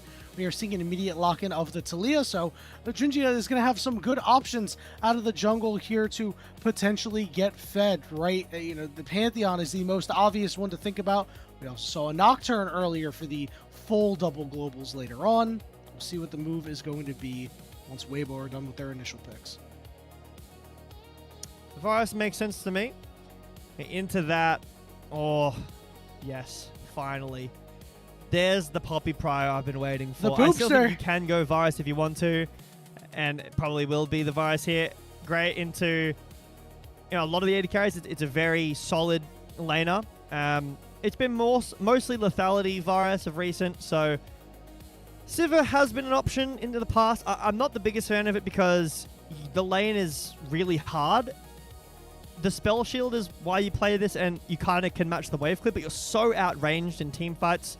And I'm just such a huge fan of Poppy. Like, so many of the strong things are just now unplayable. Alistar can't play that, but JDG have to pick it here because if you go Alistar into Sivir, you can't play the game. So they have to go Alistar. That feels terrible into Poppy. Pantheon, Xin Zhao, Jarvan, Snap Wukong, Silas, by the way. They suck into Snap Poppy. Silas, just do it. It's a tough lane, but I mean, it would go really well so far. Just do it. You're up 1-0. Just take it. And by the way, great takeaway for having the Varus for Weibo Gaming. Gala had most of his success on Varus in 2025. He was so excellent. It looks like Mel is going to be the pickup here for Xiaohu. So looking to just make Hong Q's life a little hard. That Q comes out very fast and the damage stacks up very quickly. Now, what is the option for the jungle of JDG? Remember, this Poppy is still a flex. It can be support Poppy, which it most likely will be against the Alistar. Or it could be jungle Poppy. It still works. You can play something against the Alistar that just plays fine. You could play a Rakan, although that could be good into... Alistar is decent into Rakan. It's a matchup that people will handshake, but I think Weibo are doing the right thing here. Just ban away junglers that you think don't really mind Poppy and force JDG onto something so awful. Because the fact that they pick Sivir here with Poppy, like I was talking about before, means they have to go Alistar, because Alistar against Sivir is completely unplayable for Sivir. She is guaranteed to be hit by the combo, and because of her short range, she can't do anything to get away from it. So I feel like JDG have kind of shot themselves in the foot here a little bit, banning away junglers themselves, so they're convinced this Poppy's going support. Yeah, let's see what some of the available options are. They're actually banning junglers themselves here because they don't have the initial pick, right? So that is really tough. Those two globals are gone. So now you're looking for, okay, how can I get my jungler fed? What kind of junglers are going to be able to take advantage of that? Well, Nefiri can get blocked pretty often. Vi is not going to be a hard carry. She'll get her Qs blocked. Xin Zhao, in any Audacious charge, is going to be blocked off. I think that, as you mentioned earlier, a lot of your options are limited. Jarvan, who is just generically pretty strong, again, one of those champions that gets denied. Aatrox is banned. This is a champion that you kind of get away with it, I think, at sometimes, but not being able to have that is going to make this tough. I was thinking that maybe a Trundle for JDG, but instead it's taken by Weibo, making Vampire's life even harder this game. Yeah, the reason why JDG banned away the Jarvan is because Weibo were going to take it. JDG can't because of the Poppy, so they're worried about Weibo picking it up for themselves, so they ban it away. And then, unfortunately, because you banned away the best Trundle answer, Trundle looks really good here, and there's a lot of short range on JDG's side. You're picking Vi into Poppy. This draft feels completely over already. It feels like you have to, right? Your ultimate can't be stopped. And you can target out Mel. If you target out Mel with it, that's okay. Mel can't use it herself. You can go after Elk, who isn't going to have any mobility. If you are worried about the Trundle, you can throw everything you have at him. But I am with you, Jay Beto. I just don't think that there are many good options here. The Cassante coming through, this composition has no damage until Sivir really gets going later. If you're expecting Vi's Q to be denied almost every time, where is your damage coming from? Is the damage in the room with us? Yeah, Talia and Sivir are going to take a long time before the damage comes on. Talking about the Sion a little bit before, it's just the best blind pick in the game, in my opinion. And it's not even blind this game. Zika just says, yeah, just pick me Sion. I'm on Sion. You do this game. You guys carry me. But it will be the Poppy in the support, unless we are seeing Sion support, Poppy top. But surely that's going to get swapped away, right? But hey, I think Weibo really won this draft. I've lost to Sion support. This is why I talk about the game. What did it do? How did it lane?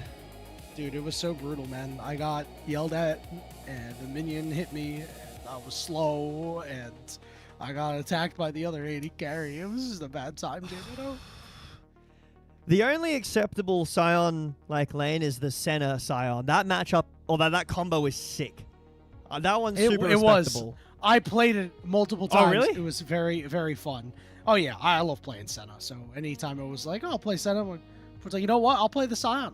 You know what, man? You have a great time. Ooh.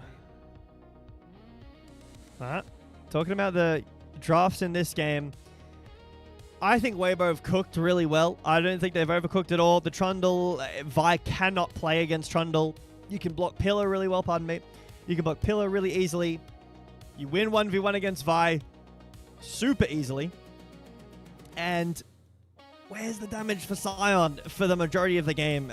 I don't see Zika dying at all this game. You've got so much range from the Mel, and it's poke Varus we can see from the runes here.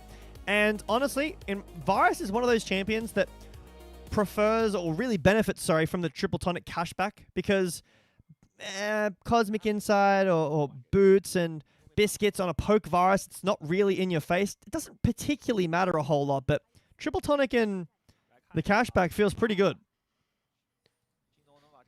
We're on Summoner's Rift here for Game 2 of this best-of-3 series. Weibo Gaming already took Game 1, looking to put this one away into Jay Beto.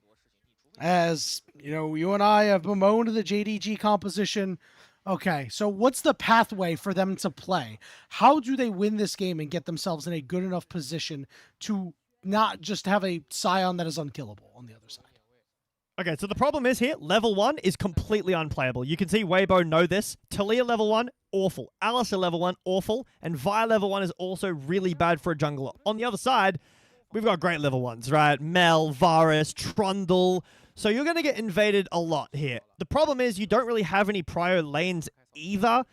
For JDG, it's about weathering the storm. If they can get late game here and take some really good fights around, 30 minutes or so and survive this early game, they want to fight. Wow. We're going right after JJ here, and I like this because this is where you're on even footing for right now. It's First Blood going over to Honkyu. Now Erha is going to take a couple of rocks to the back as Gala and Elk are going head-to-head, and Elk is flashing away, but Gala's trying to run him down. A couple more auto attacks are going to do it. One more, maybe. No! He lives on a sliver.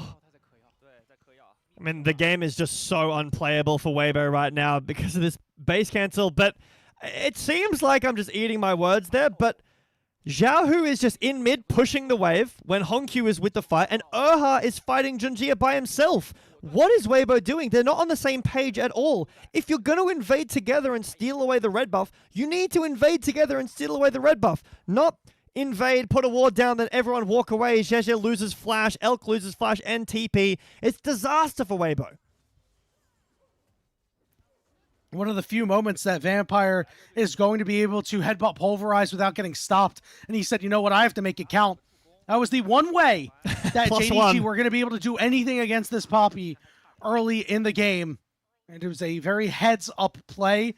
a solid start. We'll see what Honkyu is able to do with his lead. He is down quite a bit of CS and is already a little worse for wear in the mid lane here. About half HP with Zhao Hu having a little bit of an EXP lead on. Well, you got to be worried about this Trundle here. Every time you see a Trundle, the way that the Trundle matchup works for most ADCs, sorry, for most junglers, is if Trundle invades you, that camp is now his. And you pick junglers against it that can get away in the meta, right? So anything that would normally be played into Trundle here, I mean, Jarvan's really the answer. Every camp that Junjie is picking up is a massive win. And if JDG finds Junjie, especially if he's able to cancel the punch or block it, then it's really hard for Junjie to play the game. He should just die. But right now, Junjie is having a really easy time in this early game. Got past the first, 3 levels for Vi, which is her weakest point in the game. And she has much better ganks than Trundle does. So if you're able, as Junjie, to not be anywhere near the Trundle, path away from him all game until teamfights happen, and impact the side lanes, JDG are going to start building up a really nice lead. Junjie using his Q to just get a little bit closer to the pillar to break up any funny business going on, as Zhao Hu trying to get a bit of an advantage. Meanwhile, on the bottom side, Vampire immediately getting denied, but Gala is able to trade some damage back with his Q. And if that's all you're going to get, it's really not the end of the world. Meanwhile, Sika up on the top side, getting that shield. He's getting dangerously low on HP himself. He's got a biscuit. He's still got resolve, and that's still very, very strong. So he's got a couple of snackaroos for himself in this. I mean, look, it's a long series, probably. Zika's sitting here thinking to himself, I mean, getting kind of hungry. I mean, we've been here for a while. I'm getting kind of hungry too. So yeah. Maybe Zika can pass us some bickies because they look kind of nice. Oh, thanks for reminding me. I gotta take my medicine. I should have done it on a break, to be honest with you. I gotta do so either when we're done here or in some lull in the action, my goat. Thank you. As Junjie has started up the dragon here. First one of the game, should be relatively safe to do so. This is outstanding from JDG. They should not be allowed to do this, but they've generated bot prio with the Varus. Sorry, against the Varus with the Sivir. Varus should have prior in this lane, I believe, but the wave clear from Sivir just too strong. JJ just kind of giving Junjie a free time. Nice reflect there from Zhao Hu, but getting later in this, like every minute that passes is good for JDG and getting worse and worse for Weibo. They don't really scale that well. It's lethality Varus. Mel scales well. Trundle is average. Sion is really good, but the later the game goes, the stronger JDG are going to get. Nice cancel. Yep, not bad stuff there out of Erha. Just trying to make life a little bit harder on Gala, but you are absolutely right. There is very little scaling over here. And eventually, if this game goes super late, people don't really think about the fact that Talia is a really good front-to-back fighter at times, right? She can, if with proper cover, really just deal a lot of damage with these rocks. It's going to take a little bit of time, but he'll get there eventually. And before the Poppy and the Trundle started coming back into the meta, Vi Talia was the combo. Vi Ahri as well, but it's coming back here in this game. Hold on. Okay, Erha getting knocked up here and booted back over the wall, baby. Vampire says, get out of here. And Erha is like, no. I will go right back where I was, thank you. And then I will walk away because I can. And then my pink ward will regen because it does that, and we will go back to standard laning. And this never happened. I will be in contact with my lawyer, and he'll be hearing about that headbutt. My father will hear about this. That's coming out soon. The new series. Yeah, it is. Zhao Hu getting a knock up there. Going to go all out to force the flash out of Zika. Nice flash. All right, nice play. Yeah, but Vi and Talia is something I was talking about a bit more. As Shove is hit, nice little damage here, but JJ should be able to walk away. And this is a combo that's great. This is a great front-to-back comp. Realistically, with Sivir, you love something like a Scion and a Trundle when you aren't getting chased down by yourself by the Trundle, and you can AoE hit through everyone. You've got frontline to hit. Siva does not like Mel or Varus at all. She just gets outranged all game and can't hit anything. So if you're able to via Talia the front line here, take them down, great. The problem is, that's a Scion. It's going to take a long time to build the items required to kill Scion, and even then, it's going to take a long time to get through him. Weibo, don't want to leave open these grubs. One grub taken away. Hongq on the way here. Able to hit shove with the seismic shove. Erha and JJ in the area, but Gala is here first. It's going to be a 4v3. Roots down on a vampire, hit up against the wall. Junjia going in. That ultimate, that golden eclipse wasn't enough to really turn the fight. Xiaohu is going to fall next. JJ is going to be the next target, and he falls too. JDG take out Weibo and are going to secure every single grub. What a crazy fight from JDG here. And they walk in. Weibo try to get a grub, but really nice smite away from Junjia. And the shove from Hongq is just awesome. I'm often surprised when these like no setup shoves get hit. Oh, Hongq. The step back is a big problem. He will flash away, but Xiaohu will take him out. Way to go, Jay Beto. There from he disappeared. Let's take a look back at this fight here. So that's the steal of the grub there as Vampire goes on to JJ. But this shove here off of the ult from Vi there, the cease and desist is really nice. Gala's around, and unfortunately Elk just not at the fight. The top laners are both down in bot lane, and what can you do? You're down a member. The engage from JDG is great. We're talking about this front-to-back style comp from JDG, and it lands well, and the fight's over. JDG get 3 grubs. Yeah, and Gala's starting to get really strong, and because he's always shoving in waves, even though he's outranged, every spare auto attack that he's able to get on a turret, the touch of the void is going to start chipping down that turret health. That's going to be something to watch out for as the game progresses. Xiaoshu as well should be able to get pretty strong if he's able to continuously shove in Zika. 20 seconds until this dragon is up. JDG looking for their second, feeling good about how strong they are in this current game. I'm really surprised at Weibo here. I feel like they should have prio in every lane and be able to walk anywhere and win a fight. And they're just not on the same page. Elk isn't there for the fight. He would have done so much damage with this build at this point in the game. And Weibo, late to the objective. JDG have one Drake. They're up, 1.3k gold, 1.4k gold. On this comp that is going to scale really, really well. For Weibo, I'm worried. They really need to put their foot down on the gas pedal if they want to start doing anything. And even here, look, JJ on the top lane is pinged out. He's spotted on a ward. And Junji is just able to get this Drake for free.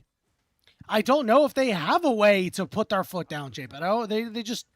They just don't. They have no control over most of the waves right now. Anytime an objective is starting, it's Hongq and Xiaohu in the mid lane that are battling over control of the wave and keeping it relatively even. I mean, Gala is so strong right now. A lot of this early power able to make sure that these waves are shredded very quickly.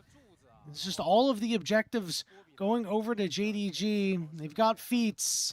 So this boot upgrade's gonna, maybe get a little bit of extra strength for them to really take over this game. A 1,200 gold lead is small for the moment, but can easily get out of hand. Well, we've got first items starting to come in here for both teams. Iceborne Gauntlet, Sunfire Cape, Sundered Sky, the best item in the game. And I really feel as though, hold on, this isn't even a dive. This is an attempt to look, but what JDG can do here is just stand behind. This is something Gen G do all the time. Wise. They zone you away from the tower. Very wise move there by Xiaohu, a veteran move. This will result in a couple of plates going over to JDG, but not actually getting a kill on this Mel. But you do have to stop JDG at some point. Remember, they have all 3 grubs.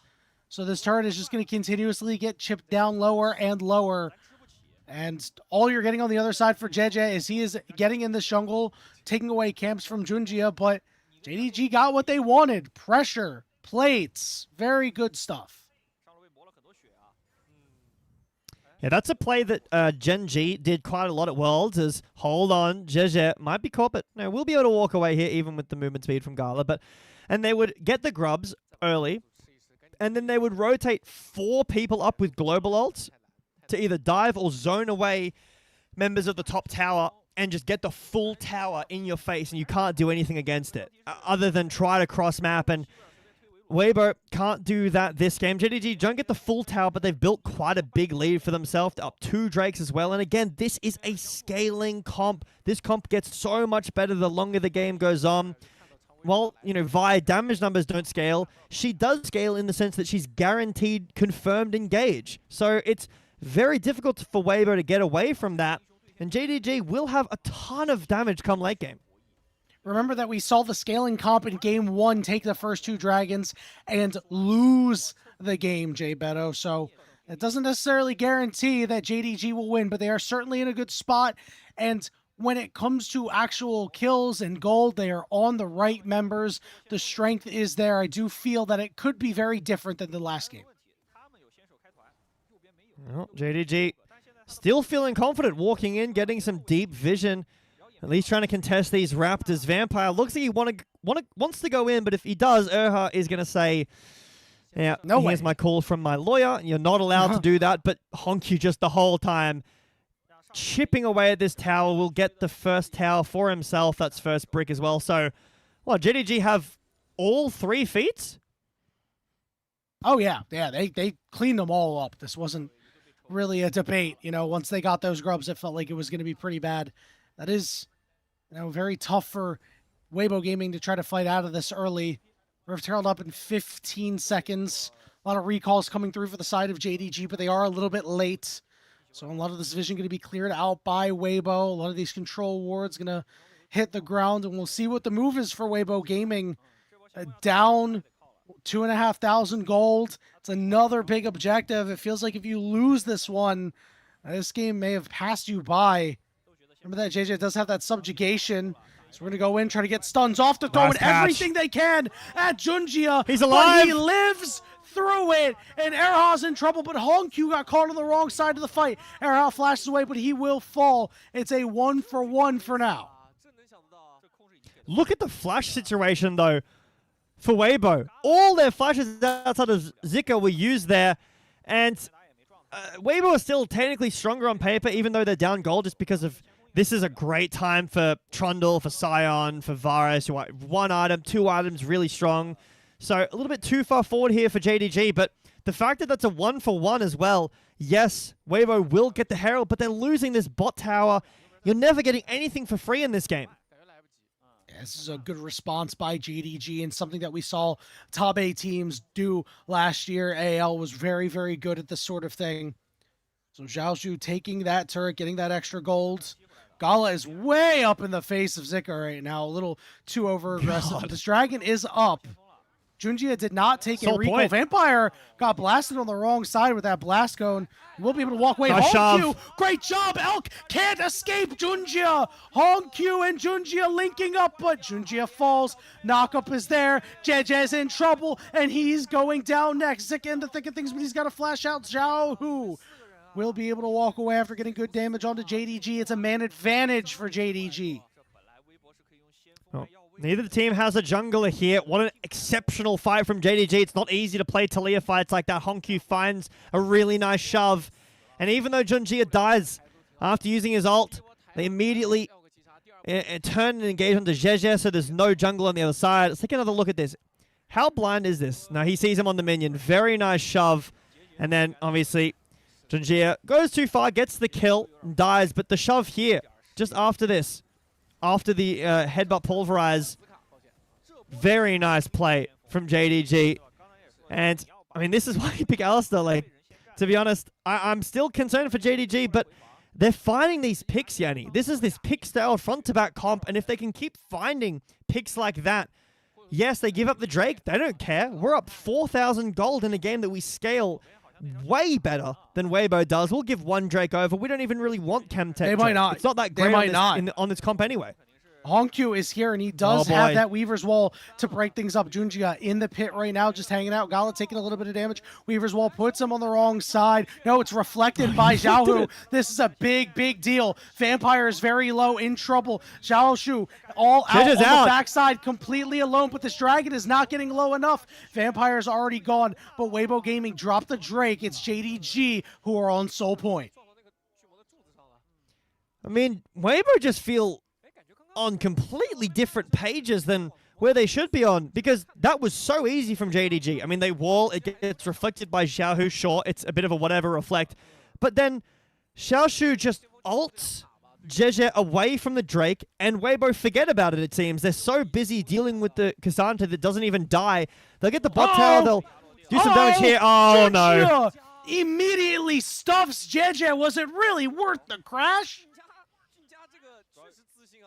I'm going to say that's a big fat no. JDG in a great spot, and they're chasing to punch. Won't be used. There's no ult from Junjia. That was just used earlier. But from Weibo, like, you've got this great front line, this like poke comp as well. Neither of it is really coming through. Siren is not on the back line. So we take a look back here.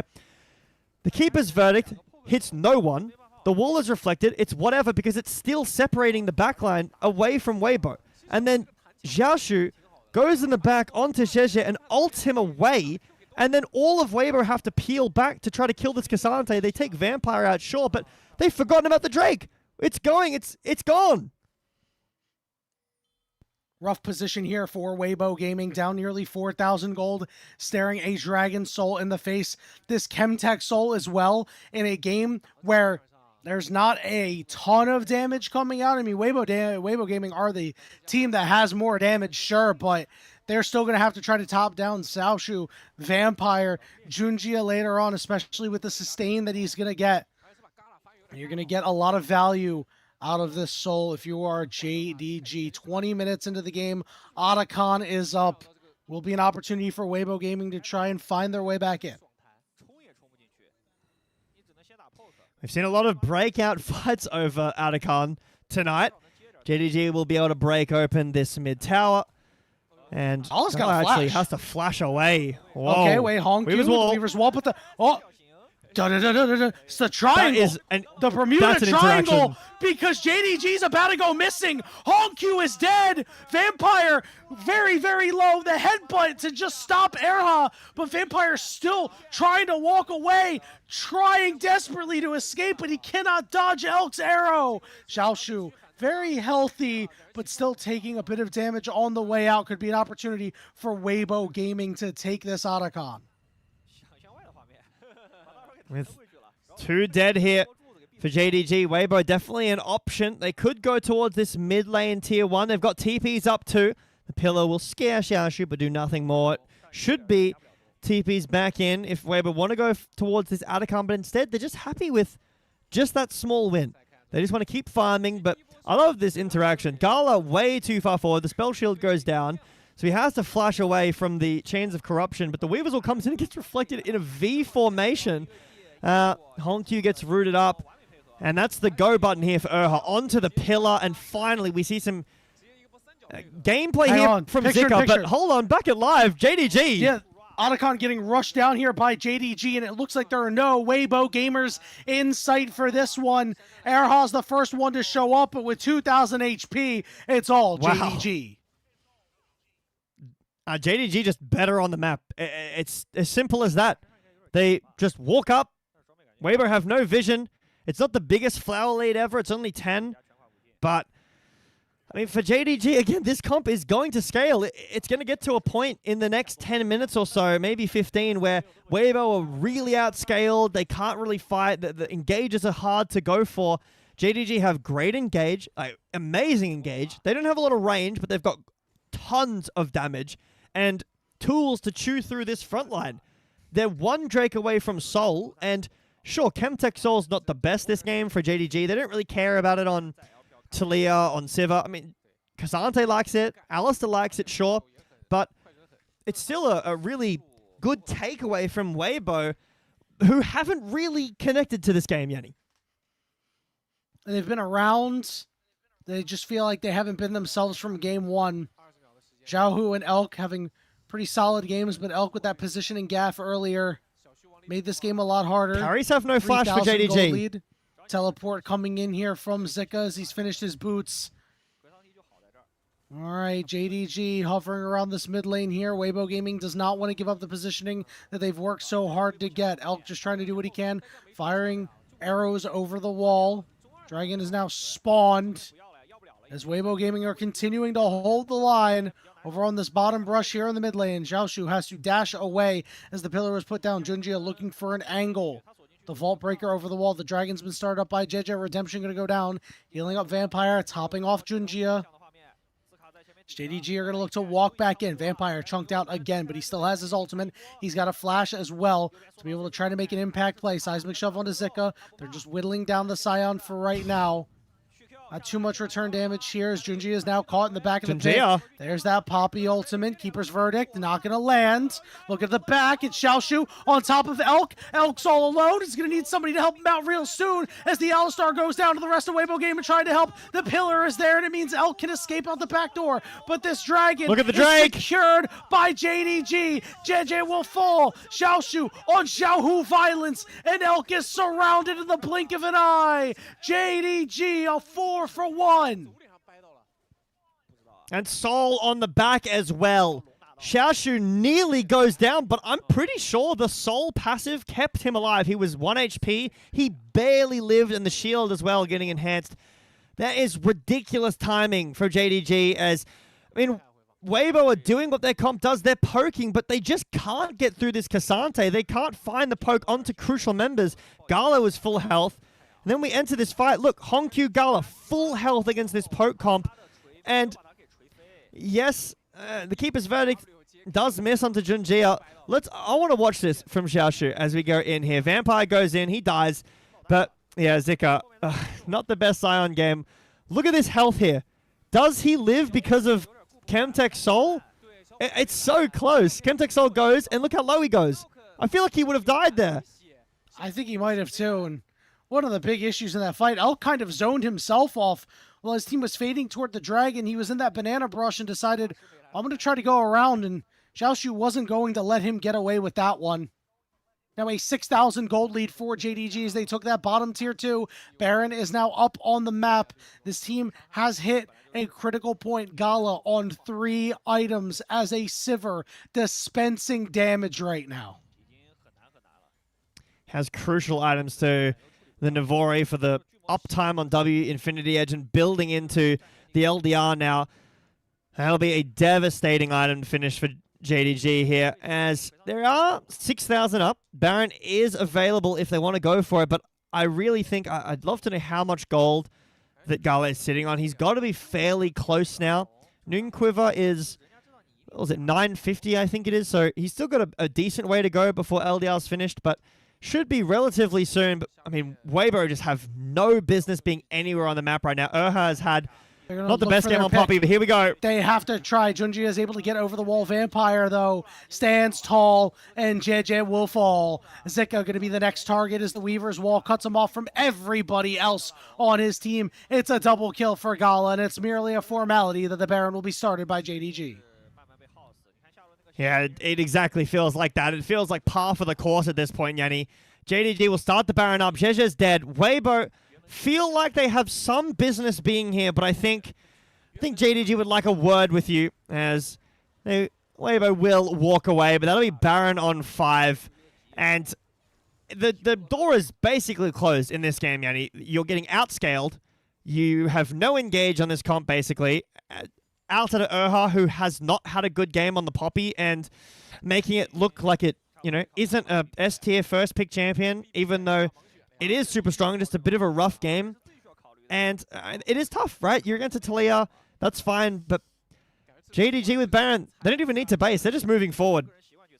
Erha's denials weren't great, but Vampire was really the one to set the tone with that level 1 play. It just felt like from that moment on, JDG had all the confidence in the world, and they're knocking on the door. Mid inhibitor turret has fallen. Top inhibitor turret is going to be next as the rest of JDG move over. Erha getting engaged on with that exhaust as well. Root is down, but it just doesn't matter. They throw everything and can't do anything. Can Weibo Gaming, the inhibitor in the top side, going to go down next as JDG continue to push? Trying in here, it's tough for Weibo. The Baron enhanced minions are moving in against 5, and you're completely outscaled. Redemption just to top everybody off as both Nexus turrets are under siege. First one down to about 50% health. Zika is so low right now, just trying to hang around. Elk trying to get the poke in, but it's not doing anything. Junjia is just going in straight toward Elk as they're looking to finish this game off, and Weibo Gaming are getting knocked down. JDG are going to force game 3. And it just feels like tying the bow here in this siege because the game was well and truly done. I cannot overstate how tough a game like that is when you have very little damage. Let me focus, camera. Very little damage early game.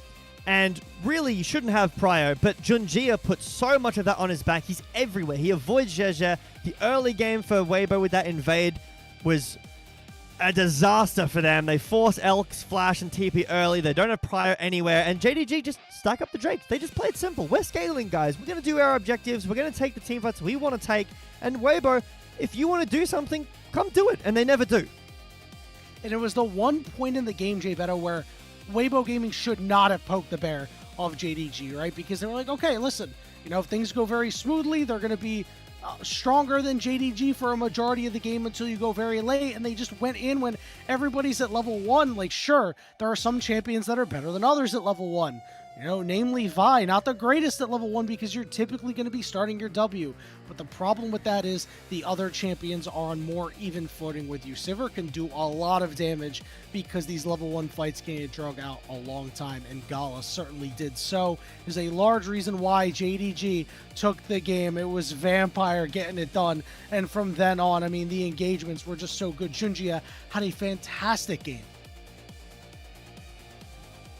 And I think Honkyu had a good game too, you can see here, but Junjia being able to snap in, sacrifice himself for the team. He knows that what he's doing is the right play, buys enough time to rotate his team in and take down Zhezhe here, but this was a fun play too. I've never seen this interaction before in my life with the V wall, but it was a fun one. I think this is one of those games I've been MVP, you know, about supporting. I think it's Gala this game. He had, I think I read 83% kill participation, most damage in the game. He was just positioning perfectly, kiting super well, always untouched with his mid laner, playing really well with Honkyu, and just dishing out an absurd amount of damage. Okay, I think you're right about you know, everything there, but I don't think that that's my pick for MVP. And the reason why is because we expected Junjia not to be able to make much of an impact in this game because you're playing against the Poppy. You know, this Vi pick is like, all right, sure, it's my ultimate or nothing. But he was able to do so much in this game. I do think that you could give it to either of them. I think they're more likely to give it to Gala. But I think because of how difficult this game should have been, Junjia is the one who should be earning the shout, in my opinion. Look, I gotta give it to an ADC once. It's the role I play. I can't be giving it to jungle and support every game in top lane. Like, come on, dude. Sometimes you gotta play for the team. You do. And I think that if it is Junjia, it's a very solid shout here. He played an outstanding game. I think Odor will be happy. He was asking for some Junjia glaze.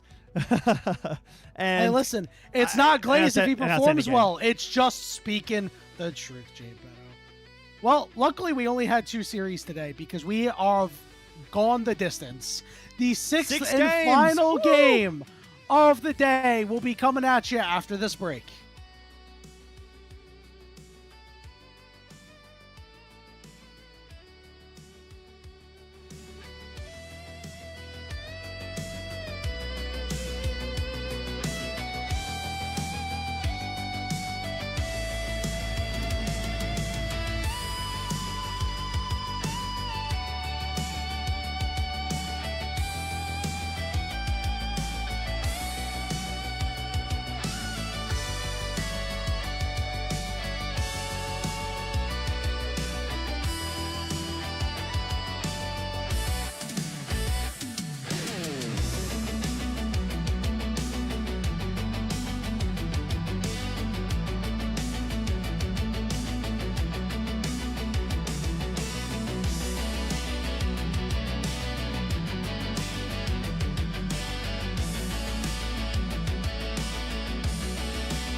Welcome back, everybody, to the unofficial LPL English broadcast coverage of the Demacia Cup. Another blind pick game, baby. Listen, we expected this day to deliver. Jay Beto and I were talking about this while we were doing our prep, that, like, there's a lot of really awesome things to talk about in both of these series today. NiP and EDG had a lot of different things to hit on with how they did last year, all the changes that they made. These ones have too, and honestly, I think it's very fitting that both of these series have gone 3 games. I must say, I'm quite surprised about Weibo Gaming. I thought it more likely for them to be 2-0'd than to be in game 3. But I do think that those 5 players as a whole playing fairly well together to kick things off. I do think that means good things for Weibo moving forward, not only in Demacia Cup, but for 2026. But we got a blind pick game coming up, Jay Beto. We already had a couple of mirror matches, so let's see some skill testing matchups come up very soon, as we're going to be heading into Champion Select very shortly. For those who do not know, blind pick Champion Select goes very, very quickly. If you have not grabbed your drink of water or head to the bathroom already, you might miss it. Do it now. Yeah, it's going to be quick, and is it going to be similar is the question, right? Are we going to be seeing the same thing? Is Jace, the Jace mirror going to be the same thing? I'd love to see Junjia on a Jace. Maybe he's more of a, setup champion. Maybe he's going to go back to something that can engage like the Vi or true. The Azir is actually terrifying. So Azir Jace, or that doesn't. I don't know if that sounds the best, but we'll have to see how that goes. You could obviously go, if you really want to go out of the box with the Azir. I love it. You go like the Skarner. Oh, here we go. Getting in here. I mean, Nico, Yunara, already a not mirror here. We've got the Zahan and the Aatrox. There's the Jace mirror. Oh my god. Oh my god. All right, our control mages are here. Awesome. Another Yunara mirror coming through, this time from Elkin Gala. See what Double the support Nico options are going to be. Double Nico. Yes. We have 6 of the same champion in this game. 2 Jace, 2 Yunara, 2 Nico. A Pop Blossom after Pop Blossom. We have the potential to have 4 of one champion in one game. 4 Yunaras. I'm not sure about that. Too many Yunaras. But not only is this an incredible jungle matchup as players, right? The Junjia versus JDG, but it's Jace again, which is just such an interesting matchup to watch happen. We get to see Honkyu on the Azir, which is going to be terrifying. Double Yunara Nico bot lane, which is all up to how well you can play the champion. If you can get small leads, can the jungle impact the lane? It's a lot less about building comps and a lot more about execution. That is out, Jay Beto. And with these mirror matches, it's skill. It's all skill. We saw a Rumble mirror match the other day that, immediate level 3 hands check you. Let's see if we're going to get any of these, especially out of the bottom lanes. Who's going to be able to pilot these champions better, Jay Beto? Who's going to have the better strategy for the early game? We'll see. Weibo Gaming, JDG, doing it one more time as we immediately get a pause. Hooray!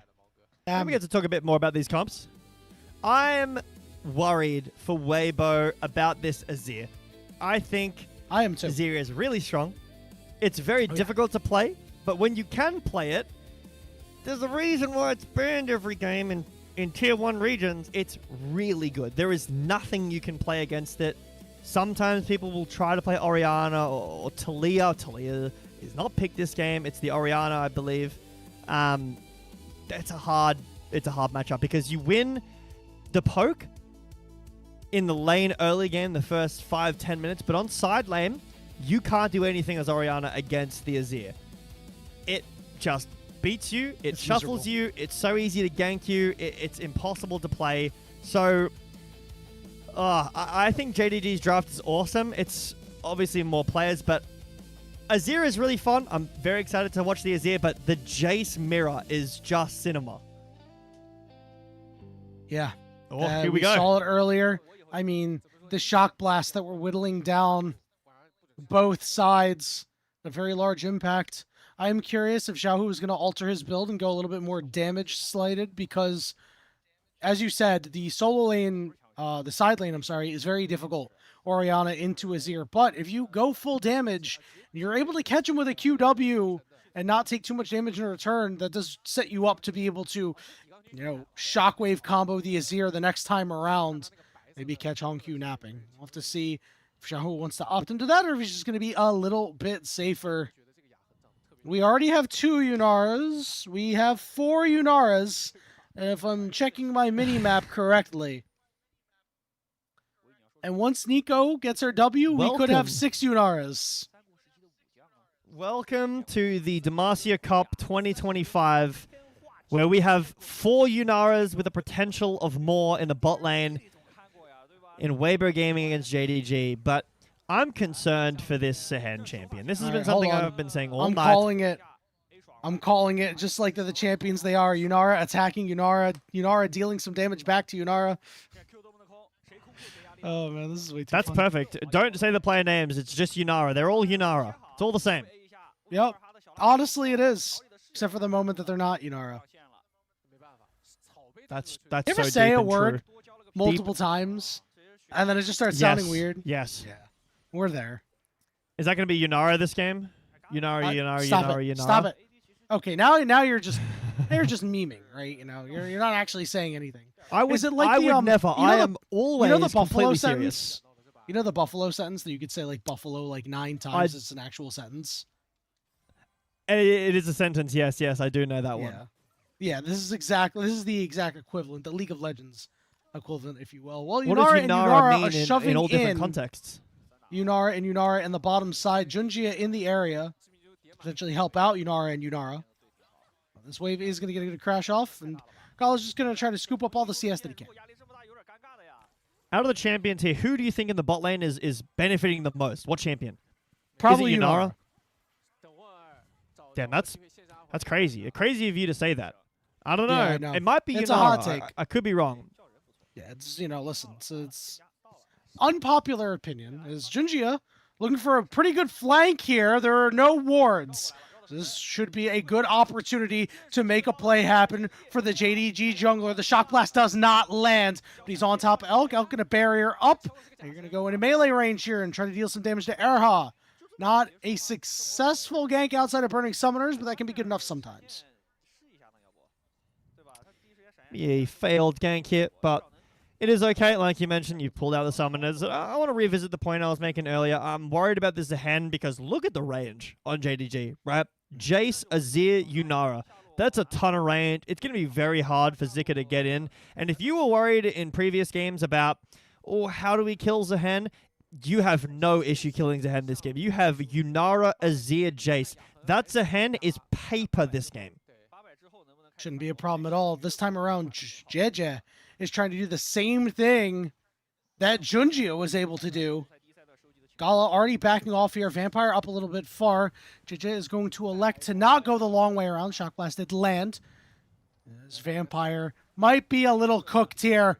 In his first blood going over to JJ.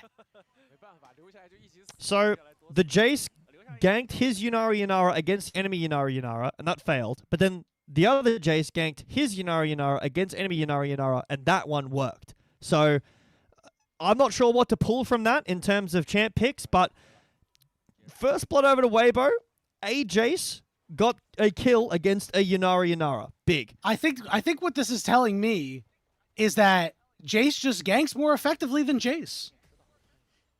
True. And I mean, Yunara beats Yunara. Well, there's only a 3 CS difference between the two. I know. That might just be player error. True. First dragon to the game is up and 3 available. CS, down 100 gold. Yeah. We'll see who opts into this first dragon. And of course, Grubs will be in 2 minutes and 30 seconds. You really want to get that for Hongq, because we expect him to go big in these side lanes. And that'll be a very crucial part of this comp. I mean, Azir is a champion that, if you're a LoL esports viewer, you've seen a lot of Azir, especially at certain worlds, catching out certain JDG players in the past. But Dragon will be started up here by JDG, taken for free. This team comp has so much consistent, sustained damage is the biggest part of this. They have a great engage with the Nico ult plus the Emperor's Divide from Hongq, but they've got a ton of range and a lot of consistent damage. With the Zehen and the Orianna, it's a little bit more bursty. With this Azir, though, it's going to be a long fight that JDG would prefer to take. It's first Dragon over to JDG, but Weibo still with the gold lead.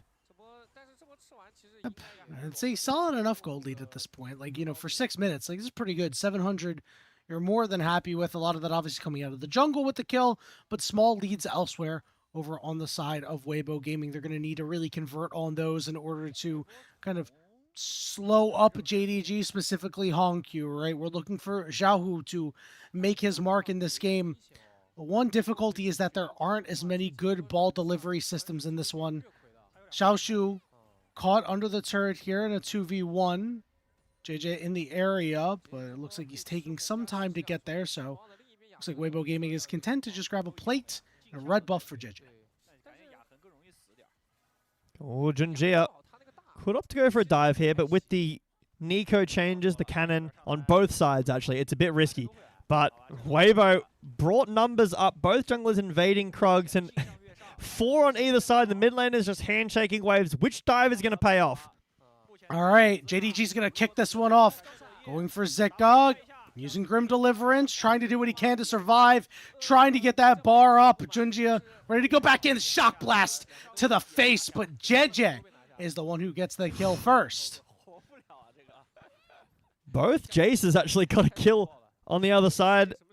Xiaoshu did fall down earlier, but he did pull the flash out of Zika. Xiaoshu didn't flash, so still has that available. It's kind of an even trade. Mid laners handshaking waves, like we said. And Xiaohu will be able to collect up a plate here and be just fine. But yeah, this is kind of what happens sometimes in top lane.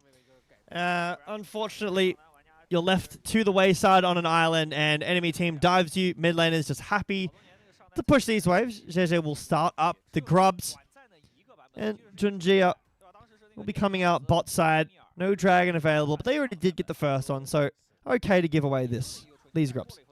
I think it's a pretty big deal to give these away, Jay Beto. I'm going to be honest. I mean, that's power that Hongq is not going to have in these side lanes on these turrets. Remember, Azir with a Nashor's Tooth and 3 grubs can really shred a turret.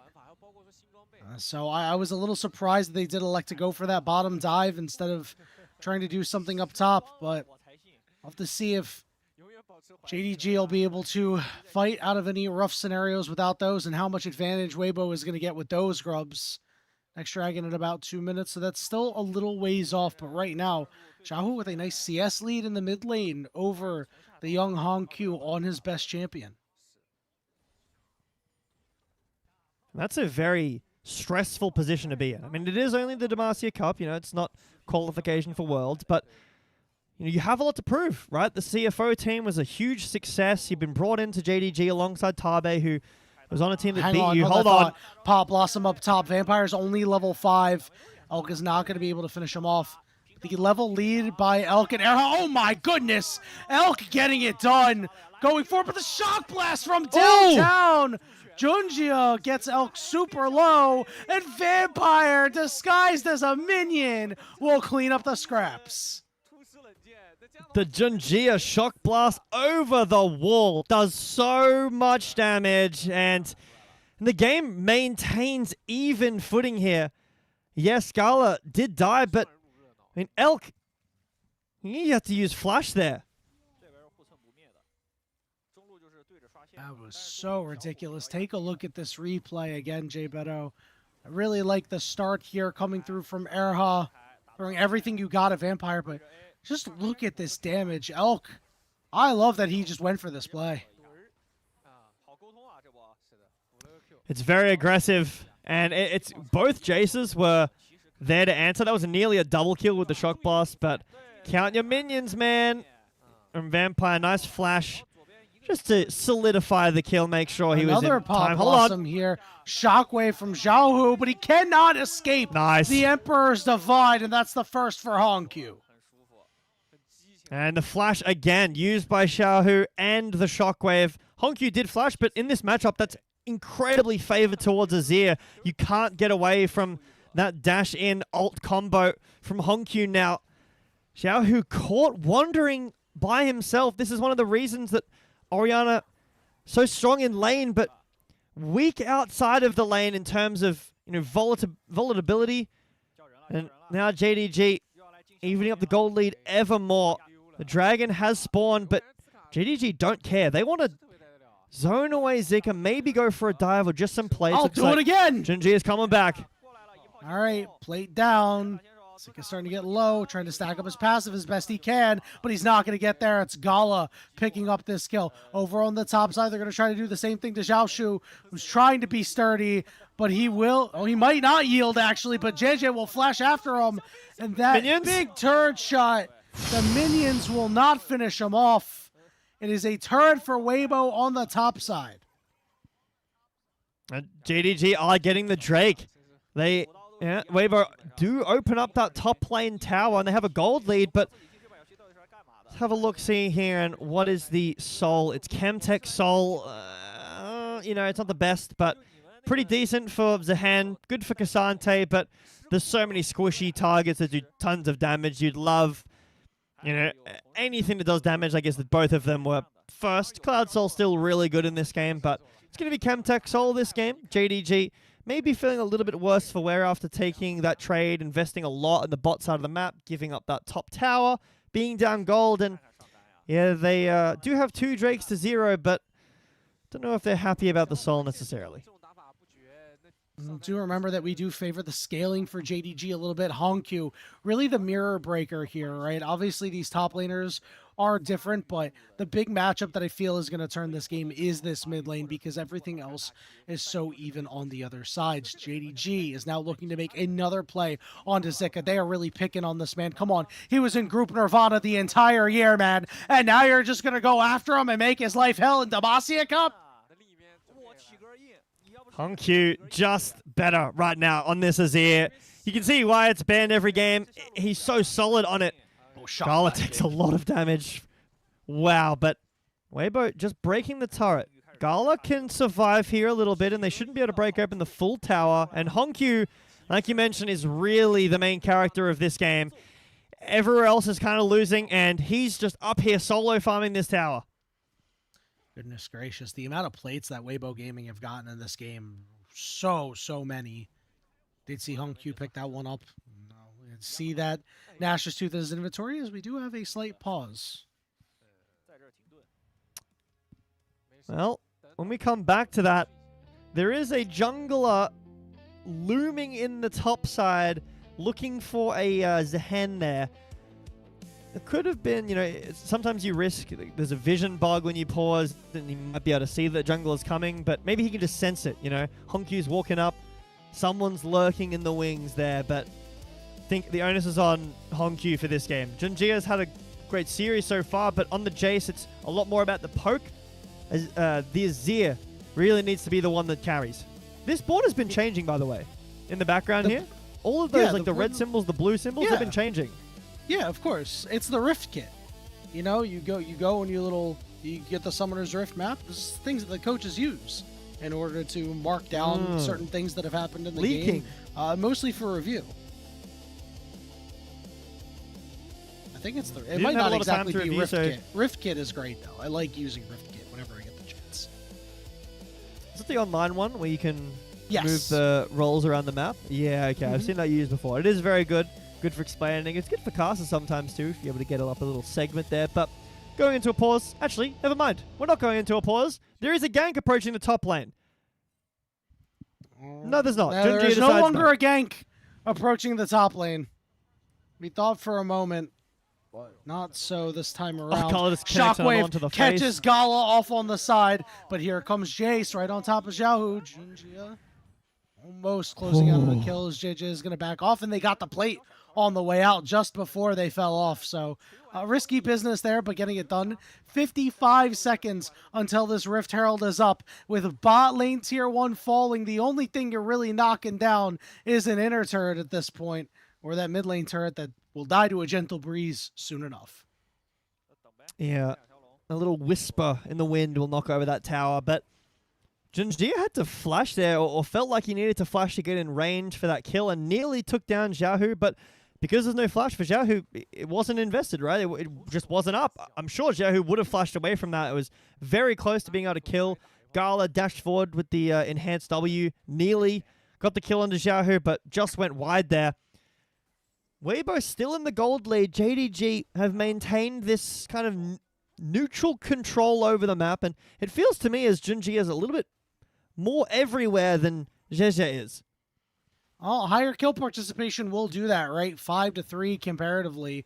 It is a small lead for JJ, mostly because of that extra kill that's on him, but the items are relatively even. It's a pickaxe compared to boots.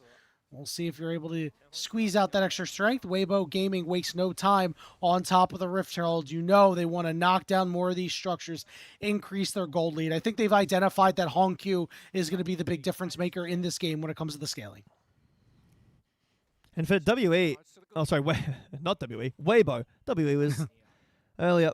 For Weibo Gaming here, Elk has the lead, right? So JDG, while they've got this Azir, it doesn't have a gold lead, and that's not necessarily an issue, but because Elk's got a 1k gold lead, he's got that Zeal completed. Gala's had to go tank boots this game because he's worried about the physical damage coming out, and if they fight against Elk, they will lose. Hongq sticking around. We'll have to slide out. Won't be able to get that turret. Here's a Pop Blossom coming through. But Zahen with a great ultimate there. Elk going right after Hongq. And I think that means that Vampire is cooked. Desperately trying to get away. Hit the tower. Hit the tower. There we go. Vampire picking that one up for himself. Leading the rest of Weibo Gaming on a wild goose chase. But it's JJ picking up kill number 4. Is that worth for Vampire? He takes the gold from the tower and still dies. I feel like that tower's 1 HP. You could just give it over to your ADC or Hongq, but now Weibo, after that kill, able to break open this tower. 20 seconds until the Drake. They can deny the stacking from JDG here. And, I mean, it is both Nico's dead here, but kind of looks funny. They go up and down at the exact same time. It's got the same timing. And yeah, Vampire here, like, does anyone, how much gold does he get? Oh, wait, Erha did die. I was like, why is he dead on the feed? Yeah, Hongq, you know, over-aggressive. Needlessly over-aggressive there. Yeah, needlessly. Now his ultimate's going to be on hold, and Shockwave caught Junjia, and he's blown up. JJ gets kill number 5, and that should be Weibo's first dragon of the game. And solid control now as well. Weibo, move in, take this Drake. JDG have no business being here. They move around for the map. And yeah, like you said, I'm pretty sure Vampire did get 300 for the tower, meaning that he didn't split it with anyone. So that was gold that you could have given to Gala to help him complete his next item, or gold onto your main carry here for Hongq. And now, not only do you need to worry about Elk, but you need to worry about Jeje, who's up 1.3k. Yes, JDG with this Azir, they do scale incredibly well, but the game happens right now, and right now Weibo have some pretty solid leads in their carry roles. Breaking the dragon stacking as well. We did talk about how Chemtech wasn't going to be the biggest factor in this game, but it is still a third dragon that won't go the way of JDG. It's been a 1,400 gold lead for the side of Weibo Gaming, and JJ has really taken this game over. Boots don't do damage, which is why he hasn't built them. Those shock blasts have just been landing over and over and over again. He does have the Rift Herald in the back pocket. Again, these tier 2 turrets are exposed. Got a minute and 30 seconds until Otacon's up. I don't know if you need to build boots. He has Ghost Blade, an opportunity for the movement speed, plus the acceleration gate, but I mean, Junjia still does a ton of damage even though he's down 1.5k gold. JDG just need time. They need a little bit of time for Hongq to get 2 items. Maybe 3 would feel great. And then they can start taking these fights. They do outrange, especially against the Zahan, who's 0-3 this game, hasn't really found a whole lot of success. They still have the dragon lead, but Weibo, with this gold lead on important members, that's the other thing, is that gold lead for JDG in some roles, but that's Cassante and Nico. It doesn't really matter. The gold lead for Weibo is where it matters. It's even gotten a little bit bigger over the last couple of moments here. many members of Weibo Gaming over on the top side of the map right now. This Rift Herald is going to be used on the tier 2 mid turret. JJ has a good angle, good dodge on the shock blast there. No shock blasts landing on either side. Erha just coming in with a fake one, just trying to scare off JDG as that turret falls. Meanwhile, Hongkyu and Xiaoshu are going to try to respond on the bottom side, but they have no more minions. Oof. Got one more wave pushing in, so maybe Hongkyu will be able to pick up this tower just to himself. Zika might try to fight him off the tower, but actually will miss the dash, and Hongkyu will be able to get it for free. But on the top side, I mean, Weibo just breaking the base open. It's split between multiple members, but 200 gold each is nothing to sneeze at, as Weibo Gaming have been wisely moving around the map this game. It does feel like JDG have responded okay at times, but now with Hongkyu getting that second item, picking up that Shadow Flame, this is really where he needs to make his impact in the game. Otherwise, spending the time for that turret will be a fool's errand. Anakan has spawned. Unfortunately, Junjia wasn't able to steal that scuttle. It was very close. Thought the goal went over because of the first strike, but look at JDG. They're positioning through the top side of the map. Zika in the bot side has TP, but JDG positioned around this Anakan. They're sweeping out some vision in the top. They know the top side is clear, and they feel confident. They've started it up. Junjia is going to start hitting it. Here's the rest of Weibo Gaming just hanging on to the area. He's going to take his back, get his recall, and then likely teleport in. But with Anakan now being pulled away, Zika has stopped his back and is continuing his push in the bot lane. Hongkyu could get caught out here, but Vampire will be hovering in the side to protect his mid laner and allow the turret to go down. But Weibo push back in and get control over the Anakan pit. Gala takes a lot of damage, but has the refillable pot to sustain back up.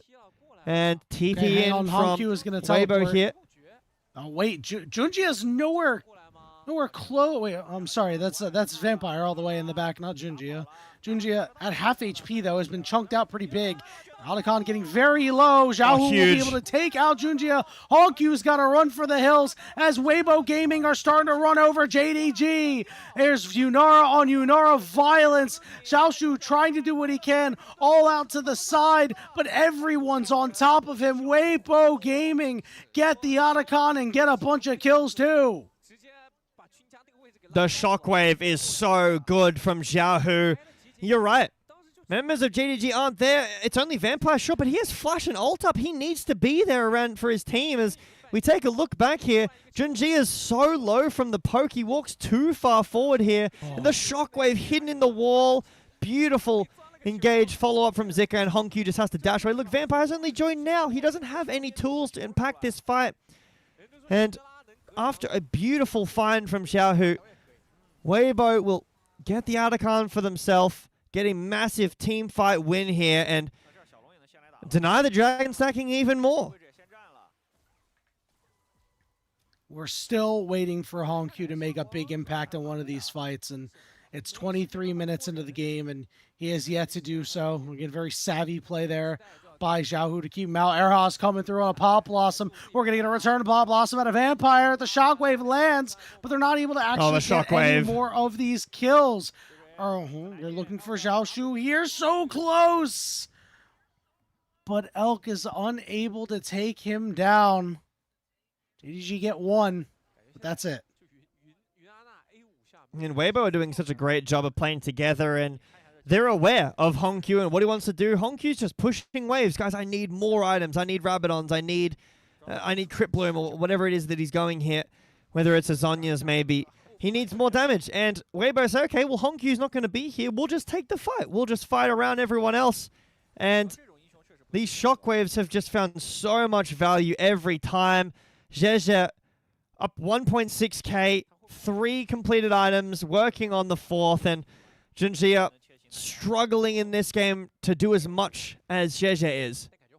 Yeah, and it was reversed earlier. Junjia had done so much, made so much impact, but then JDG just landing a lot of these shock blasts has really turned it over in his favor. Again, no boots because, say it with me, boots don't deal damage.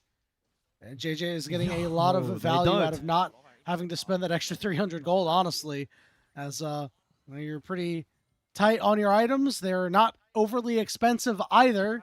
So you want to pick them up as soon as you can.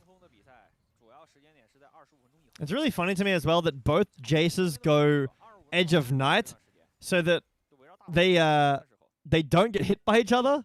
I think that's pretty funny, but first one you get hit by is free. Weibo. Yeah, that's true. You can get hit by one, and that one's on the house. Then after that, you're taking half your health from the lethality Jace build. It's very funny. We went from like kind of a bruiser Jace top, then there was full Jace top for a bit with Grasp, and I think it was Fimbulwinter. That Jace was crazy, the full tank Jace, and now we've gone to full lethality Jace jungle, running around the map just playing dodgeball. Not Mundo dodgeball either. It's so hard to dodge out on some of these. Hongq had dashed forward though, and maybe a critical error for the young mid laner, but Elm sidestepping goes down. It's a 1-for-1 when the dust settles. Xiaoshu using his teleport, not getting a ton of value out of it. So Hongq has to run all the way back to the base. So 1-for-1, but Weibo have control of the map, and Baron has spawned, Yanni.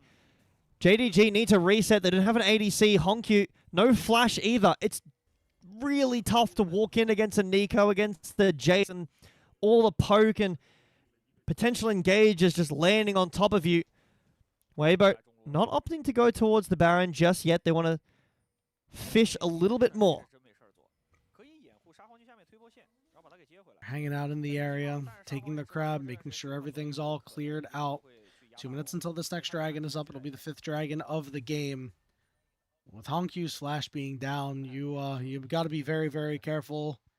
I think you have to try to wait it out as long as you can. He's going to need his flash for one of these fights. Again, he is the big mirror breaker in this game, with so many of the champions being very similar. The top laners, a combined 0, 6, and 5. It's the mid laners that are making the most difference. Right now, Xiaohu is doing just a little bit better, despite their kill score being the same. Just feels like he's had more impact in this game. Junjie getting engaged on by Zeka off on the side, pulled back in. This could be bad. Shockwave is there, and Xiaohu, again, being the one, as we just said, to make the difference. Baron should be started by Weibo. And what can you say? Hongq on his best champion, but Xiaohu is just finding infinitely more value with the jungler dead. JDG have no choice but to give up this Baron, and this is a late Baron too. I mean, we're 27 minutes in. What, 6,000 gold here for Weibo? For JDG, love to see a team fight go their way, but they're never together. Always someone getting picked off on the side, or Hongq not with his team. And, I mean, it's fair enough. He wants to farm up and get these items online, but it feels like it might have just been too long. Baron on 5 now. Weibo in such a great position. 30 seconds on this Drake. They're 3 Chemtech Drakes in after this one. And, I mean, heal and shield power. Shockwave forced that flash out of Xiaoshu. So it's not going to be easy for him to try to get to the back line and try to all out a key target. All getting chunked out just a little bit there. Now taking a little bit of damage in return, but it looks like no interest in the dragon for Weibo Gaming here, as they're sending multiple members to the bot side, taking out bot tier 2 as the siege is on. Hongq is going to get his recall in and try to join the fight as Flash is still down for a little bit longer. Bot tier 3, mid tier 3, crumbling under the strength of Weibo Gaming Siege. JDG are losing purchase in their base. Inhibitor down, mid inhibitor going to be the next target, and this is where the Jake poke gets really, really oppressive. Dodged out there by Hongq, but the siege is unrelenting right now as the first Nexus turret is starting to go down. Shockwave lands on a Junjie, but here's a Pop Blossom by Vampire with a Grim Deliverance. Return Pop Blossom doesn't hit anybody. Hongq's golden, but he's low on HP. He's sliding back, and he survives. Xiaoshu on the back line, but too many members, too much for him to handle that he can't take out. It's going to be a 4v5. Nexus exposed. Nothing JDG can do. Weibo low on health bars, but they finish the game. A 2-1 series victory. Junjie, Hongq, welcome to the LPL. That game was a stomp for Weibo Gaming. They take out JDG and move up to 1-0 in this round robin. I think JDG had a great series, but that third game there, just outclassed in general. I think that jungle got outclassed and mostly mid as well. Honkyu on his best champion, supposed to win in the side lane like we were talking about, but the Shockwaves just found so much value. And for Weibo Gaming here, you're going to be feeling good about that win. Without a doubt, this team, the Redeem team, coming together here against JDG, a team that, is very much, people think are going to be a favorite here. I think are going to be a favorite. Even after this loss, I still think they're going to be good, but it was not encouraging to see Honkyu struggle on his best champion. I think that was the thing that stood out to me the most, not the fact that Weibo really played like a well-oiled machine. I think this team really came together in a short amount of time, but, if this is your Azir play and what it's going to look like in 2026 against the mid laner like Xiaohu, I mean, I don't know. That's not good enough, in my opinion. Yeah, I agree. It needs to perform better. And again, maybe this is just time that JDG need to grow. And that's completely fine. I think that JDG still showed a lot of promise. I think Junjia had an exceptional series.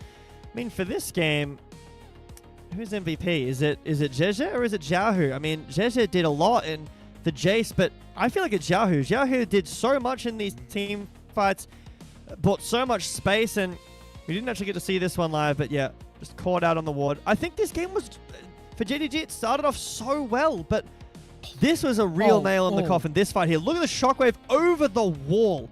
Instant the Grim Deliverance from Zika. I think for JDG, great series, but you just need to reevaluate some of these team fights and when you're taking them. For Weibo, your jungler and mid is very, very strong, and Elk is a really good fallback. That is out. Definitely wasn't his brightest series either, but he still played admirably at many moments. This was the play that really signaled the beginning of the end. That pullback plus the shockwave, the Zika and Xiaohu connection was great there. I think that is okay to say that you want to give Xiaohu MVP for that one alone. I think I'm still going to stick with JJ here. I wouldn't be too upset if it went to Xiaohu, but I mean, JJ, like, again, in the mirror, in the Jace mirror, showed that he was the more proficient Jace player, and I think that goes a long way for MVP. Yeah. It was just everywhere on the map, right? Junjia started off like that. It felt like Junjia was everywhere. And then it felt like, okay, fair enough, JJ with the MVP. It felt like JDG were constantly on the back foot. They were down tempo, they were down pressure. Weibo had control of the map always, and Honkyu was never really with his team, except that one fight around Atakan where Vampire wasn't with the team. The shockwave from Xiaohu was just, there's just no counterplay to that. That was perfect play from Xiaohu, but I don't think JDG should feel too upset about that one. They showed a good performance, and I still think that, like you said, they're a favorite in this tournament, or can be a favorite. They're a favorite in this group. I think it would be shocking to not see JDG go through in the top 3 teams in that group, BLG, Weibo, and JDG, but they've still got to, lock in and play through the rest of their games. They've got to beat the 2 other bottom teams and then contest BLG. That's going to be a great game. Weibo as well against BLG is going to be a stunner. Without a doubt, it's exciting games ahead for Demacia Cup here with Jay Beto. And before we wrap things up, we want to give a huge shout out to our Elite Coffee supporters, Aaron Soup, Mong, and Forrest Without, because their pledged financial contributions help level up our broadcast and give back to the casting crew who strive to give you an English LPL product every single day. We got more games on the docket tomorrow. Jay Beto, you and I are returning for the first game of the day between NiP and LGD, and then we'll be handling it off to Rude Dude and Gordo for Weibo Gaming and OMG, and then EDG versus IG. This series is going to start at 2 a.m. Eastern time. Whatever time zone you're in, you guys can go ahead and figure it out. But that'll be it for us, for myself, for my co-caster Jay Beto, for Shivam behind the glass, and the entire LPL English crew. And thank you so much for being here with us tonight. We hope to see you tomorrow for some more LPL action.